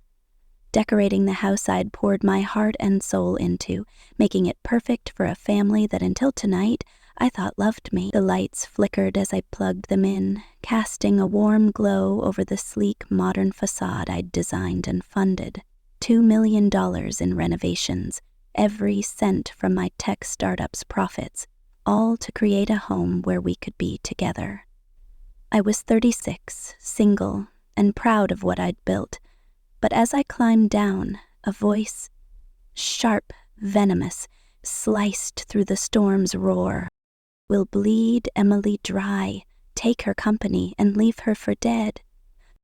My sister Claire's words hit me like a physical blow. I froze, one foot still on the ladder, my breath caught in my throat. The window to the study was cracked open, just enough for their voices to spill out. My mother, Maggie, responded, her tone cold as the rain soaking my jacket. Vic's ready to seize her startup. The inheritance is ours, Claire. I don't know how long I stood there, clinging to the ladder, the Christmas lights buzzing faintly above me. My heart pounded so hard I thought it might crack my ribs. Claire and Maggie, my sister and my mother, plotting to destroy me. The family I'd spent 36 years loving, supporting, bankrolling. I'd funded their vacations to Aspen, Maggie's Mercedes, Claire's designer wardrobe. I'd built this mansion, a monument to our bond, only to hear them scheming to strip me of everything, my company, my home, my future. And Victor Langston, my mother's friend, a venture capitalist I'd trusted, was at the heart of it. I should have stormed in, screamed, demanded answers, but something colder, sharper took hold. I climbed down, my boots squelching in the mud, and pressed myself against the wall, listening. Claire's laugh was like glass shattering. She's so naive, Mom. Thinks her little tech empire makes her untouchable. Vic's got the board in his pocket. She'll be out by New Year's. Maggie's voice dropped, conspiratorial. And the house? Derek's working on the paperwork. Once the renovations are finalized, it's ours. Emily won't see a dime. Derek, Claire's husband, the corporate lawyer with a smile like a shark. I'd always hated his smug questions about my startup's finances, his condescending jabs about my cute little AI project. Now it made sense. They weren't just after my money. They wanted my company, my life's work. I'd started Carter Tech with nothing but a laptop and a dream, coding in my dorm room at UW. Now, with 5 patents and a valuation of $50 million, 0 cents, it was the target of their greed. I slipped inside through the garage, my mind racing. The warmth of the house felt suffocating, the polished hardwood floors and custom chandeliers mocking me. Every detail, the marble countertops, the floor-to-ceiling windows, was a testament to my sacrifice. I'd worked 80-hour weeks, skipped vacations, poured every dollar into this family. And for what? To be betrayed by the people I loved most. In the kitchen, I poured a glass of wine, my hands trembling. The Christmas tree loomed in the living room, its ornaments glinting like accusations. I'd spent the morning decorating it, humming carols, imagining the holiday we'd share. Now, the memory felt like a lie. I sat at the island staring at the wine and let the truth sink in. My family didn't love me. They used me. Claire, with her perfect life and perfect husband, mocked my single status, my work boots, my ambition. Maggie, the elegant socialite, hid her phone when I entered the room, her smiles laced with deceit. And Vic. God, Vic. I'd trusted him, invited him to board meetings, let him charm me with his talk of partnerships. Was he just Maggie's lover or something worse? The wine tasted like acid. I set the glass down and opened my laptop, my fingers moving on instinct. Maggie's email was predictable. Her password hadn't changed in years. I hesitated, my conscience prickling. This was a line I'd never crossed. But the voices from the study echoed in my head and I typed. Her inbox was a goldmine of betrayal. Emails to Derek, dated back 18 months, outlined a plan to transfer the mansion's deed to Claire. After I'd finished paying for it, a spreadsheet tracked my contributions. $2 million, 0 cents in renovations. $500,000, 0 cents in family investments that had vanished into an offshore account. And then, the kicker, messages to Vic, laced with intimacy. Once Emily's out, we're free, she wrote. The startup's ours. I slammed the laptop shut, my breath ragged. The mansion felt like a tomb, every corner hiding their lies. I thought of the family trips I'd funded. Hawaii, Paris, the Bahamas. I'd paid for Claire's law school, Maggie's charity galas, even my father Nathan's golf club membership. 36 years of devotion, and they'd been siphoning my money to fund Maggie's affair and Claire's greed. The spreadsheet showed $500,000, 0 cents unaccounted for, small withdrawals over years, clever enough to avoid suspicion. I'd been their ATM, their fool. My phone buzzed and I flinched. A text from Maggie. Dinner at 7. Don't be late. The hypocrisy burned. She was probably in the study now, plotting with Claire while I was expected to play the dutiful daughter. I typed a reply, be there soon, and stood, my resolve hardening. I wouldn't confront them yet, not like this, raw and reeling. I needed proof, a plan, a way to turn their betrayal against them. The next morning I called in sick to Carter Tech. My COO, Rachel, was skeptical. She knew I never took days off, but I brushed her off with a lie about the flu. I drove to a tech store in Bellevue, the rain still pounding, and bought a set of discreet recording devices, tiny cameras, audio bugs, the works. My hands shook as I paid, the cashier's curious glance making me feel like a criminal. But I wasn't the criminal here. Back at the mansion, while Maggie was at her charity brunch and Claire was at her law firm, I installed the devices. A camera in the living room, hidden in a bookshelf. An audio bug under the kitchen island. Another in the study, tucked behind a framed photo of us. Me, Claire, Maggie, and Nathan, smiling like a real family. The irony made my stomach churn. That night, dinner was a masterclass in deception. Maggie was all smiles, complimenting the prime rib I'd spent 3 days marinating.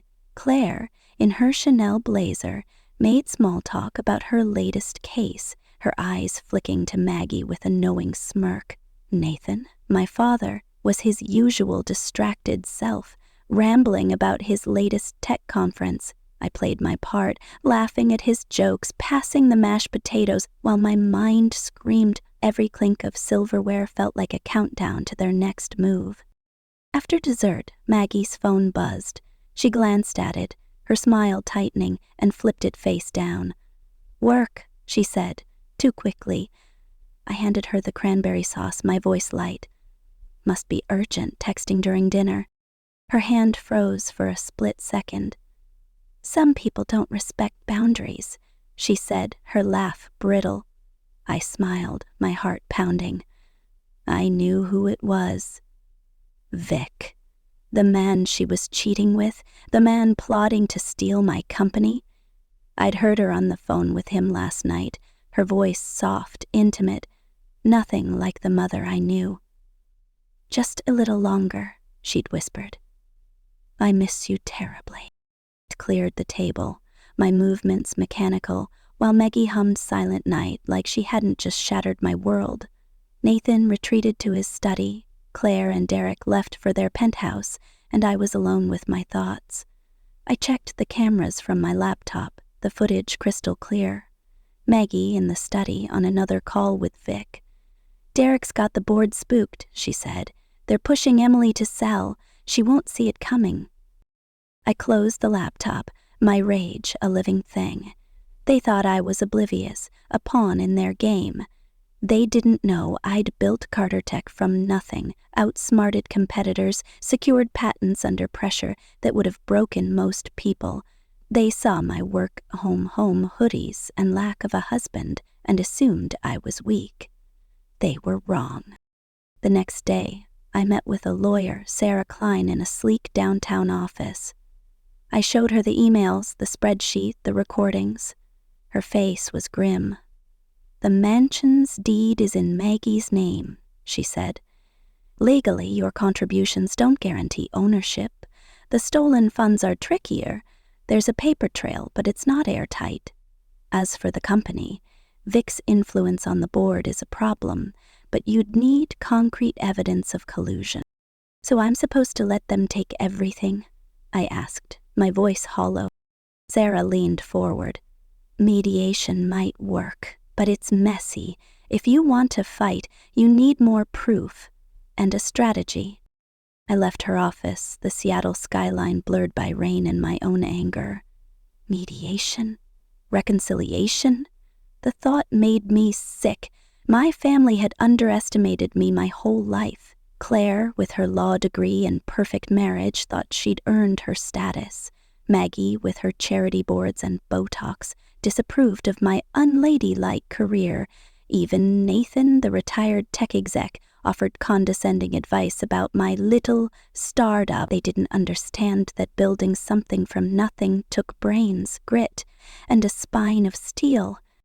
That night, I upped the ante. I installed a camera in Maggie's bedroom, my stomach twisting as I hid it in a vent. I was crossing lines I never thought I'd cross, but they'd left me no choice. The recordings piled up. Claire and Derek in the living room, discussing how to frame me for fraud. Maggie and Vic, plotting to pressure my board. Every word was a knife, but I kept going, documenting every dollar I'd spent. $2 million, 0 cents on the mansion, $500,000, 0 cents on family expenses, down to the last cent. Then, the first real danger hit. I was driving to Carter Tech, the rain a gray curtain, when my brakes failed. The pedal went soft and my SUV skidded on the wet pavement, nearly slamming into a semi. I swerved into a ditch, my heart hammering, the airbags untouched, but my nerves shot. The mechanic later confirmed it. The brake lines had been cut. Sabotage. I thought of Vic, his polished smile, his connections. Was this his doing or Claire's? Derek's? I didn't tell anyone. Instead, I doubled down. I bought a burner phone, backed up my evidence to a secure cloud, and kept playing the perfect daughter. Maggie grew jumpier, criticizing my every move, sawdust on her floors, my sloppy appearance. Claire's jabs got sharper, her questions about my finances more pointed. Nathan, oblivious, complimented the mansion's new skylights, unaware his wife was planning to leave him for Vic. The second danger came a week later. I was working late at Carter Tech, the office dark except for my desk lamp, when the door rattled. A masked figure slipped inside, moving fast. I dove under my desk, my pulse roaring as they rifled through my files. They took a USB drive with my latest AI patent and vanished. I checked the security footage, grainy, useless. The police called it a random break-in, but I knew better. Thick was closing in. My board started asking questions. Rachel, my COO, flagged a leaked report claiming I'd mismanaged funds. The stock dipped 10% overnight. I traced the leak to an anonymous email, but I knew Derek's fingerprints were on it. The pressure was suffocating, investors calling, the SEC sniffing around, my own team doubting me. I smiled through it, my mask flawless, while inside I was screaming. The third danger hit at a family dinner. I'd spent hours preparing prime rib, homemade rolls, the works. Claire raised a toast, her eyes glinting with malice. I sipped my wine, and within minutes my vision blurred, my head swam, my limbs heavy. I excused myself, stumbling to the bathroom, and forced myself to vomit. The wine had been spiked, Claire's doing, I was sure. I rinsed my mouth, fixed my smile, and returned, my heart a war drum. The fourth danger came in a text from an unknown number. Step down or your secrets go public. Attached was a photo of me installing the cameras in Maggie's room. Someone was watching me. I changed my locks, hired a private investigator, and kept going. The fifth danger was the worst. My office was vandalized. Quit or die spray painted across my desk. The police found no prints, but the message was clear. They wanted me broken. I refused to break. I planned my counterattack for Claire's birthday gala, a black tie event with Seattle's elite. I'd expose them there, in front of everyone, with evidence they couldn't deny. I spent nights compiling it all, recordings, emails, financial logs. I rehearsed my speech, my timing, my every move. It felt like preparing for the biggest pitch of my career, but this wasn't about money. It was about survival. The gala was a week away when I found the final piece of evidence, an email from Vic to Maggie titled Post-Takeover Plan. They were leaving for Dubai once my company was theirs, with Claire and Derek set to inherit the mansion.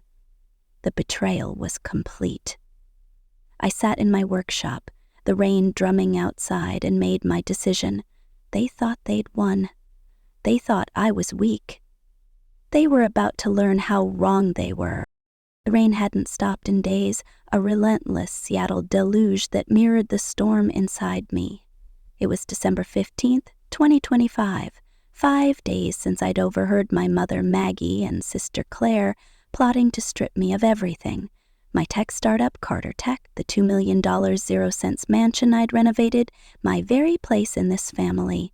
Their words still burned in my ears. Bleed Emily dry, take her company, leave her for dead. I'd spent 36 years believing I was loved, pouring my heart and fortune into this family, only to discover I was their pawn, their ATM. Maggie's affair with Victor Langston, a venture capitalist circling my company like a vulture, was just the tip of the iceberg. Claire's husband, Derek, was drafting legal traps to cut me out, and $500,000, 0 cents of my family investments, had vanished into their schemes. I'd already faced sabotage, cut brake lines, a spiked drink, a vandalized office. But I wasn't broken. Not yet. I stood in the mansion's garage, my breath fogging in the cold, as I unpacked the surveillance gear I'd bought. Hidden cameras, audio bugs, motion sensors, the kind of tech I'd never imagined using against my own family. My hands shook as I tested a tiny camera, its lens no bigger than a dime. This wasn't just about proof anymore. It was about survival. Maggie and Claire thought they'd outsmarted me, but they didn't know the woman I'd become, building Carter Tech from a dorm room dream to a $50 million 0-cents AI empire took more than code. It took strategy, nerve, and a refusal to lose. I'd play their game, but I'd play it better. The house was empty. Maggie at another charity event, Claire at her law firm, my father, Nathan, golfing with his tech buddies. I moved fast, my boots silent on the hardwood.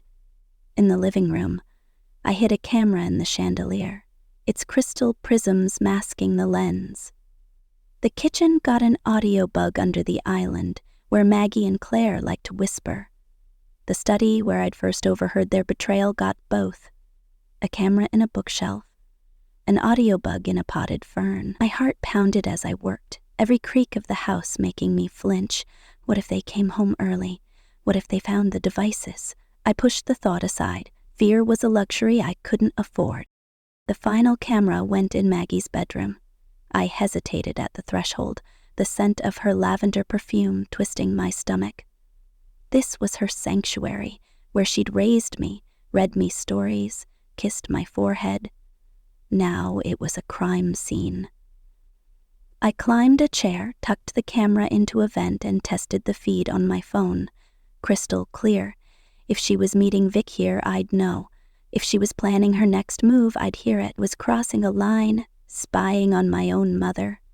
But she'd crossed one first. I stepped back, surveying my work, and felt a strange calm.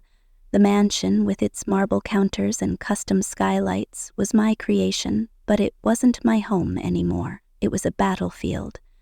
I washed my hands, swapped my work jacket for a cardigan, and started baking cookies. Chocolate chip, Maggie's favorite. The oven's warmth felt like a lie, but I needed to keep up appearances. When the doorbell rang, I plastered on a smile and greeted Mrs. Larson, our nosy neighbor, who'd come to borrow sugar. "Emily, this house is stunning," she gushed, eyeing the Christmas tree. "You must be so proud." I nodded, my smile tight. It's been a labor of love. Love they're stealing, I thought, handing her the sugar. We chatted about holiday plans, her grandkids, the weather, normalcy as a mask, but my eyes kept darting to Maggie's purse on the counter, her phone peeking out. She'd been distracted lately, checking it obsessively, her answers vague when I asked about her day.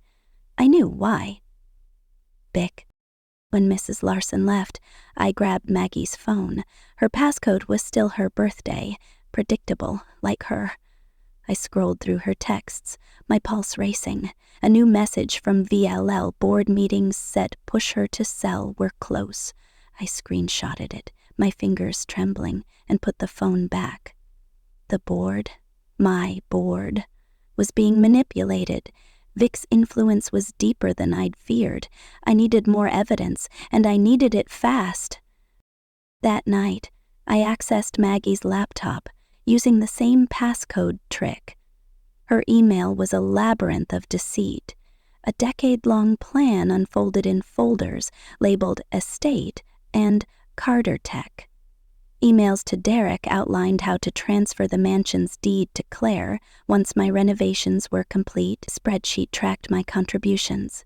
$2 million 0 cents in materials, labor, custom furniture, down to the $57,450 0 cents for the backyard landscaping Maggie demanded for her galas.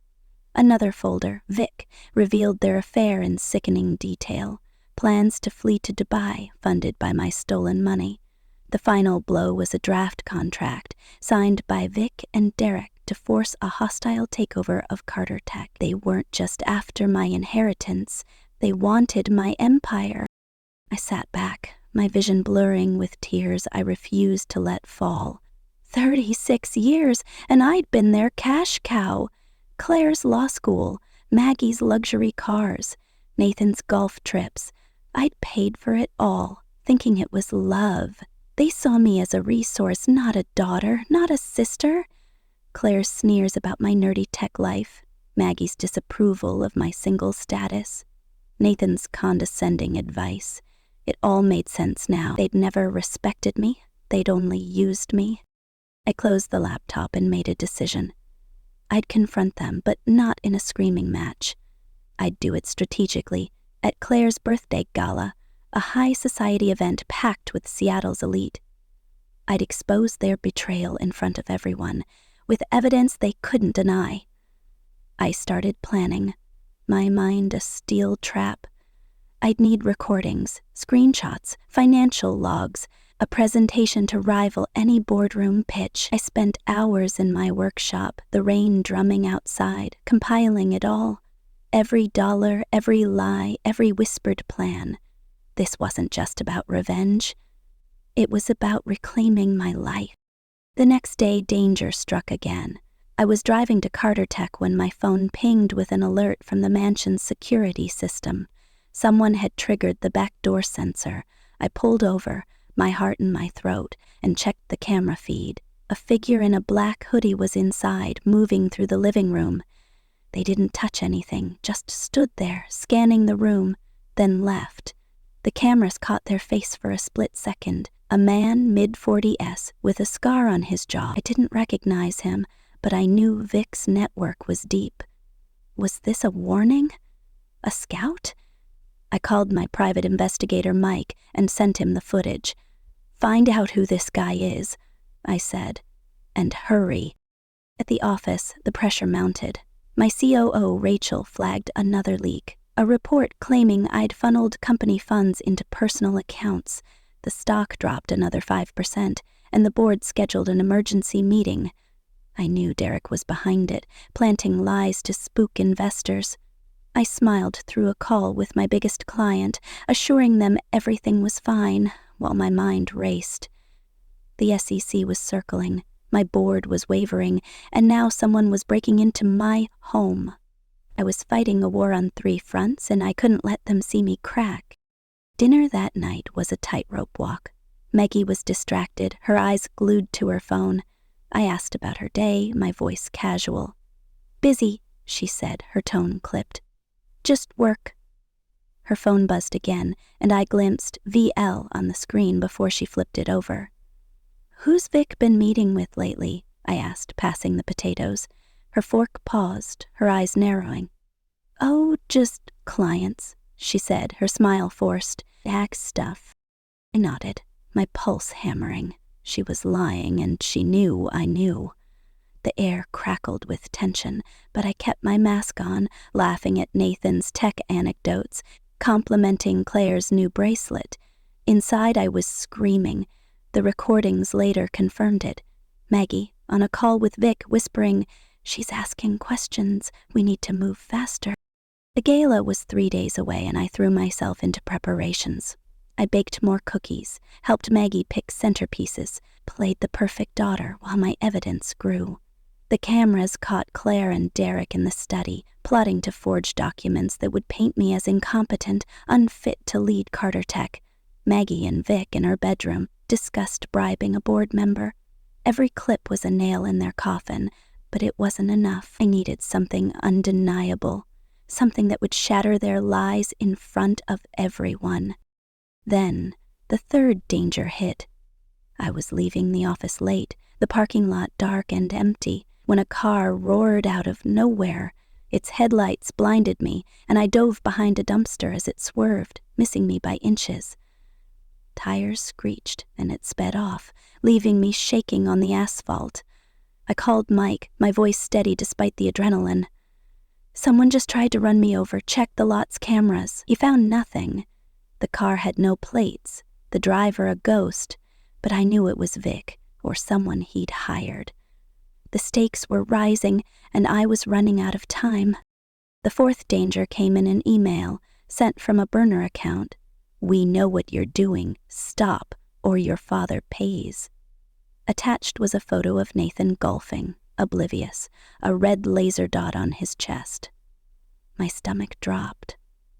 They were threatening my dad, the only one who might still be innocent. I forwarded the email to Mike and called Nathan, my voice calm.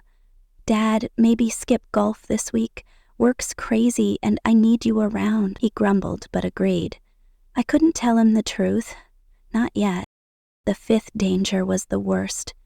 I was home alone, reviewing footage, when the power cut out. The mansion plunged into darkness, the rain's roar the only sound. My phone pinged. A text from the unknown number. Check the basement. I grabbed a flashlight and a kitchen knife, my heart pounding. The basement door was ajar, though I'd locked it that morning. I crept down, the air damp and cold, and found a single item on the concrete floor, a USB drive labeled Emily. Touch it. Instead, I called Mike, who swept the house and took the drive. It was laced with malware, designed to wipe my servers if plugged in. Someone had been inside, steps ahead of me. I didn't sleep that night. I sat in my workshop, the rain a constant drum, and finalized my plan. The gala would be my reckoning. I'd wear a tailored blazer, crisp white shirt, polished boots. No more cardigans, no more playing small. I'd present my evidence on a tablet synced to the ballroom's projector and expose their betrayal to 200 guests, investors, board members, Seattle's power players. I rehearsed every word, every pause, every reveal. This wasn't just a confrontation, it was a performance, a declaration of war. The morning of the gala, I woke to a new email from the burner account. You can't stop us, enjoy the party. My blood ran cold, but I didn't flinch. I dressed, my reflection in the mirror unrecognizable, steely, unyielding. Maggie was already downstairs, fussing over table settings, her phone buzzing nonstop. I caught Vic's name on the screen before she silenced it. "Everything okay, Mom?" I asked, my voice sweet. She jumped, her smile strained. "Just last-minute details," she said. I nodded, my heart a furnace. Let her think she was in control. Let her believe her plan was perfect. She had no idea what was coming. The gala was a glittering spectacle, the ballroom aglow with chandeliers and champagne flutes. Guests in tuxedos and gowns mingled, their laughter a stark contrast to the storm outside. Claire, in a crimson gown, held court with Derek, her eyes flicking to me with a smug glint. Nathan, in a rare suit, chatted with old tech colleagues. Maggie, radiant in emerald silk, played the perfect hostess. I stood at the edge, my tablet in hand, my pulse steady. The moment was mine. Dinner was served, the room buzzing with conversation. I waited, my timing precise. As dessert arrived, I stood, raising my glass. The chatter died, all eyes on me. "To family," I said, my voice clear, "to loyalty, and to the truth beneath our perfect facade." Confusion rippled through the crowd. Maggie's smile froze, Claire's fork clattered, Nathan's brow furrowed. I connected the tablet to the projector, and the screen lit up. "There's a problem in our family," I said, my tone calm but lethal. "A betrayal that threatens everything I've built." I played the first recording, Claire's voice, venomous, saying, "Bleed Emily dry, take her company." Gasps echoed. Maggie's face drained of color. I played another, Maggie and Vic plotting to bribe my board. The room was a tomb, every guest riveted. I showed the spreadsheet. $2 million cents in renovations, $500,000, 0 cents, stolen. I displayed screenshots of Maggie's emails with Vic, redacted but damning. Once Emily's out, we're free. I turned to Nathan, my voice steady. "Did you know Mom's been having an affair with Vic Langston? Did you know they planned to take my company and leave you?" Nathan's face crumpled, his fists clenching. "Martha, what is this?" he demanded, his voice shaking. Maggie grabbed my arm, her nails digging in. "Emily, you're misunderstanding." "A misunderstanding?" I cut her off, my voice rising. 10 years of lies, while I worked 80-hour weeks to build this family a home? I showed the final slide, Vic's email about Dubai, Claire and Derek's forged documents, the plan to cut me out. "This is your reward for my devotion." The room erupted. Nathan stood, his chair crashing backward, and flipped the dining table in a roar of rage. Crystals shattered, wine spilled, guests screamed. "You betrayed us all!" he shouted at Maggie. "Vic, my partner, my friend." He turned to Claire, his voice breaking. "And you, my daughter, plotting against your sister?" Claire was pale.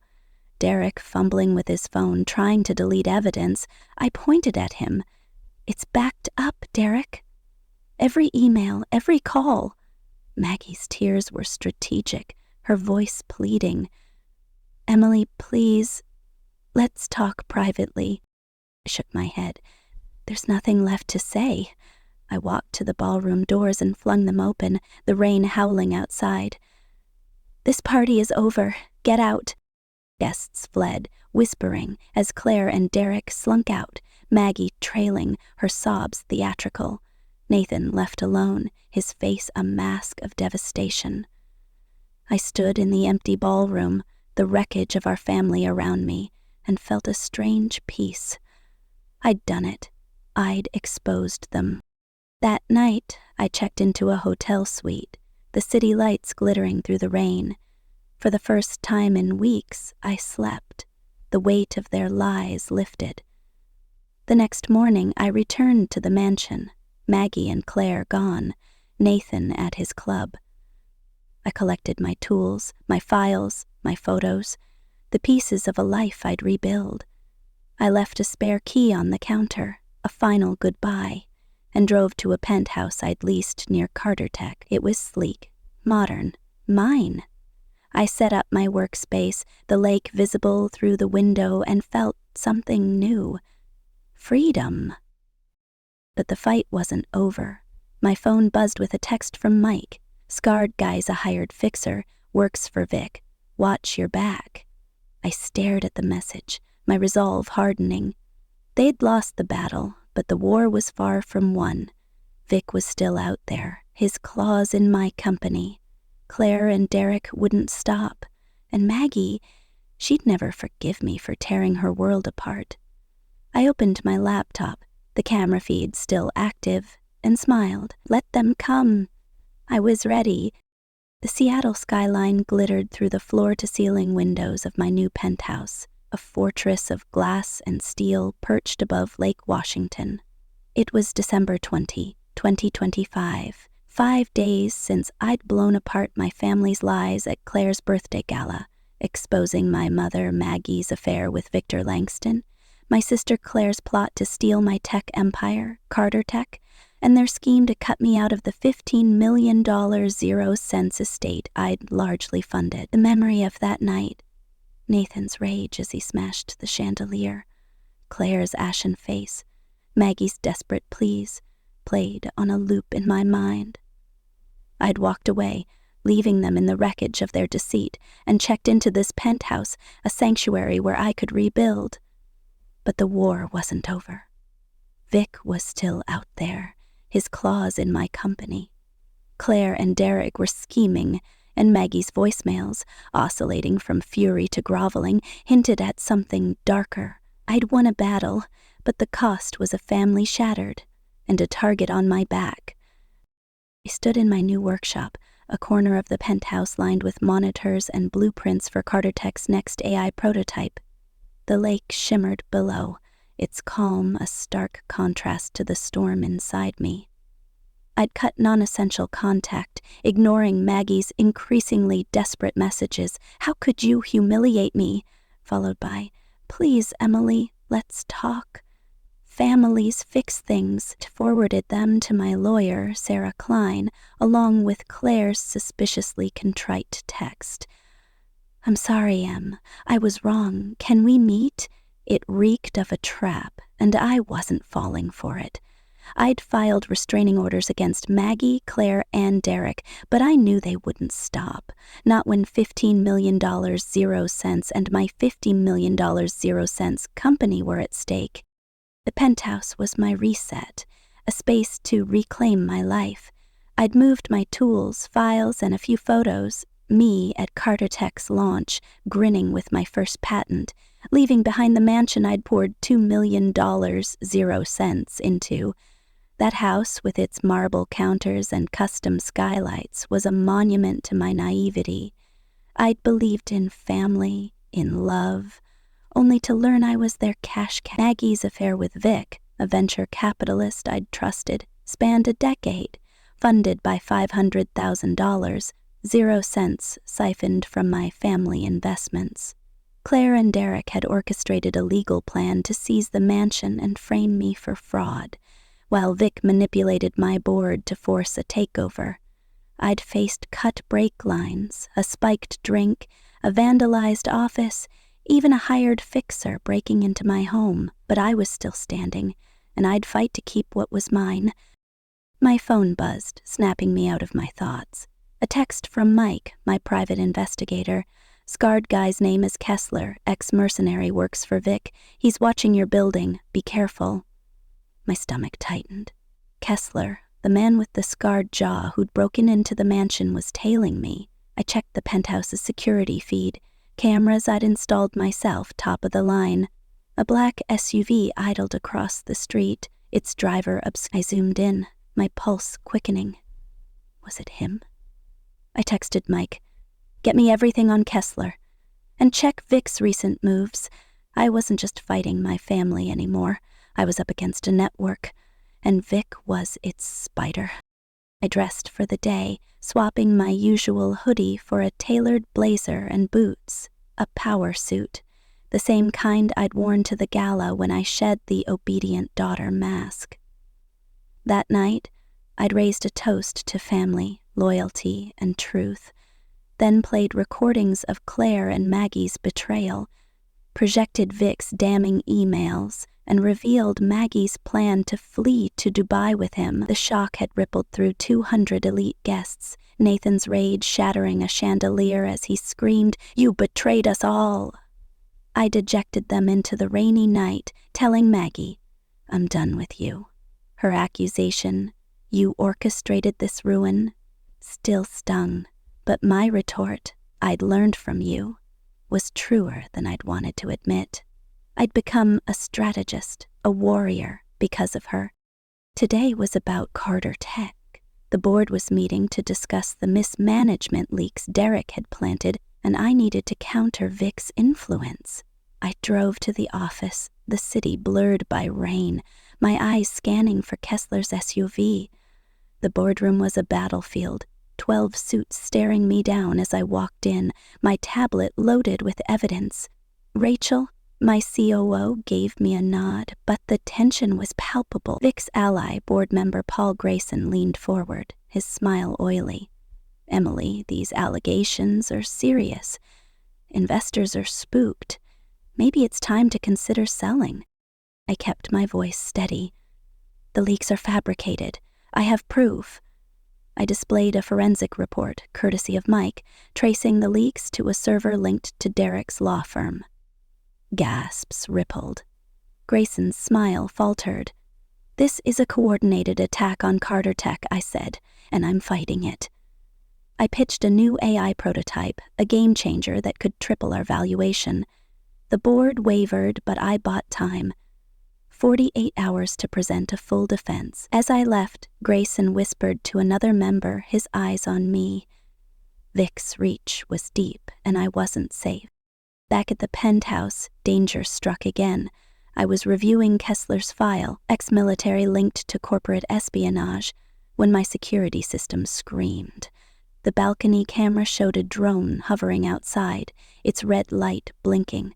I hit the panic button, locking the penthouse down, and called Mike. "Drone at my window. Get here now." The feed cut out, but not before I saw a package drop onto the balcony. I didn't touch it. Mike arrived with a bomb squad, who identified it as a surveillance device rigged to transmit audio and video. Someone, Kessler, Vic, maybe Claire, was listening. I upped my security, adding encrypted firewalls and a guard at the lobby. The game was escalating, and I was one step behind. The next day, I met Nathan for coffee, our first real talk since the gala. He'd moved to a hotel, his face lined with grief. "I investigated," he said, his voice raw, "Maggie's affair with Vic. It's real, 10 years. She planned to leave me after the takeover." He slid a folder across the table. Bank records showing $500,000, 0 cents funneled to Vic's accounts, plus emails confirming Derek's role. I'm revising my will, he said. The $15 million 0 cents estate. It's yours, Emily. You're the only one with integrity. I shook my head, my throat tight. Dad, I don't want it like this. But he insisted, his eyes fierce. They robbed you. I'll make it right. We parted with a cautious hug, a fragile bond forming over shared betrayal, but as I drove home, a new text from the burner number chilled me. Your father's next if you don't back off. Attached was a photo of Nathan leaving the cafe, a shadow behind him. I forwarded it to Mike, my hands shaking. They were targeting him to break me. The second danger hit that night. I was working late, the penthouse dark except for my desk lamp, when the power cut out. The backup generator didn't kick in, a bad sign. I grabbed a flashlight and my phone, the security app showing a breach at the lobby. Footsteps echoed in the stairwell, heavy and deliberate.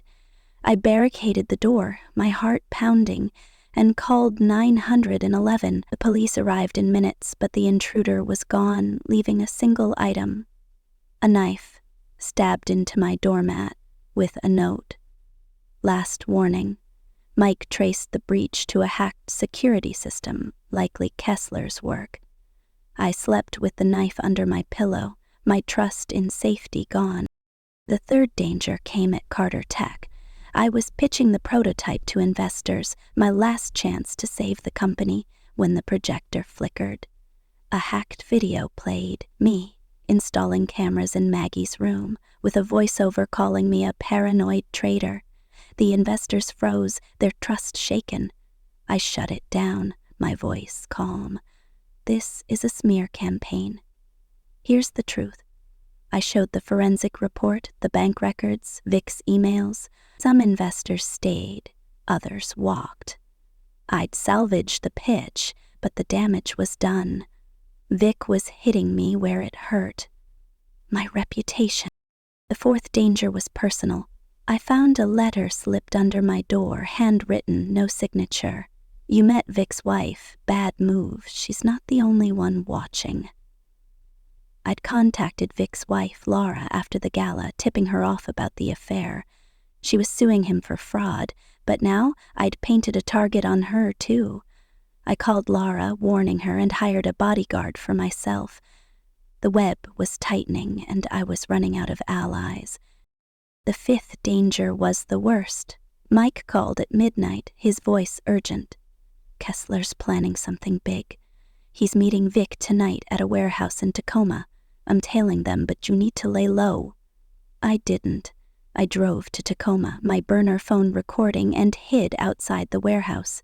Through a cracked window I heard Vic. She's too stubborn. Kessler, end it. Make it look like an accident. My blood ran cold. I slipped away, but a guard spotted me, his shout echoing as I sprinted to my car. Tires screeched behind me, a black SUV in pursuit. I floored it, weaving through traffic, and lost them in the rain-soaked streets. My hands shook as I called Mike, sending him the recording. It was proof, but proof that put me in the crosshairs. The next morning, I woke to Maggie's final voicemail. Vic left me, Emily. I'm alone. Please, just one talk. Her voice cracked, but I heard the manipulation. I blocked her number, my heart heavy but resolute. Claire's apology text came next, dripping with false remorse. Bruce can help your company, Em. Let's fix this. I forwarded it to Sarah, who filed an emergency restraining order. But the text hinted at a new scheme, something I couldn't yet see. I called Mike, dig deeper on Claire, she's not done. The climax came at Carter Tech's Investor Summit, a make-or-break moment. I wore my power suit, my tablet loaded with every piece of evidence. The room was packed. Investors, board members, media.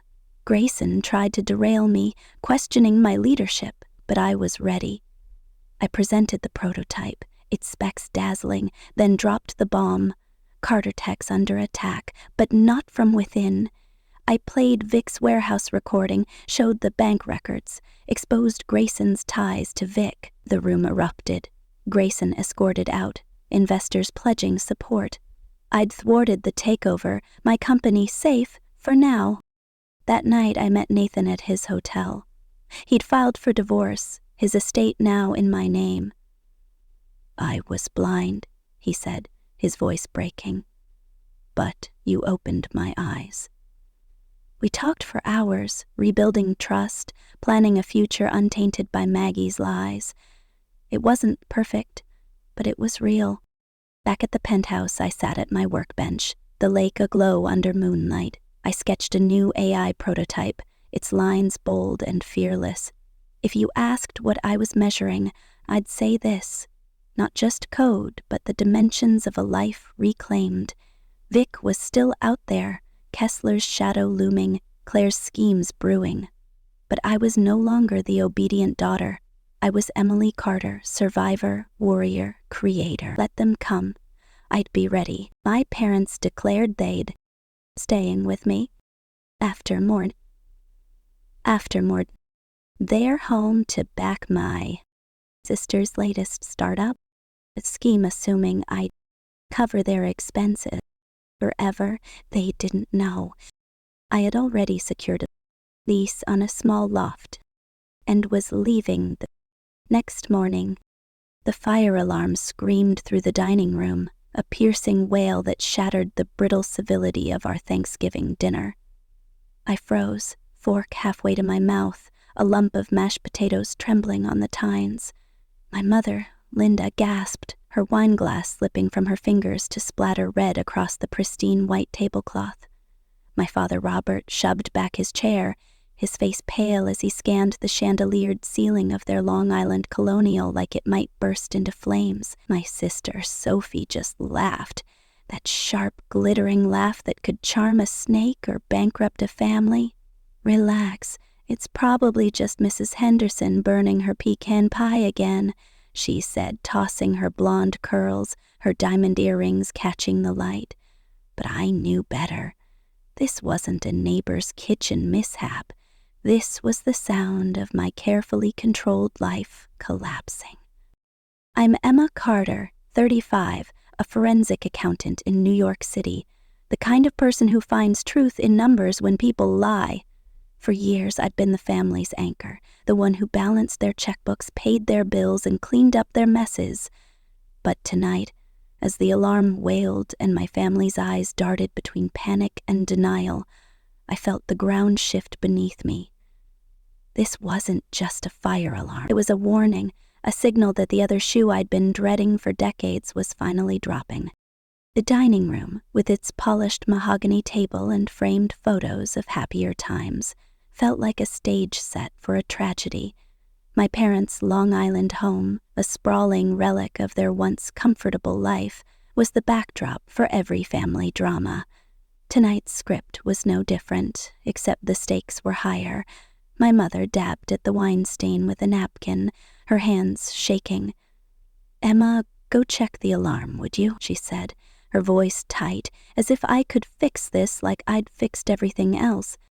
I set down my fork, the potatoes untouched, and stood. The alarm's screech followed me through the house, bouncing off the hardwood floors and the walls lined with memories. My high school graduation, Sophie's endless pageant trophies, the family vacation to Cape Cod where I'd spent half the trip bailing Sophie out of a shoplifting scandal. I reached the control panel in the hallway, punched in the code and silenced the noise. But the silence that followed was worse, heavy with the weight of what was coming. Back in the dining room, my parents were whispering, their heads bent close. Sophie was scrolling her phone, her manicured nails tapping the screen, unfazed. I sat down, my stomach churning, and tried to steer the conversation back to neutral ground. "So, Dad, how's the golf game?" I asked, forcing a smile. He didn't answer. Instead, my mother cleared her throat, her eyes shining with that manic optimism I'd learned to dread. "Emma, we have incredible news," she said, squeezing my father's hand. His face, lined and weary, didn't match her enthusiasm. Your father and I have decided to invest in Sophie's new venture. It's a game changer, a luxury crypto startup, Serenity Coin, she's calling it. Blockchain wellness, cutting edge, celebrity backed. Isn't that exciting? The room tilted. I gripped the edge of the table, my knuckles whitening. Invest? I said, my voice steady despite the storm brewing inside. With what money? Sophie leaned forward, her smile all teeth. Oh, Em, don't be such a buzzkill. It's going to be huge. Think Bitcoin meets Goop. We've got investors lined up, but Mom and Dad are the cornerstone. They're putting in the house. The house? My voice cracked. You mean this house? The one you've lived in for 30 years? Well, yes, my mother said, her tone defensive. It's a second mortgage, not a sale. Temporary. Once Serenity Coin takes off, we'll be set for life. Stared at my father, waiting for him to say something, anything to stop this madness. He just looked down at his plate, his fork tracing circles in the gravy. I knew that look. It was the same one he'd worn when Sophie convinced them to drain their retirement fund for her NFT platform that tanked in 6 months, or when she borrowed my trust fund for her vegan meal kit disaster that left investors suing for millions. And there's more, my mother added, her voice brightening. Since we'll need a place to stay while the business gets off the ground, we thought we'd move into your penthouse. You've got that gorgeous spare room you use as an office. It'll just be a month or 2. My vision blurred, not with tears but with rage. My penthouse, my sanctuary in Manhattan, the one I'd clawed my way to afford through years of late nights untangling corporate fraud for my firm, was being volunteered as their crash pad, without my consent. I forced a nod, my jaw tight, as my mother babbled about redecorating plans and Sophie's vision board for the crypto empire, but inside I was already plotting my escape.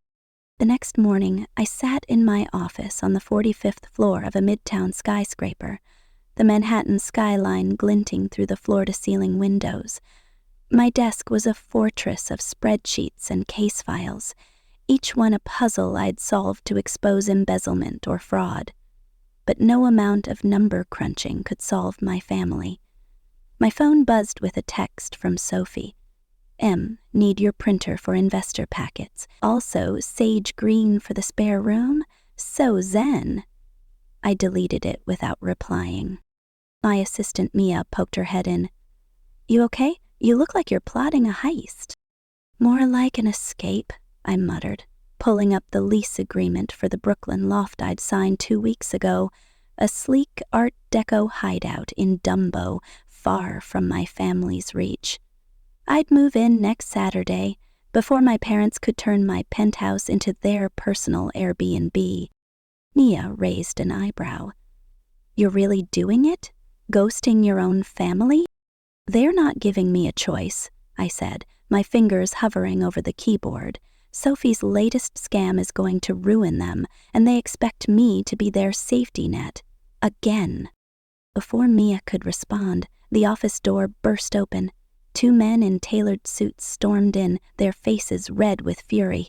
Emma Carter, the taller one barked. We need to talk about Serenity Coin. My heart sank. Sophie's investors. I recognized the taller one, Vincent Rossi, a real estate mogul who'd lost a fortune in Sophie's NFT flop. I'm not involved in my sister's business, I said, standing to meet their glares. Bullshit, Rossi spat. Your family's name is all over this. You're a forensic accountant. You telling me you didn't know she's promising 50% returns in 3 months? I didn't, I said, my voice steady but my pulse racing. But I'm not surprised. The shorter man, who introduced himself as Paul Whitaker, a hedge fund guy, slammed a folder on my desk. We invested based on your parents' involvement. If this tanks, we're coming for you, your firm, everyone. Mia stepped forward. You need to leave, now. They didn't budge until security arrived, but their threat lingered like smoke. My firm's reputation, My career was now tied to Sophie's lies. I sank into my chair, my hands shaking. This was high-pressure situation number 1, and it was only Monday. That night, I drove across the Brooklyn Bridge, the city lights a blur through my windshield.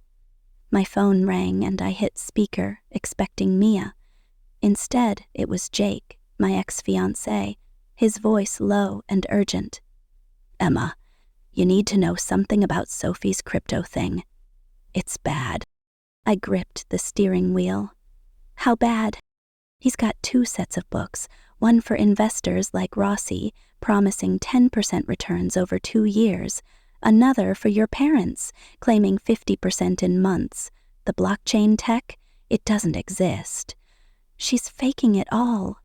My stomach dropped. "Why are you telling me this, Jake?" "Because I helped her pitch it," he admitted, his voice cracking. "I thought it was legit at first, but I saw the contracts. The property for the Serenity Coin office, it's a vacant lot in Queens. The celebrity endorsements, forged." I wanted to scream, to tell him he was as guilty as Sophie, but then I felt it, the car lurching, the brakes soft under my foot. I pumped them. Nothing. The bridge's cables flashed past as I swerved to avoid a taxi, my heart pounding. "Jake, I have to go," I said, hanging up as I wrestled the car to the shoulder, tires screeching. My hands shook as I checked the brake line. Later, sliced clean through. Danger number 1. Someone wanted me dead. I didn't sleep that night. Instead, I sat in my penthouse, the city's hum a distant roar, and dug into Sophie's Serenity Coin pitch deck, which Jake had emailed me. The numbers were a fantasy, promising exponential returns based on a non-existent blockchain. I cross-referenced the contracts with public records. The office lease was fake, the equipment orders tied to a defunct company, the celebrity endorsements pulled from photoshopped emails. Sophie wasn't just reckless, she was a criminal. The next day, I met Nathan Cole, a hedge fund manager who'd lost $2 million 0 cents to Sophie's NFT scam when she was Isabel in Miami. We met in a dimly lit coffee shop in the financial district, his eyes hard as he slid a folder across the table. "Your sister's been at this for years," he said. "Isabel in Miami, Claire in Chicago, Zoe in LA. Same playbook, charm the family, drain the money, then hook outside investors and vanish." I opened the folder, my hands steady despite the nausea. Court records, business licenses, news clippings. Sophie's aliases stretched across 5 cities, $10 million, 0 cents in fraud. "How did no one catch her?" I asked, my voice hollow. "She's good," Nathan said, "and your parents enabled her. They were her first marks every time." I thought of all the times Sophie's business trips kept her away for weeks, her entrepreneur conferences that never added up. I'd ignored the red flags, too busy cleaning up her messes to see the pattern. But now, the truth was staring me in the face, and it was uglier than I'd imagined. Back at my firm, the fallout hit. My boss, Margaret, called me into her office, her expression grim. "Emma, we're suspending you, pending an investigation into your involvement with Serenity Coin." "I'm not involved," I protested, my voice rising. "My sister's a con artist, not me." "The investors don't see it that way," she said, sliding a news article across her desk. The headline screamed, "Forensic accountant linked to crypto scam." My name, my photo, my reputation, dragged through the mud. High-pressure situation number 2. I left her office, my career hanging by a thread, and vowed to end this.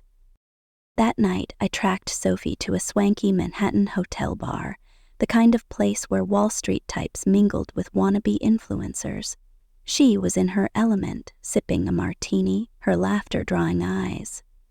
I slid into the booth across from her, my phone recording in my pocket. "Going somewhere, Sophie?" I asked, nodding at the Louis Vuitton suitcase by her side. She smirked, unfazed. "Just a quick trip to seal a deal. You should be proud, Em. Serenity Coin's about to blow up. Like your NFT platform? I said, leaning in. Or the vegan meal kits? Or the boutique in Miami where you were Isabel? Her eyes narrowed, but her smile didn't waver. You've been busy. What do you want? A cut? I want the truth, I said. For once. She laughed, cold and sharp. Fine. There's no blockchain, no office, no spa. It's all a game, and I'm winning. Mom and Dad? They'll forgive me, they always do, and you'll keep cleaning up the mess because that's what you do. I stopped the recording, my blood ice. Not this time. She lunged for my phone, but I was faster, slipping it into my pocket as she grabbed her suitcase and bolted. I followed, weaving through the crowded bar, my heart pounding. Outside, she jumped into a black SUV, but not before I saw the stack of passports and a flash of crypto wallet keys in her bag. $2 million, 0 cents, ready to vanish with her to Dubai. I called Nathan, my voice shaking. He's running now. The next morning, my office was trashed. Files shredded, computers smashed, the words "back off" spray-painted on the wall. Danger number 2. I reported it to the police, but their questions were more about my connection to Serenity Coin than the vandalism. My firm's suspension, the media leak, the brake tampering. Sophie's world was closing in on me, and I was running out of time. I drove to my Brooklyn loft, the movers already packing my penthouse. My phone buzzed with a text from Mia. "Check-X, you're trending." I opened the app, and there it was. A viral post titled, "The Crypto Queen's Sister, Hero or Accomplice." Thousands of comments, some praising my courage, others accusing me of enabling Sophie's scams. My life was unraveling in real time. Then came the call from my father, his voice broken. "Emma, the bank froze our accounts. Fraud alert. Your mother's a mess. Where's Sophie?" "He's gone, Dad," I said, my voice flat. "And I'm done fixing this." "You can't abandon us," he pleaded. "We're your family." "A family doesn't steal your trust fund or mortgage their house for a con," I said, hanging up. I looked around my half-packed penthouse, the city skyline mocking me through the windows. I'd spent years building this life, only to watch Sophie burn it down. But I wasn't going down with her. This was just the beginning. Sophie's escape, the investors' threats, the vandalism, they were all threads in a web I was only starting to untangle. What was on the encrypted file Jake found in her accounts? Who was funding her escape? Was my firm hiding its own role in her scam? And would my parents betray me to protect their golden child one last time? I didn't know yet, but as I loaded the last box into the moving truck, one thing was clear. I was done being their safety net. This time, I was fighting for myself. The parking garage under my midtown office was a concrete maze, its dim fluorescent lights flickering like a bad omen. I clutched my laptop bag, my heels clicking against the cold floor, each step echoing in the cavernous space. It was 9 p.m. and the city's pulse thrummed above me, but down here, it felt like the world had gone silent, except for the low hum of a car engine idling somewhere in the shadows. My phone buzzed in my pocket, a text from Mia. "You still at the office? Be careful, X is blowing up with Crypto Queen stuff." I didn't reply. My focus was on getting to my car, getting to my new Brooklyn loft, and locking the world out. But as I rounded the corner to my parking spot, a figure stepped into the light. A hulking man in a black hoodie, his face half hidden, a crowbar dangling from his hand. "Emma Carter," he growled, his voice like gravel. "You've been sticking your nose where it doesn't belong." My heart slammed against my ribs. I backed up, my bag slipping to the ground. I don't know what you're talking about," I said, my voice steady despite the panic clawing at my throat. "Don't play dumb," he said, stepping closer, the crowbar glinting. "Serenity Coin, Your sister's little game. My boss wants his money back, $2 million, now. I scanned the garage, searching for an exit, a camera, anything. The nearest stairwell was 20 feet behind him, and my car was useless with its tampered brakes still under repair. I don't have your money, I said, inching backward. Sophie's the one you want. He laughed, a low, ugly sound. Sophie's gone. You're what's left. He lunged, the crowbar swinging toward my head. I ducked, my reflexes sharper than I expected, and bolted for the stairwell. His boots pounded behind me, the metal clanging as he swung again, missing by inches. I threw open the stairwell door, my breath ragged, and sprinted up 2 flights, my legs burning.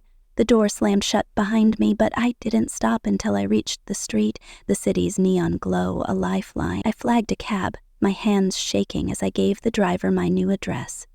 Danger number 3. Sophie's hired thug had nearly ended me, and I knew this was only the beginning.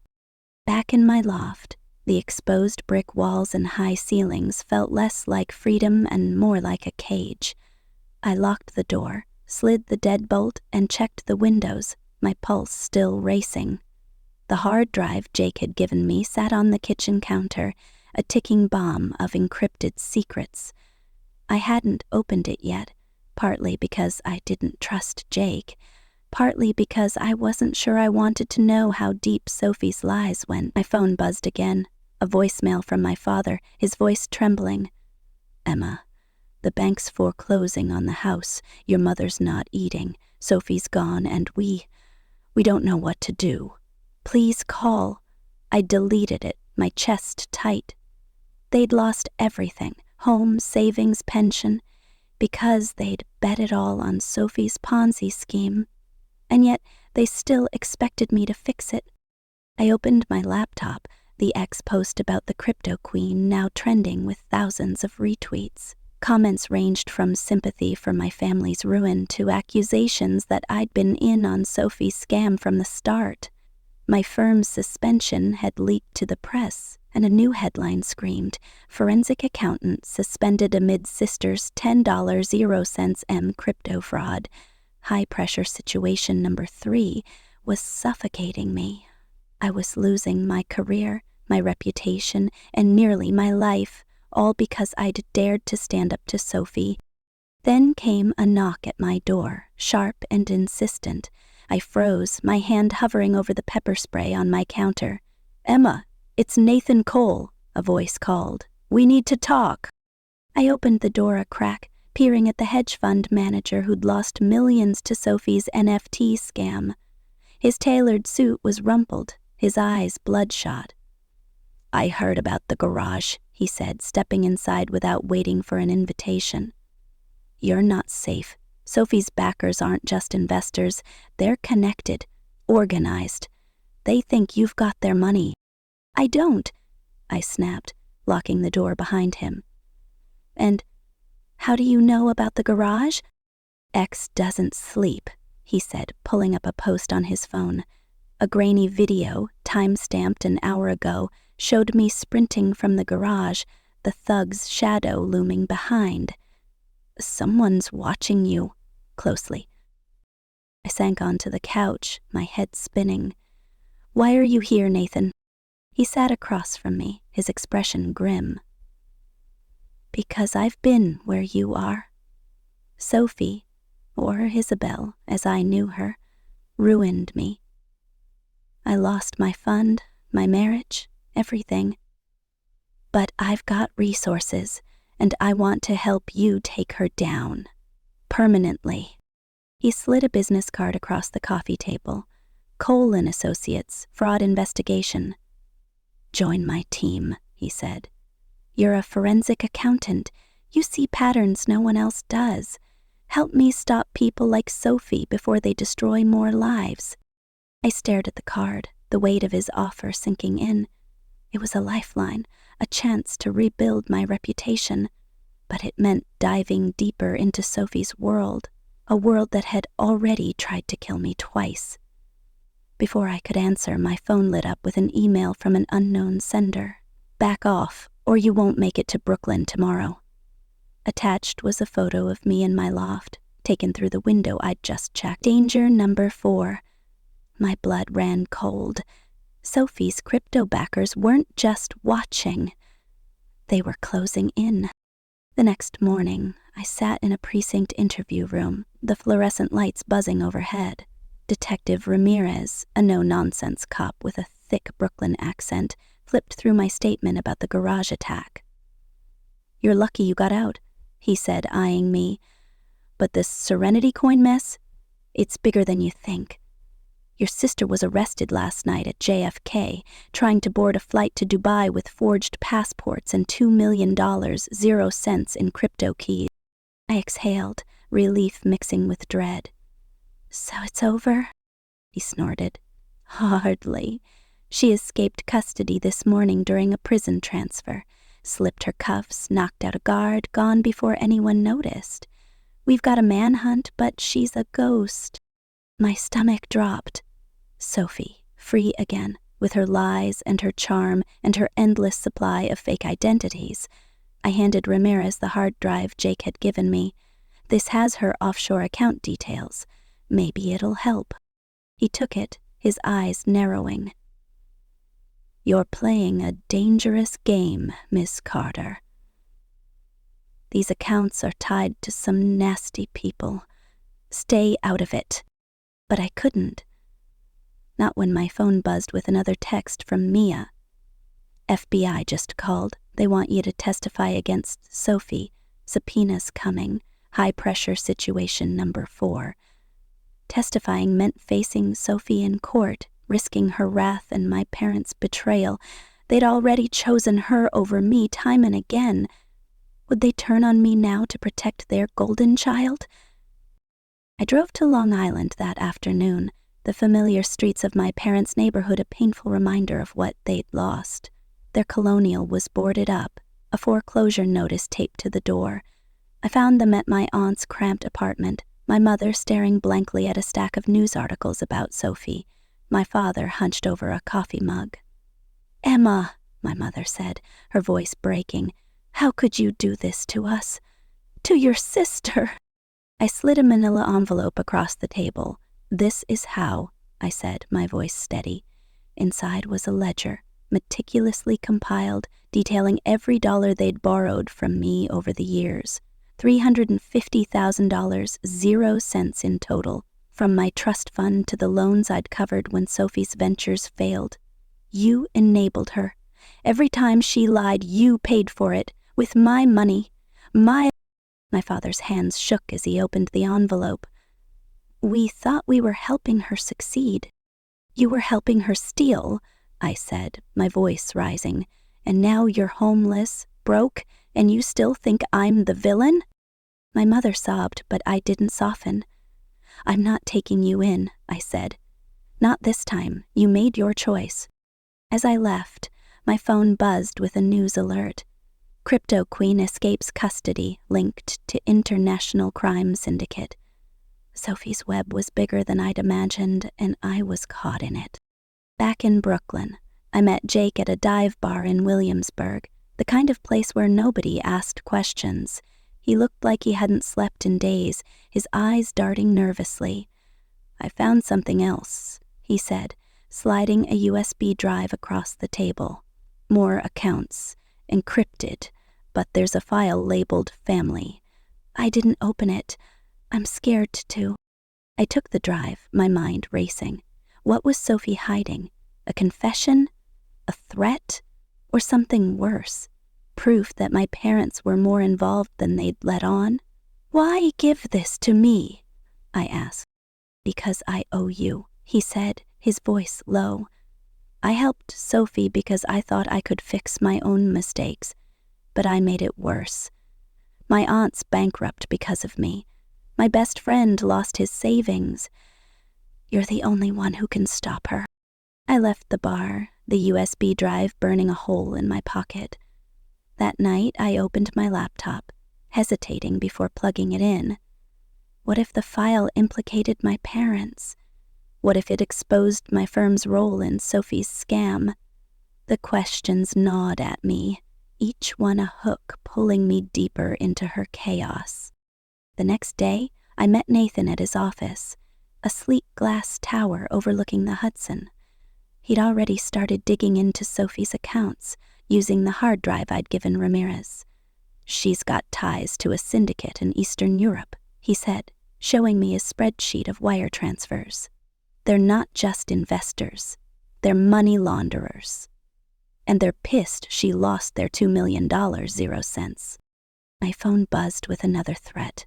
"Give us the money or your loft burns." Attached was a photo of my building, taken from the street.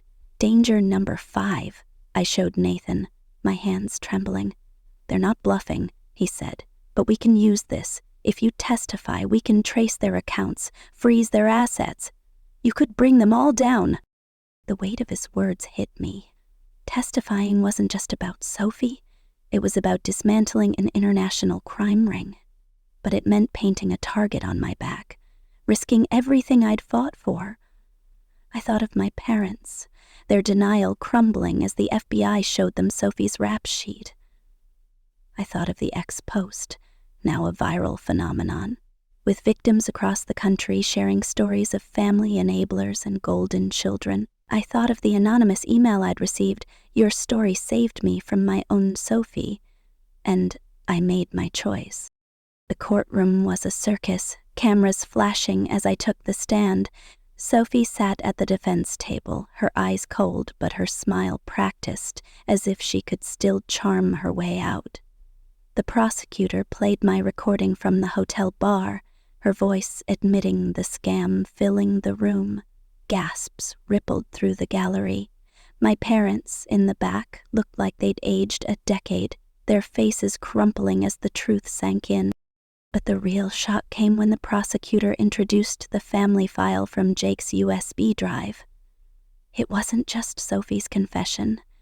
It was a ledger of her own, detailing every cent she'd siphoned from my parents, from me, from investors across 5 cities.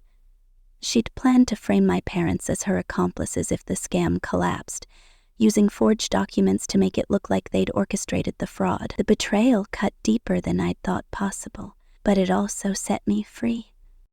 As I stepped down from the stand, Sophie lunged, screaming, "You'll pay for this, Emma!" Bailiffs restrained her, but her words echoed in my mind. High-pressure situation number 5. The whole world was watching, and my family's betrayal was laid bare. That night, my loft was broken into. Files were stolen, my laptop smashed, but I'd backed up everything to the cloud. The FBI traced the break-in to Sophie's syndicate, and within days they'd recaptured her in Mexico, hiding in a beachfront villa. My parents entered witness protection, their lives upended, but their eyes finally open. They texted me, begging to talk, but I wasn't ready. Maybe I never would be. Nathan's firm offered me a permanent role, and I took it, channeling my pain into helping others spot fraud. The ex-post had sparked a movement, with victims forming support groups, sharing stories of breaking free from toxic families. I posted my own story, anonymous but raw, and the response was overwhelming. Thousands of messages from people who'd faced their own Sophies and found the courage to walk away. As I sat in my loft, the city lights stretching before me, I opened an email from an unknown sender. "Thank you for showing me I'm not alone." I smiled, tears stinging my eyes. The storm was over, and I'd survived. Sophie's web had nearly trapped me, but I'd cut myself free. The future was mine, unburdened by lies or loyalty. I raised a glass to my reflection in the window, to the woman who'd chosen herself and won. The rain battered my Brooklyn loft's windows, a relentless drumbeat that matched the pounding in my chest. I stood in the center of my living room, surrounded by shattered glass and scattered papers, the aftermath of last night's break-in. My safe, hidden behind a false panel in the wall, was cracked open, its contents, hard copies of Sophie's offshore account records, gone. The air smelled of damp concrete and betrayal. My phone buzzed on the counter, a text from an unknown number. You'll pay for this, sis. Sophie's words, sharp as a blade, cut through the haze of my exhaustion. Danger number 5 had hit home, literally, and I knew her syndicate wasn't done with me yet. I'm Emma Carter, 35, a forensic accountant who thought numbers could shield me from my family's chaos. But Sophie, my younger sister, had turned my life into a battlefield. Her crypto scam, Serenity Coin, had defrauded $10 million 0 cents across 5 cities, and I'd uncovered her hidden wallets, tracing the digital breadcrumbs to accounts in the Caymans and Cyprus. Now, with her escape from custody and my loft violated, I was running out of places to hide. The ex-post calling her the Crypto Queen had exploded, with victims from Miami to LA sharing stories of their own golden children, siblings who'd charmed their way into ruin. But the comments accusing me of complicity stung worse than the rain. My firm had given me an ultimatum: clear my name or lose my job. High-pressure situation number 5 was a noose tightening around my neck. I swept the glass into a pile, my hands shaking, and called Nia, my best friend and the only person I trusted. They got into my loft, I said, my voice low. Took everything. Sophie's files, my backups, even the USB Jake gave me. Jesus, Emma, Mia said, her voice crackling through the speaker. You need to get out of there, now. I can't, I said, glancing at the boarded-up window. The FBI has my testimony tomorrow. If I run, it looks like I'm guilty. Then come to my place, she urged. At least until... Her words cut off with a gasp, followed by a muffled thud. Mia? I said, my heart lurching. Mia, are you there? A man's voice answered, cold and deliberate. Your friend's fine, for now. You want her to stay that way? Bring the rest of Sophie's files to the old warehouse on Pier 17. Midnight. No cops. The line went dead. My knees buckled and I sank to the floor. Sophie's thug had Mia, using her as leverage to silence me. The warehouse on Pier 17 was a derelict shell, a perfect place for an ambush. I thought of the parking garage, the crowbar swinging at my head, the sliced brake lines on the Brooklyn Bridge. This wasn't just about money anymore. It was personal. Sophie wanted me broken, and her syndicate was happy to oblige. I spent the day reconstructing what I could from my cloud backups, my fingers flying over my laptop as I pieced together the fragments of Sophie's crypto empire. Her wallets were a labyrinth of shell companies and encrypted transfers, but my forensic skills cracked them open, revealing $8 million, 0 cents, siphoned to accounts linked to an Eastern European syndicate. The family file from Jake's USB drive, which I'd copied before the break-in, was the real bombshell. Sophie had forged documents implicating our parents as her accomplices, a failsafe to shift blame if her scam collapsed. My parents, Linda and Robert, had enabled her for years, draining my trust fund and mortgaging their Long Island home for her lies. Now they were homeless, crashing at my aunt's, their denial crumbling as the FBI showed them Sophie's rap sheet. I called Nathan Cole, the hedge fund manager who'd lost millions to Sophie's NFT scam when she was Isabel in Miami. His office was a fortress of glass and steel, but his voice was tense when he answered. Emma, the syndicate's moving fast. They know you're testifying tomorrow. That break-in? It's a warning. I don't have the files they want, I said, pacing my loft. They took everything. Then give them what you have, he said. I've got a contact at the FBI. We can set up a sting at the warehouse, catch them in the act. I hesitated, Mia's gasp echoing in my mind. They've got Mia. If I involve the FBI, they'll kill her. Nathan's silence was heavy. Then we do it your way. But you need backup. I'm coming with you. I didn't argue. Nathan's offer to join his fraud investigation firm was still on the table, and his resources, private security tech experts, were my only shot at saving Mia. But as I hung up, another text arrived from Sophie. "You think you're smarter than me, Em? You're just collateral damage." The words twisted in my gut, a reminder of every sacrifice I'd made for her. My trust fund, my promotion chances, my peace of... At 11:45 p.m., I parked my rental car a block from Pier 17, the Hudson River's stench mixing with the rain-soaked air. Nathan sat beside me, his jaw tight, a Glock holstered under his jacket. "You sure about this?" he asked, scanning the dark waterfront. "No," I admitted, clutching a USB drive with dummy files. Enough to fool Sophie's thug into thinking I'd complied. But Mia's my family now, not them. We crept toward the warehouse, its rusted walls looming like a tomb. The door creaked open, revealing a cavernous interior lit by a single flickering bulb. Mia was tied to a chair in the center, her face bruised but defiant. The thug from the garage stood beside her, his crowbar replaced by a knife pressed to her throat.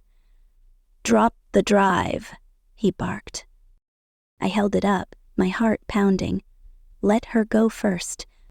He laughed, the blade glinting. "You don't make the rules, Carter." Nathan moved before I could, tackling the thug to the ground. The knife skittered across the concrete, and I dove for it, my hands shaking as I cut Mia's ropes. She gasped, clutching my arm, but the thug was back on his feet, swinging a fist at Nathan. I grabbed the crowbar from the floor and swung, catching the thug's shoulder. He roared, stumbling, and Nathan pinned him, zip-tying his wrists as sirens wailed in the distance. Nathan's FBI contact had come through, but not before the thug spat. "Sophie's already gone. You'll never catch her." Mia hugged me, tears streaming down her face. "I thought I was dead," she whispered. "So did I said, my voice breaking. The emotional release was overwhelming, but the danger wasn't over. Sophie was still out there, and her syndicate knew my face. The next morning, I sat in a federal courthouse, my hands clammy as I waited to testify. The gallery was packed. Reporters, victims, my parents in the back, their faces etched with guilt. Sophie, recaptured in Mexico after a tip from Nathan's team, sat at the defense table, her eyes locked on mine. The prosecutor played my hotel bar recording, her confession echoing through the room. "There's no blockchain, no office. It's all a game and I'm winning." The gallery erupted, but Sophie's smile didn't falter. She leaned toward her lawyer, whispering, and I knew she was planning her next move. The family file was the prosecution's trump card. When they displayed it, showing Sophie's plan to frame our parents, my mother's sob was audible across the room. My father gripped her hand, his face ashen. The prosecutor turned to me. "Miss Carter, did you know your sister intended to implicate your parents?" "No," I said, my voice steady. But I knew she'd betray anyone to save herself, including me. Sophie's lawyer tried to paint me as a jealous sibling, but the evidence was ironclad. My testimony, backed by the recovered wallets and forged documents, sealed her fate. As I stepped down, Sophie mouthed, "This isn't over." Her words sent a chill down my spine, but I held her gaze, refusing to flinch. Back at my loft, I opened my laptop to find the Reddit thread. The Golden Child grift had gone viral, with thousands of stories mirroring mine. Families torn apart by enabling parents and manipulative siblings. Victims from Sophie's past, from Claire in Chicago to Zoe in LA, thanked me in private messages, their words a lifeline. "You gave me the courage to walk away." I posted my own story, anonymous but raw, and the response was a flood of support, a reminder I wasn't alone. Nathan called, his voice triumphant. "The FBI recovered $3 million 0 cents from Sophie's accounts, thanks to your work. My firm's offer stands. You could save a lot of people, Emma." I smiled, the weight of the past weeks lifting. "I'm in," I said. "But first I need to close this chapter." I drove to my aunt's apartment, where my parents were staying. Their lives reduced to a single suitcase. My mother's eyes were red-rimmed, my father's shoulders slumped. "We're sorry, Emma," my mother said, her voice small. "We should have listened." I slid another copy of the $350,000 0-cents ledger across the table. "This is what your choices cost me," I said. "Not just money, years of my life. I love you, but I'm done being your safety net." My father nodded, tears in his eyes. "We're testifying against her. We know what she is now." I left, the door closing on their apologies, but not on my heart. The emotional release was cathartic, a cleansing fire. Sophie's final text arrived as I stepped into the rain. "You'll never be free of me." I blocked her number, my resolve steeled. She was wrong. I was free, not just from her, but from the guilt, the duty, the lies. As I walked through Brooklyn, the city alive with possibility, I thought of the unanswered questions. Was Sophie planning a new con from hiding? What was on the encrypted file Jake hadn't opened? Was my firm hiding its own role in her scam? Who funded her escape and why? The hooks kept me awake, but they also fueled me. I'd joined Nathan's firm to hunt fraud, to protect others from the Sophies of the world. My story wasn't over, but it was mine to write now, and I'd write it with truth, not lies. The rain stopped, and the sun broke through, a promise of a future I'd chosen for myself. I stood at the edge of the Space Needle's private dining room, my heart pounding like a war drum in my chest. The Seattle skyline glittered below, a constellation of lights reflecting off the Puget Sound, but I couldn't focus on the view. My phone buzzed in my clutch, a silent scream of danger. The notification wasn't an email or a text. It was a custom alert from SecureNet, my cybersecurity company, the one I'd built in the shadows for 6 years. Someone was trying to breach our servers, right now, at my brother Liam's engagement gala of all places. I was forced to smile, clutching my champagne flute so tightly I thought the stem might snap. The room buzzed with Seattle's elite. Judges, doctors, academics, all clinking glasses and laughing in that polished way that screamed old money. My parents, Richard and Eleanor Harper, stood at the center of it all, basking in the glow of their perfect son's latest triumph. Liam, my older brother by 4 years, was the golden child, a cardiologist who'd never once stumbled off the path they'd carved for him. And tonight he was the star of this glittering circus, celebrating his engagement to Clara Bennett, a corporate espionage specialist at Nexus.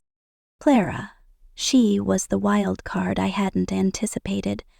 I caught her glancing at me from across the room, her burgundy gown catching the chandelier light, her eyes narrowing as if she were trying to solve a puzzle. I shifted my weight, smoothing the simple black dress I'd chosen, not too flashy, just elegant enough to avoid my mother's inevitable critique. I needed to blend in, to keep my world separate, but the buzzing phone in my hand was a reminder. My worlds were colliding, and fast. "Emily, darling, don't slouch." My mother's voice cut through the noise, sharp and familiar. Eleanor Harper, university dean and queen of subtle disapproval, adjusted a place card on the long mahogany table. "You're seated next to Aunt Margaret.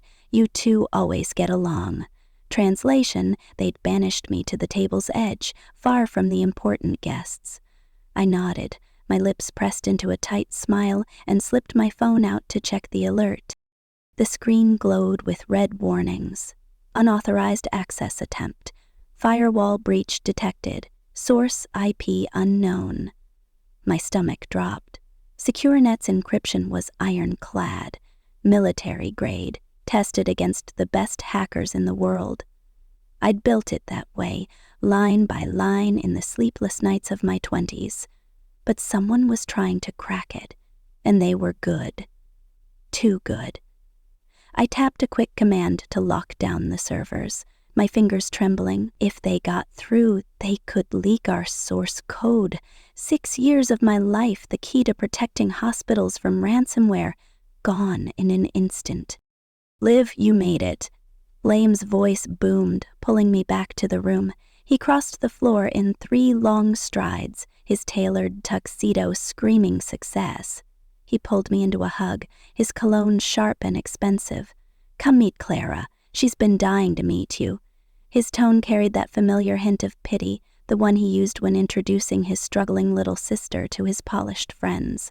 To him, I was Emily Harper, the underachiever who tinkered with computers instead of pursuing a real career.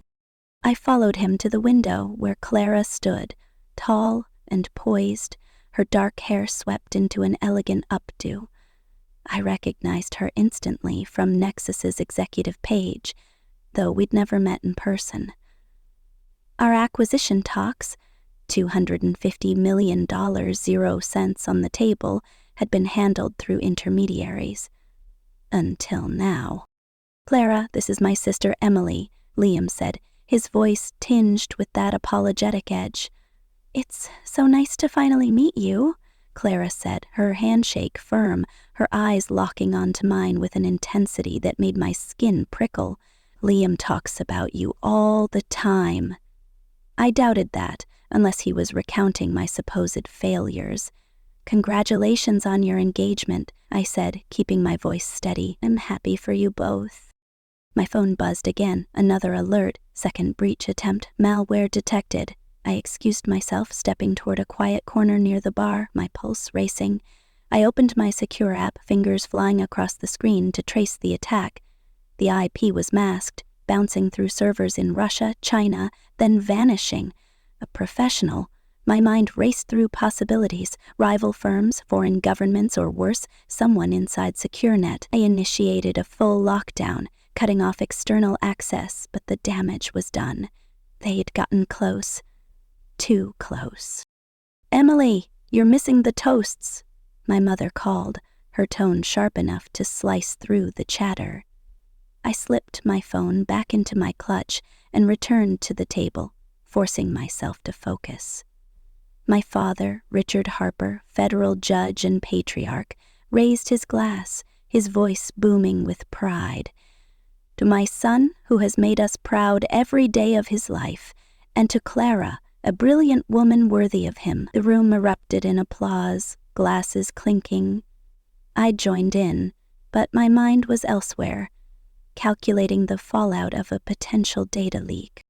Clara was watching me again, her brow furrowed, like she was piecing together a puzzle. I avoided her gaze, focusing on the first course, seared scallops in a lemon beurre blanc.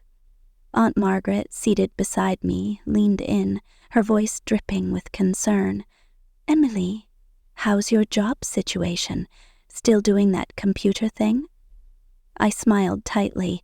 "I'm in cybersecurity, database protection." A half-truth, understated enough to avoid questions. "Oh, that's nice," she said, her tone identical to my mother's. "Is there room to move up in that field?" Before I could answer, my uncle piped up from across the table. "Emily, Liam says you might have a lead at Microsoft. That'd be a big step up for you." I took a slow sip of water, suppressing the urge to laugh. Microsoft.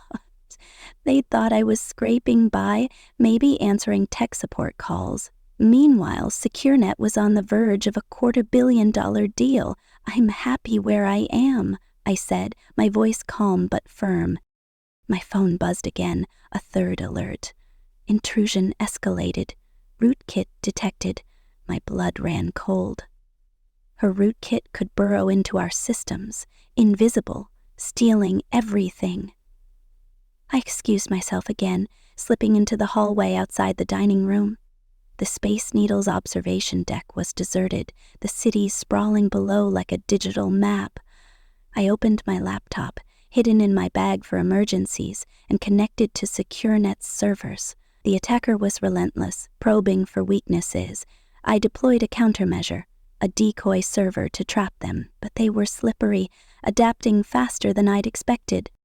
Back inside, the toasts continued. My mother's speech was a masterpiece of self-congratulation, recounting Liam's journey from science fairs to chief resident. And now he's found a partner equally dedicated to excellence, she concluded, beaming at Clara. I clapped along, but Clara's eyes were on me, sharp and unyielding. Then, during a lull, she spoke, her voice cutting through the room like a blade. "Emily, forgive me, but is your last name Harper?" The table went silent. Liam frowned. "Of course it is. She's my sister." Clara set down her fork, the clink echoing in the quiet. "You're Emily Harper, the Emily Harper, from SecureNet." The air vanished from the room. My father froze, his wine glass halfway to his lips. My mother's hand clutched her pearl necklace. Liam's mouth hung open, his confusion palpable. "You're the founder?" Clara pressed, her voice a mix of awe and disbelief. "The cybersecurity genius behind the platform that stopped the Seattle General ransomware attack last year?" I met her gaze, my heart pounding but my voice steady. "Yes." Liam laughed, nervous and disbelieving. "Clara, you're mixing her up. Emily works in tech support or something." Clara shook her head, her eyes never leaving mine. "No, Liam. Your sister is the co-founder and CTO of SecureNet, the company my firm is negotiating to buy for $250 million, 0 cents. The platform that saved hospitals from millions in cyber losses." The silence was deafening.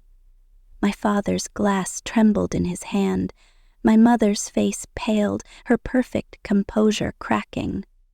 Liam stared at me like I was a stranger. "Is this true?"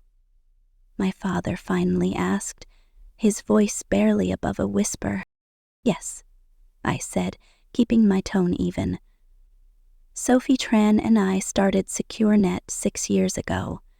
We protect over 100 hospitals from cyber attacks. We employ 80 people.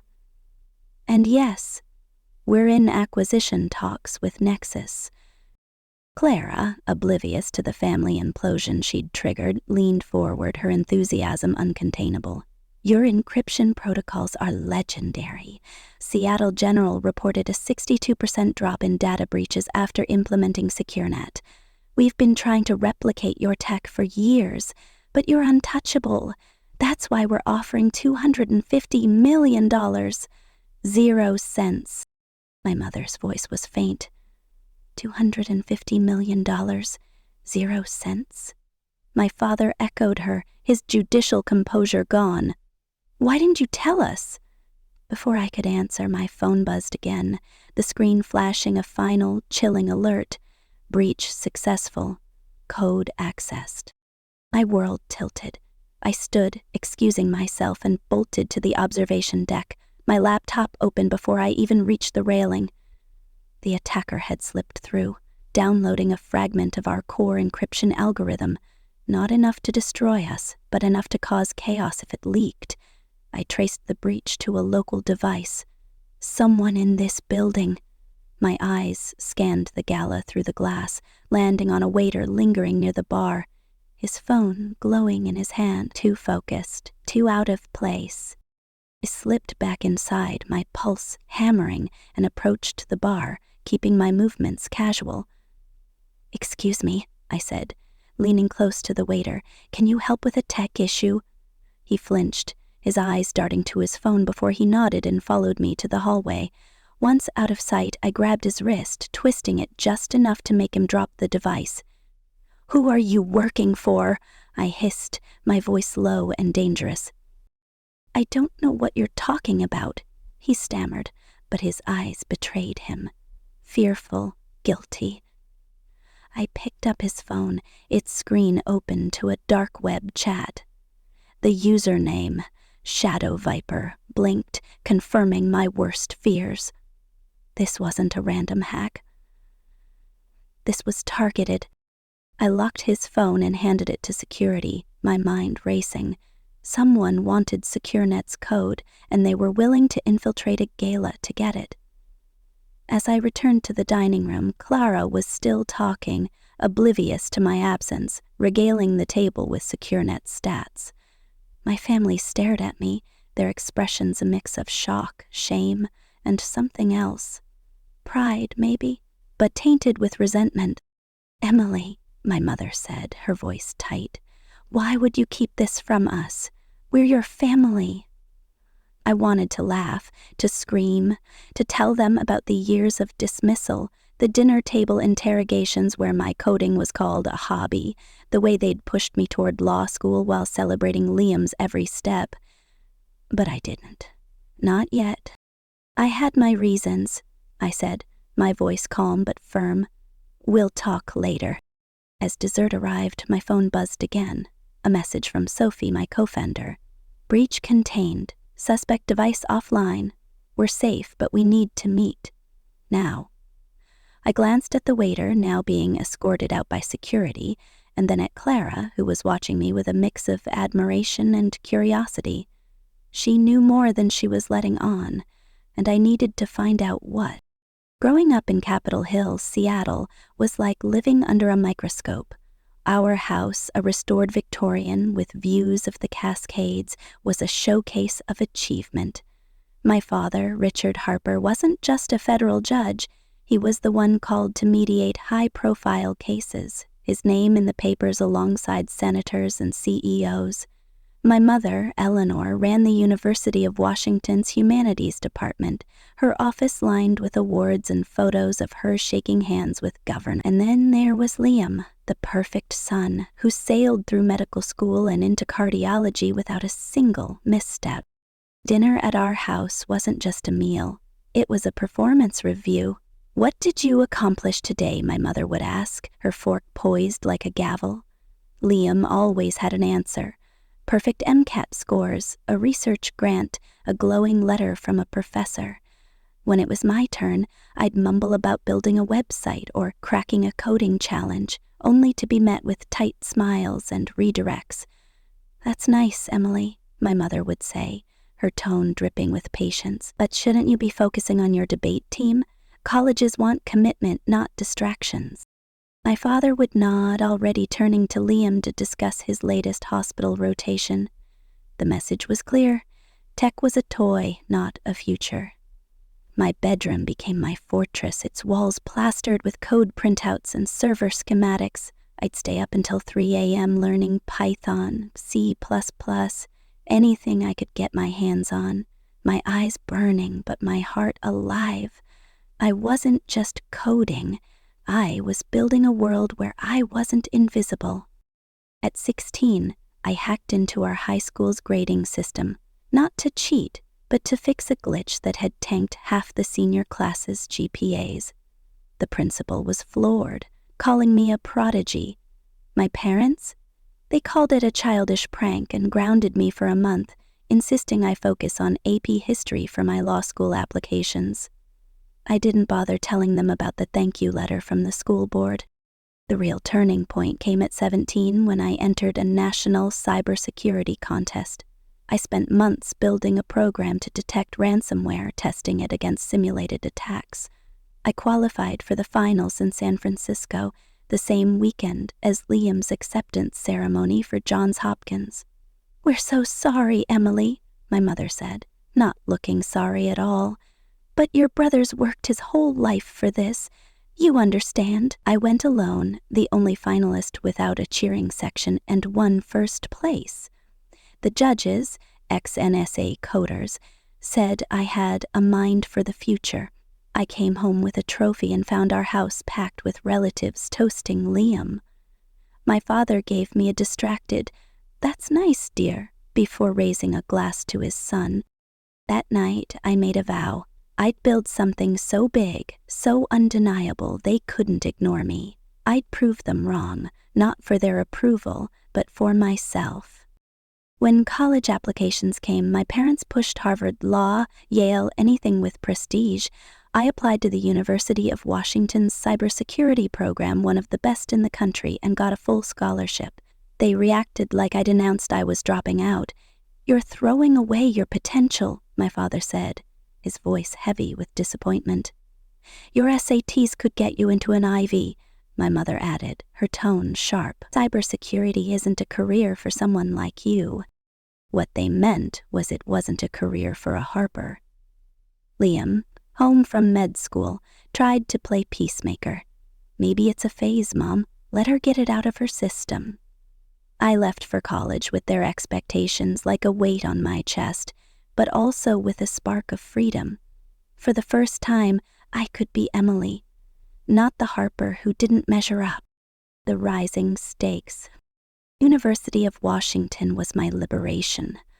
I wasn't the daughter who'd failed her family's legacy. I was the student professors called on for her encryption algorithms. In my sophomore year, I met Sophie Tran in a cryptography class. She was brilliant, fearless, and just as obsessed with tech as I was. We finished our final project, a secure messaging app in half the time, adding features just for fun. Over late-night coffee at the campus cafe, we talked about the future. Hospitals are getting hacked left and right, Sophie said one night, slamming her laptop shut. Ransomware's holding patient data hostage. Someone needs to fix this. That was the spark. We spent weeks sketching ideas, dreaming up a platform to shield hospitals from cyber attacks. SecureNet was born in Sophie's parents' garage in Tacoma, a cramped space filled with old monitors and pizza boxes. Her family believed in us, bringing us coffee and asking questions, a stark contrast to my own parents, who still asked when I'd switch to a real major. But the threats started early. A rival firm, Cyberhawk, sent anonymous emails demanding we halt development or face consequences. I ignored them, thinking they were bluffing. Then one night a car swerved into my lane on I-5, nearly running me off the road. The driver's face was obscured, but the message was clear. Someone wanted SecureNet stopped. I didn't tell Sophie. I didn't want to scare her, but I doubled our encryption protocols and started sleeping with a taser under my pillow. By junior year, we had a working prototype. We entered pitch competitions, winning enough to file patents and hire our first developer, a quiet genius named Ethan. A hospital CIO, impressed by our demo, signed on as our first client. This could save lives, he said, his voice serious. How soon can you scale? Meanwhile, my family remained oblivious. At Thanksgiving, my father cornered me by the pie table. Eleanor and I are worried about your job prospects, he said, using my mother's name like a united front. Liam can get you a data entry job at his hospital, something stable. I bit back a laugh. I'm working on a startup, Dad, I said, testing the waters. He chuckled, incredulous. A startup? Emily, be serious. Get a real job first. That was the last time I tried sharing my work with them. It hurt too much to have my passion dismissed as a fantasy. Sophie and I moved into a tiny apartment in Fremont, living on instant noodles and adrenaline. SecureNet grew. First one hospital, then 10, then 50. We protected patient data from ransomware, reduced breaches by 50%. A Huck Story blog started calling us the future of cybersecurity. But the danger grew too. My apartment was broken into, my hard drive stolen. I found a note taped to my monitor. Back off or it gets worse. I installed cameras, changed my locks, and hired a private investigator who traced the break-in to a shell company linked to Cyberhawk. I didn't have proof, but I knew they were behind it. By 28, SecureNet had 40 employees and $10 million, 0 cents in venture capital. I bought a condo in Belltown, modest but with a view of the Sound. I paid off my student loans, but drove my old Subaru to family events, letting them believe I was scraping by. It was about control. I wanted my success to be mine, untarnished by their belated approval or inevitable attempts to take credit. The tech world started calling me the shadow coder, a nickname I leaned into. I rejected a $50 million 0 cents buyout from a Silicon Valley giant, wanting to keep SecureNet's mission intact. Then Nexus Cyber Solutions came knocking with $250 million 0 cents. Clara Bennett, their espionage specialist, was leading the deal. And now here she was, my brother's fiancée, staring at me across a gala table, blowing my carefully guarded secret wide open. The aftermath. As the gala wound down, Clara pulled me aside, her expression a mix of apology and excitement. "I'm sorry if I blindsided you," she said, her voice low. "I had no idea you were Liam's sister.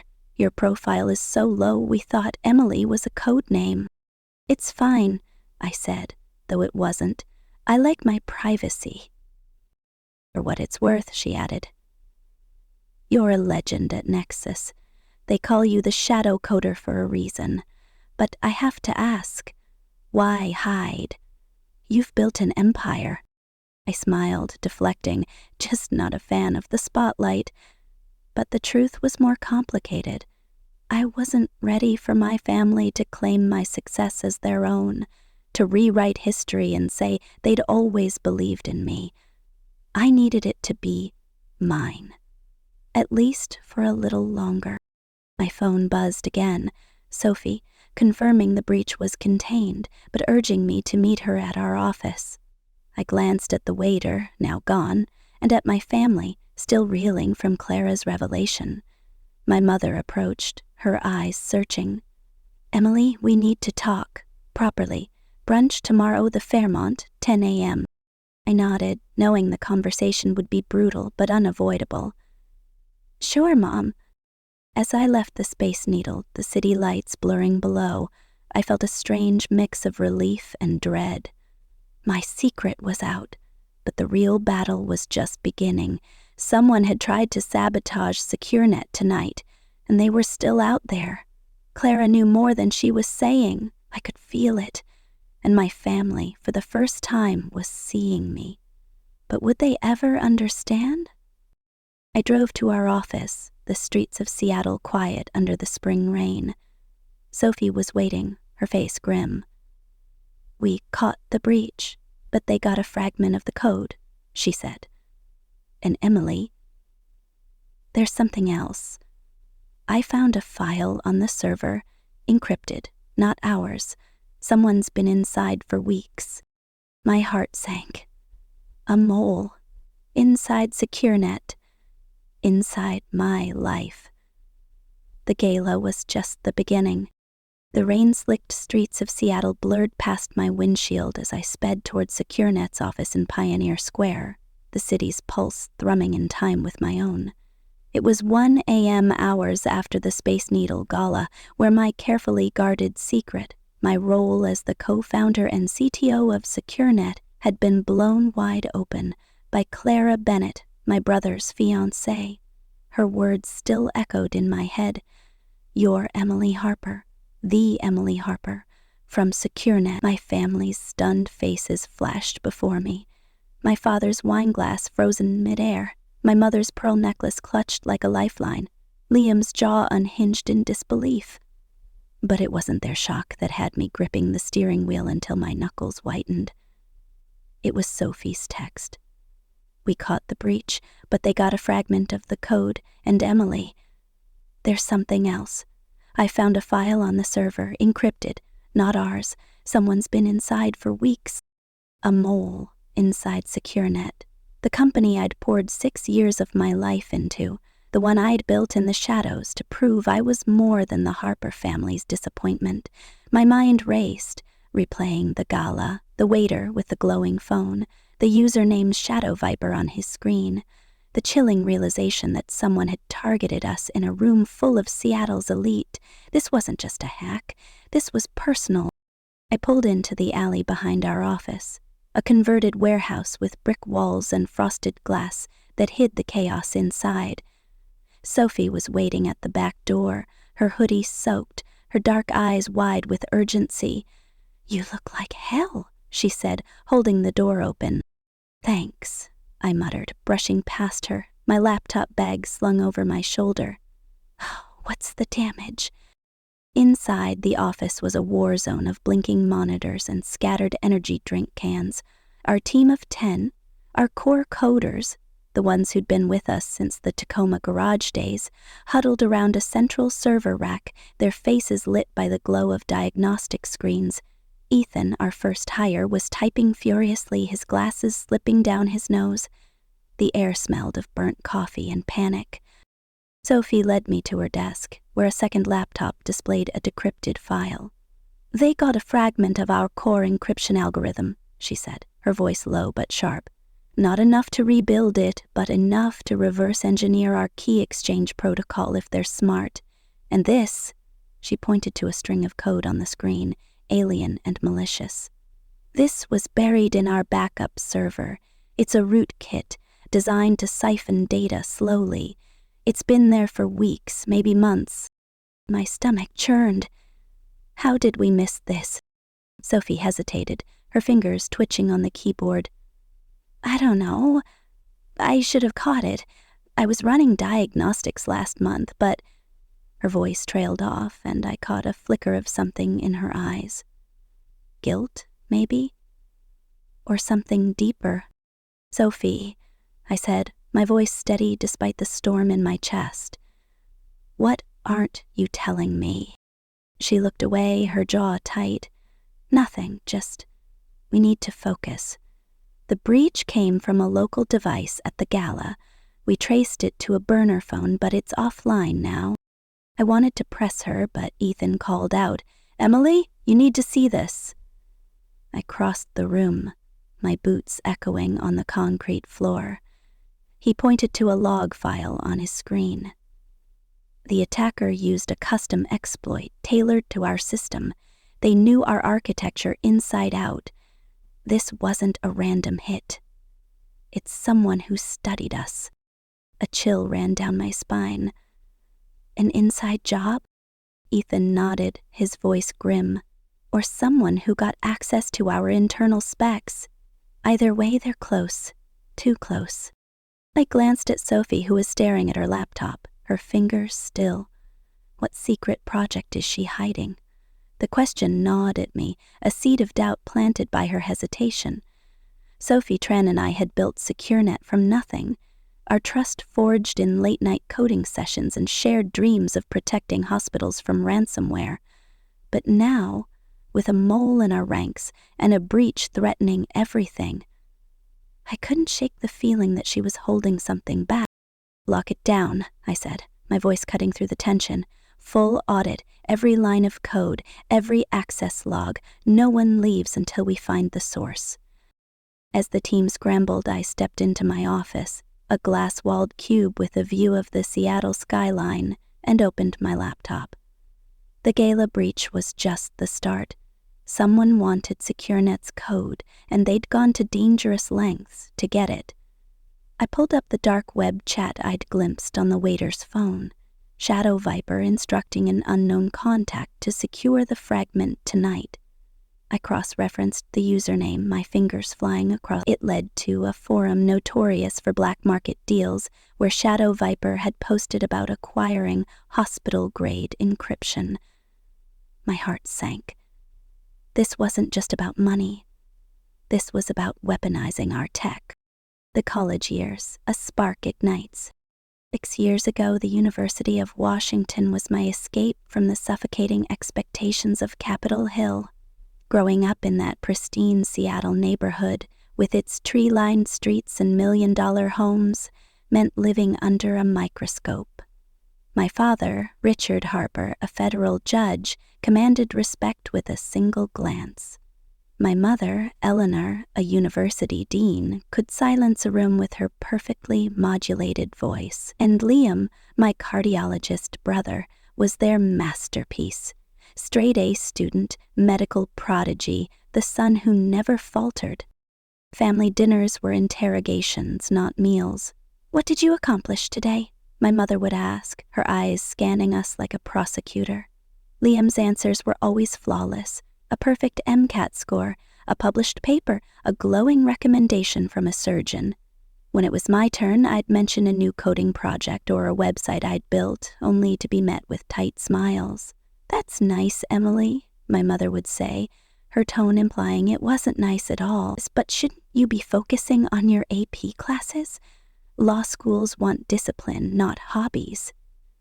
My father would nod, already turning to Liam to discuss his latest hospital rotation. My bedroom was my sanctuary, a rebellion of code and circuits. While Liam's walls were lined with academic awards, mine were covered in printouts of Python scripts and server diagrams. I'd stay up until dawn, learning encryption protocols, my eyes burning but my soul alive. At 16, I hacked our high school's grading system to fix a glitch that had screwed over half the senior class.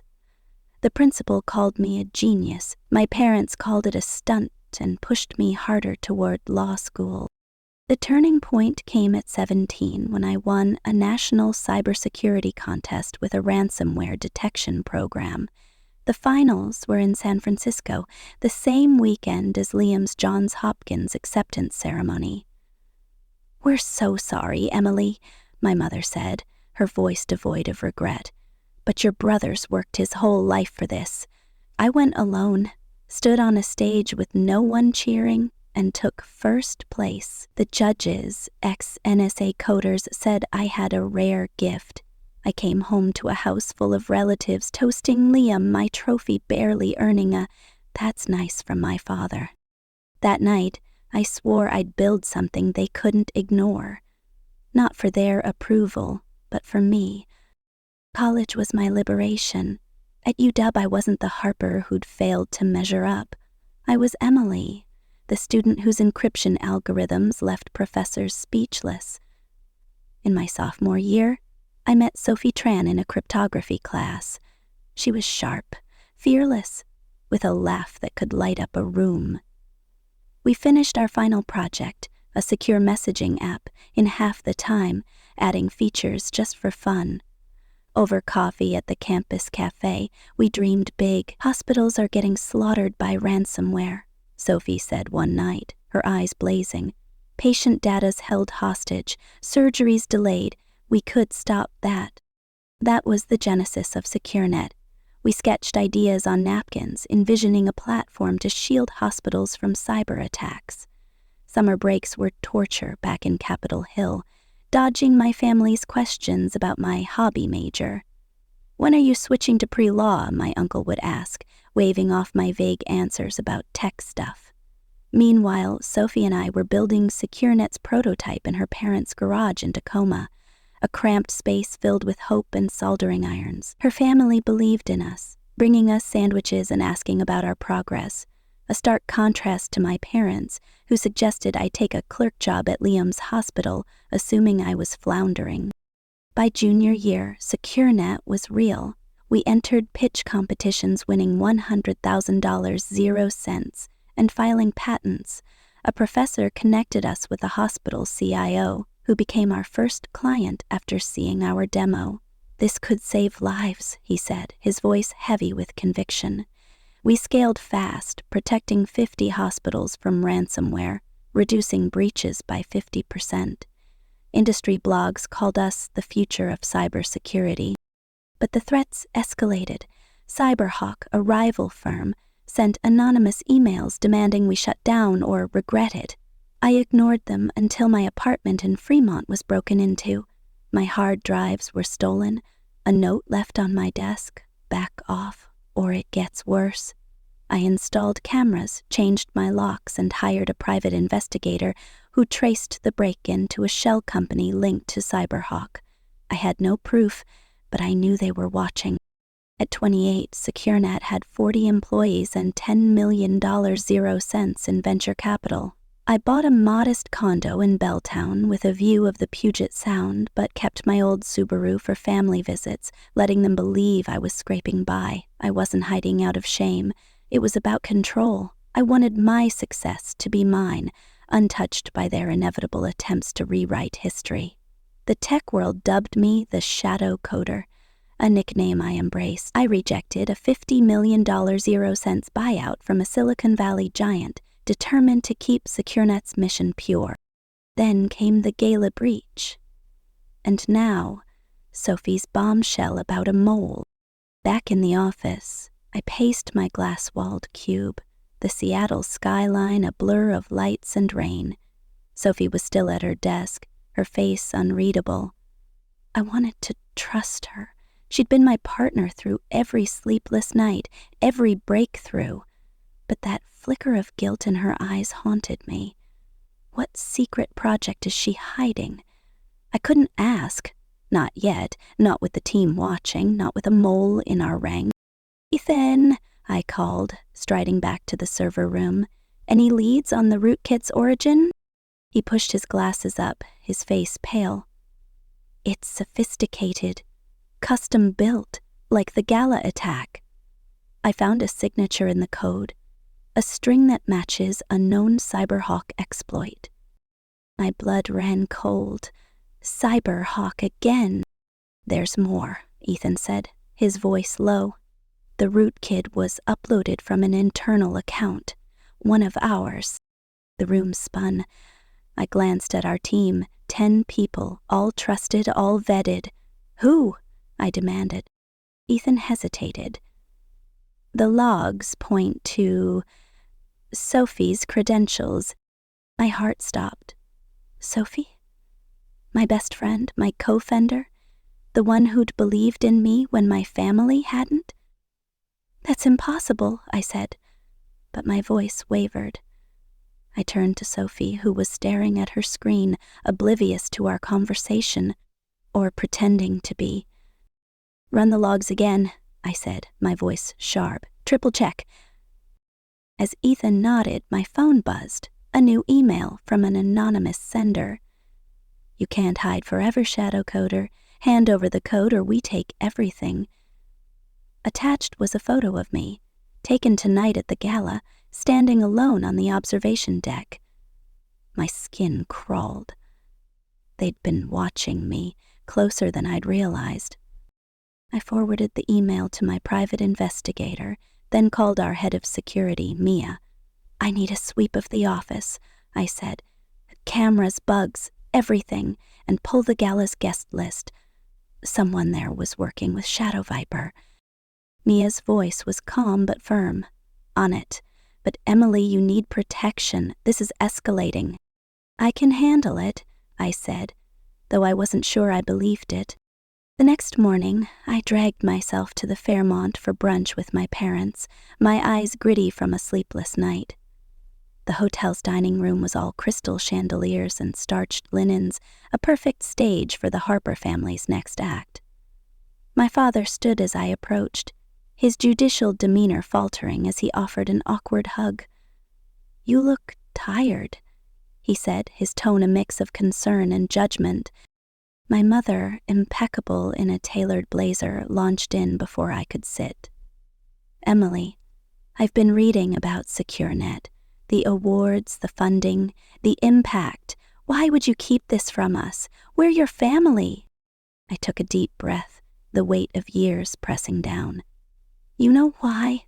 I said, my voice steady but raw. "Every time I tried to share my work, you called it a hobby. You pushed law school, clerk jobs, anything but what I loved. It was easier to stop trying." "That's unfair," my father said, his voice rising. "We always knew you had potential. We just wanted you to aim higher." "Higher than building a company that protects hospitals from cyber attacks?" I shot back, my temper flaring. "Higher than a $250 million 0-cents acquisition?" My mother flushed, her composure cracking. "We were concerned. You never shared details. How were we supposed to know?" "You could asked," I said, my voice low and fierce. "Really asked, not just waited for an answer that fit your narrative." The conversation spiraled, painful but necessary. My father claimed he'd always seen my potential, rewriting history to cast himself as a mentor. My mother oscillated between defensiveness and tearful attempts at reconciliation. "Liam always said you were brilliant," she offered, as if his approval validated me. "Liam thought I was a tech support drone until last night," I said, my voice cutting. You all did. We parted with tentative plans for dinner, but I felt no resolution, only a hollow ache. As I left the Fairmont, my phone buzzed. A text from Liam. Why didn't you tell me? I'm your brother. I didn't reply. I couldn't. Not yet. Back at the office, Sophie was waiting, her face pale. Ethan told me about the logs, she said before I could speak. It wasn't me, Emily. I swear. Someone used my credentials. I wanted to believe her, but doubt gnawed at me. Then who? I asked, my voice colder than I intended. I don't know, she said, her eyes pleading. But I found something else. That encrypted file? It's a blueprint for a new project, something I've been working on alone. My heart sank. Curiosity answered, but at what cost? What project? I demanded. She hesitated, then opened her laptop, revealing a program called Safe Haven. It's a decentralized encryption system, she said, for whistleblowers, activists, anyone who needs to hide data from governments or corporations. I didn't tell you because I wasn't sure you'd approve. It's risky, too risky. I stared at her, betrayal and admiration warring inside me. Risky how? It could make us a target, she said, not just for rivals like Cyberhawk, but for bigger players, nation-states maybe. Before I could respond, Mia burst in, her face grim. We found a bug in the server room, military grade, untraceable. And the gala guest list? Clara Bennett's name was flagged. She's been meeting with Cyberhawk's CEO off record. My world tilted again. Clara, my brother's fiancée, the woman who'd outed me at the gala, was playing both sides. Was she Shadow Viper? Or just a pawn in a bigger game? That night, Liam showed up at my condo unannounced, a bottle of Cabernet in hand. I brought wine, he said, his smile strained. Figured we'd need it. I let him in, my sleek Belltown apartment a far cry from the struggling life he'd imagined. Nice place, he said, his eyes lingering on the Puget Sound view. Really nice.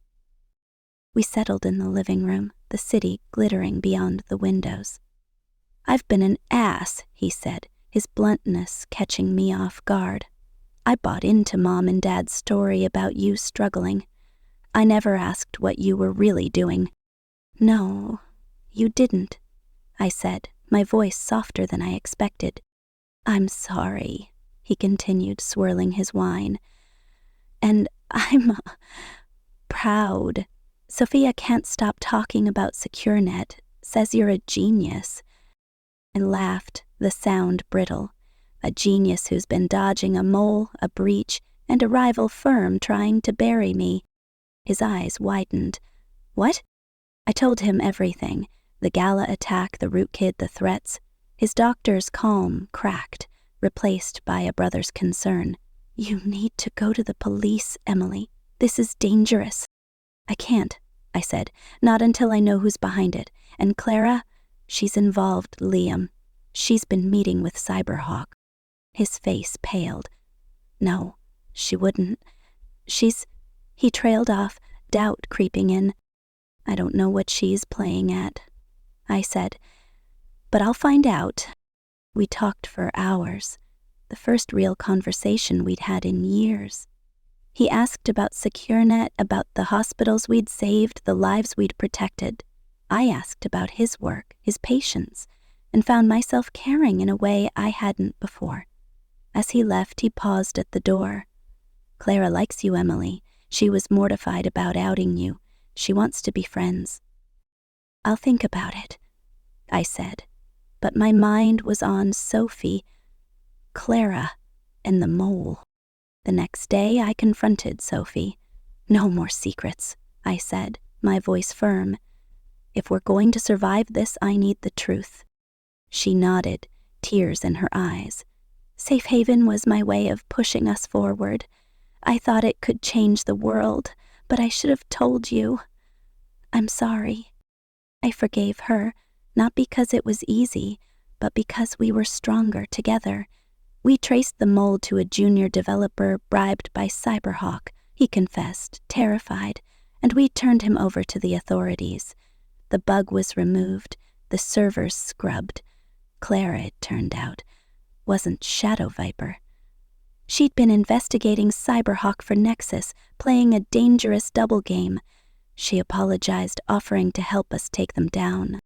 The acquisition closed at $250 million, 0 cents. I stepped into Nexus's cybersecurity division, Sophie leading global expansion. My family began to bridge the gap, my parents learning to see me, Liam becoming an ally. I stood in my office, the Puget Sound sparkling below, and felt a weight lift. I'd built SecureNet not to prove them wrong, but to prove myself right, and in that, I'd won. The Seattle skyline was a jagged silhouette against the dawn, its lights fading as the first rays of sun broke over the Puget Sound. I stood in my Belltown condo, staring out the floor-to-ceiling windows, my coffee cold in my hand. It had been 48 hours since the Space Needle Gala, where Clara Bennett, my brother Liam's fiancée, had shattered my carefully guarded secret. I was Emily Harper, co-founder and CTO of SecureNet, the cybersecurity firm on the verge of a $250 million 0 cents acquisition by Nexus Cyber Solutions. Her words had stunned my family, my father, Richard, the federal judge, my mother, Eleanor, the university dean, and Liam, the cardiologist golden boy, revealing a truth they'd never bothered to seek. But it wasn't their shock that kept me away. It was the death threat that had arrived last night, slipped under my door in a plain envelope. Cancel the Nexus deal, or you won't live to see it close. Shadow Viper. The words burned into my mind, each letter a blade. I'd built SecureNet to protect hospitals from ransomware, to save lives through code, but now my own life was on the line. My phone buzzed on the counter, pulling me from the spiral. It was Sophie Tran, my co-founder and best friend. Her text, urgent. Office, now. We found something worse. I grabbed my jacket, my heart pounding, and headed out, the threat's weight heavy in my pocket. Pioneer Square was quiet at 6 a.m., the cobblestone streets slick with morning mist. SecureNet's office, a converted warehouse with brick walls and bulletproof glass, felt like a fortress under siege. Sophie met me at the door, her hoodie rumpled, her eyes bloodshot from another sleepless night. "You look worse than me," she said, her attempt at humor falling flat. "What's worse than a death threat?" I asked, my voice sharper than intended. She led me to the server room, where Ethan, our lead developer, stood over a monitor, his face pale. "The rootkit we found after the Gala breach," he said, pointing to a screen filled with malicious code. "It wasn't just siphoning data.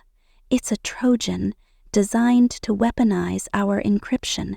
If it's activated, it could lock every hospital we protect out of their systems, permanently."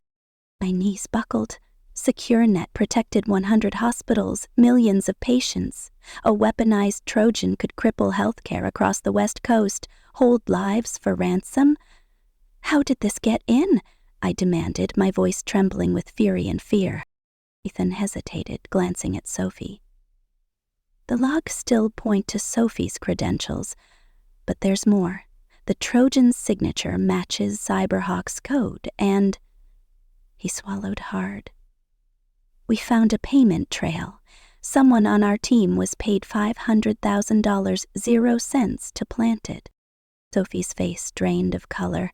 "It wasn't me, Emily. You have to believe me." I wanted to. God, I wanted to. Sophie had been my rock since college, the one who'd believed in SecureNet when my family called it a pipe dream. But the evidence was stacking up. Her credentials, her secret safe haven project, the guilt I'd seen in her eyes. What is she hiding? The question clawed at me, but I pushed it down. "Then who?" I asked, my voice cold.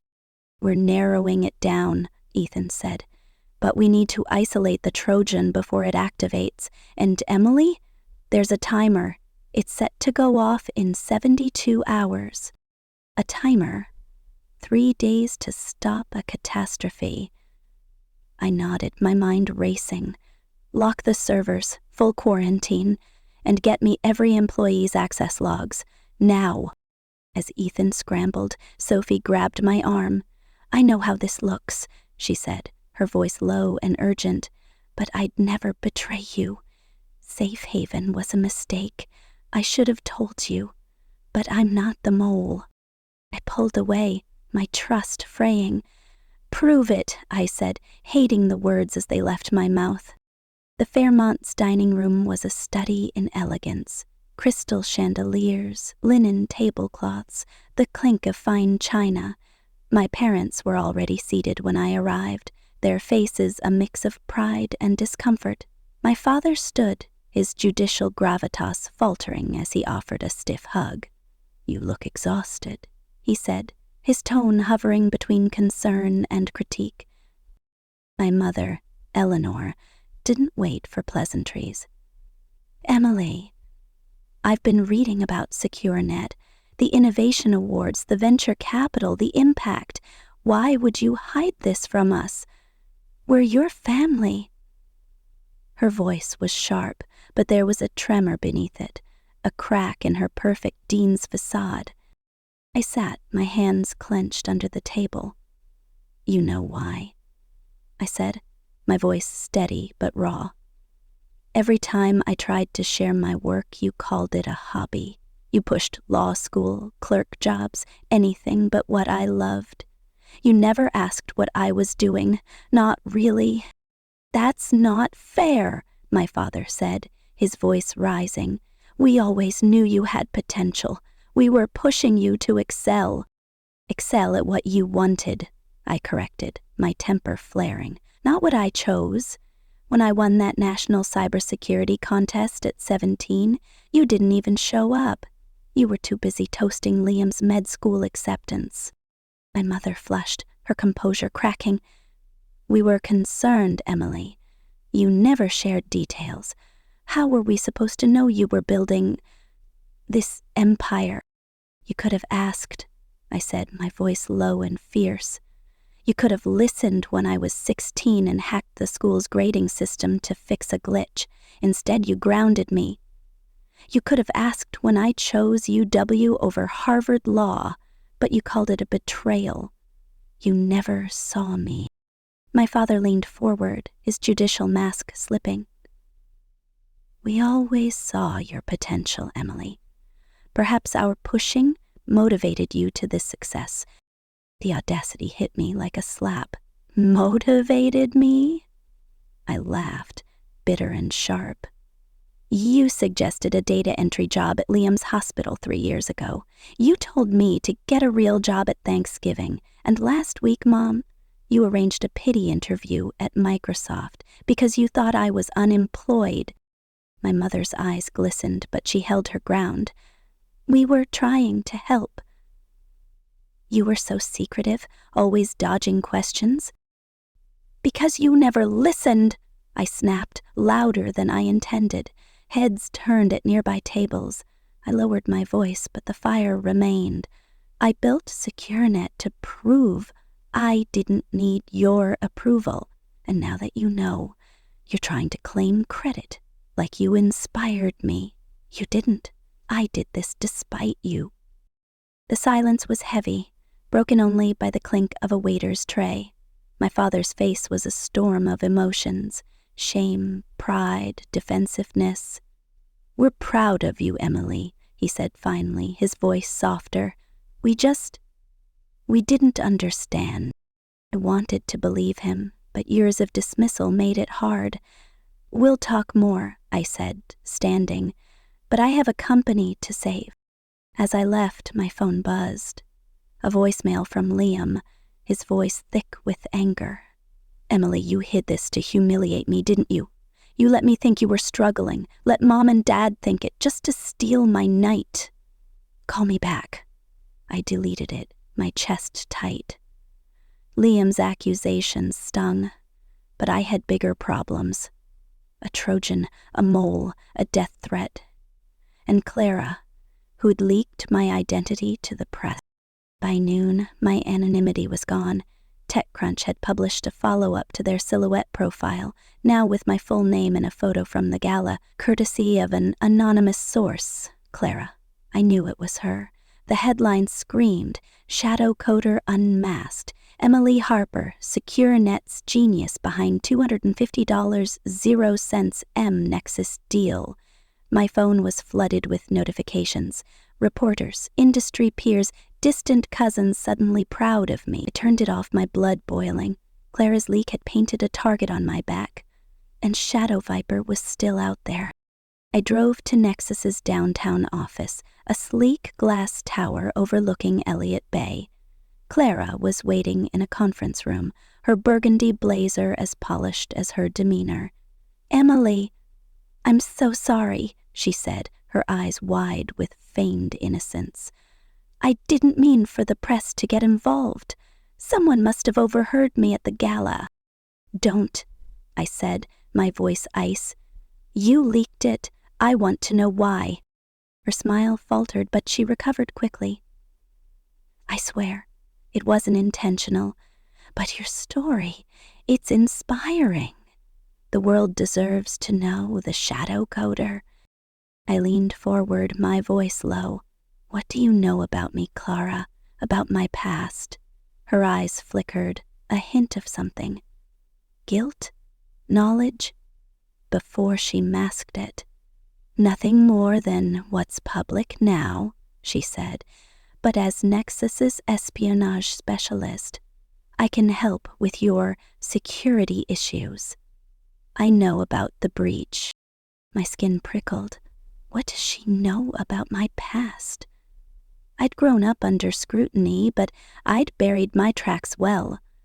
Or so I thought. "Help how?" I asked, testing her. "I've been tracking Cyberhawk," she said, sliding a folder across the table.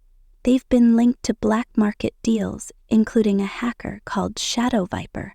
I can get you names, connections, but you need to trust me." Trust her? The woman who'd outed me? Who'd been meeting with Cyberhawk's CEO? I took the folder, but didn't open it. "I'll think about it," I said, standing. "But if you're playing both sides, Clara, I'll find out."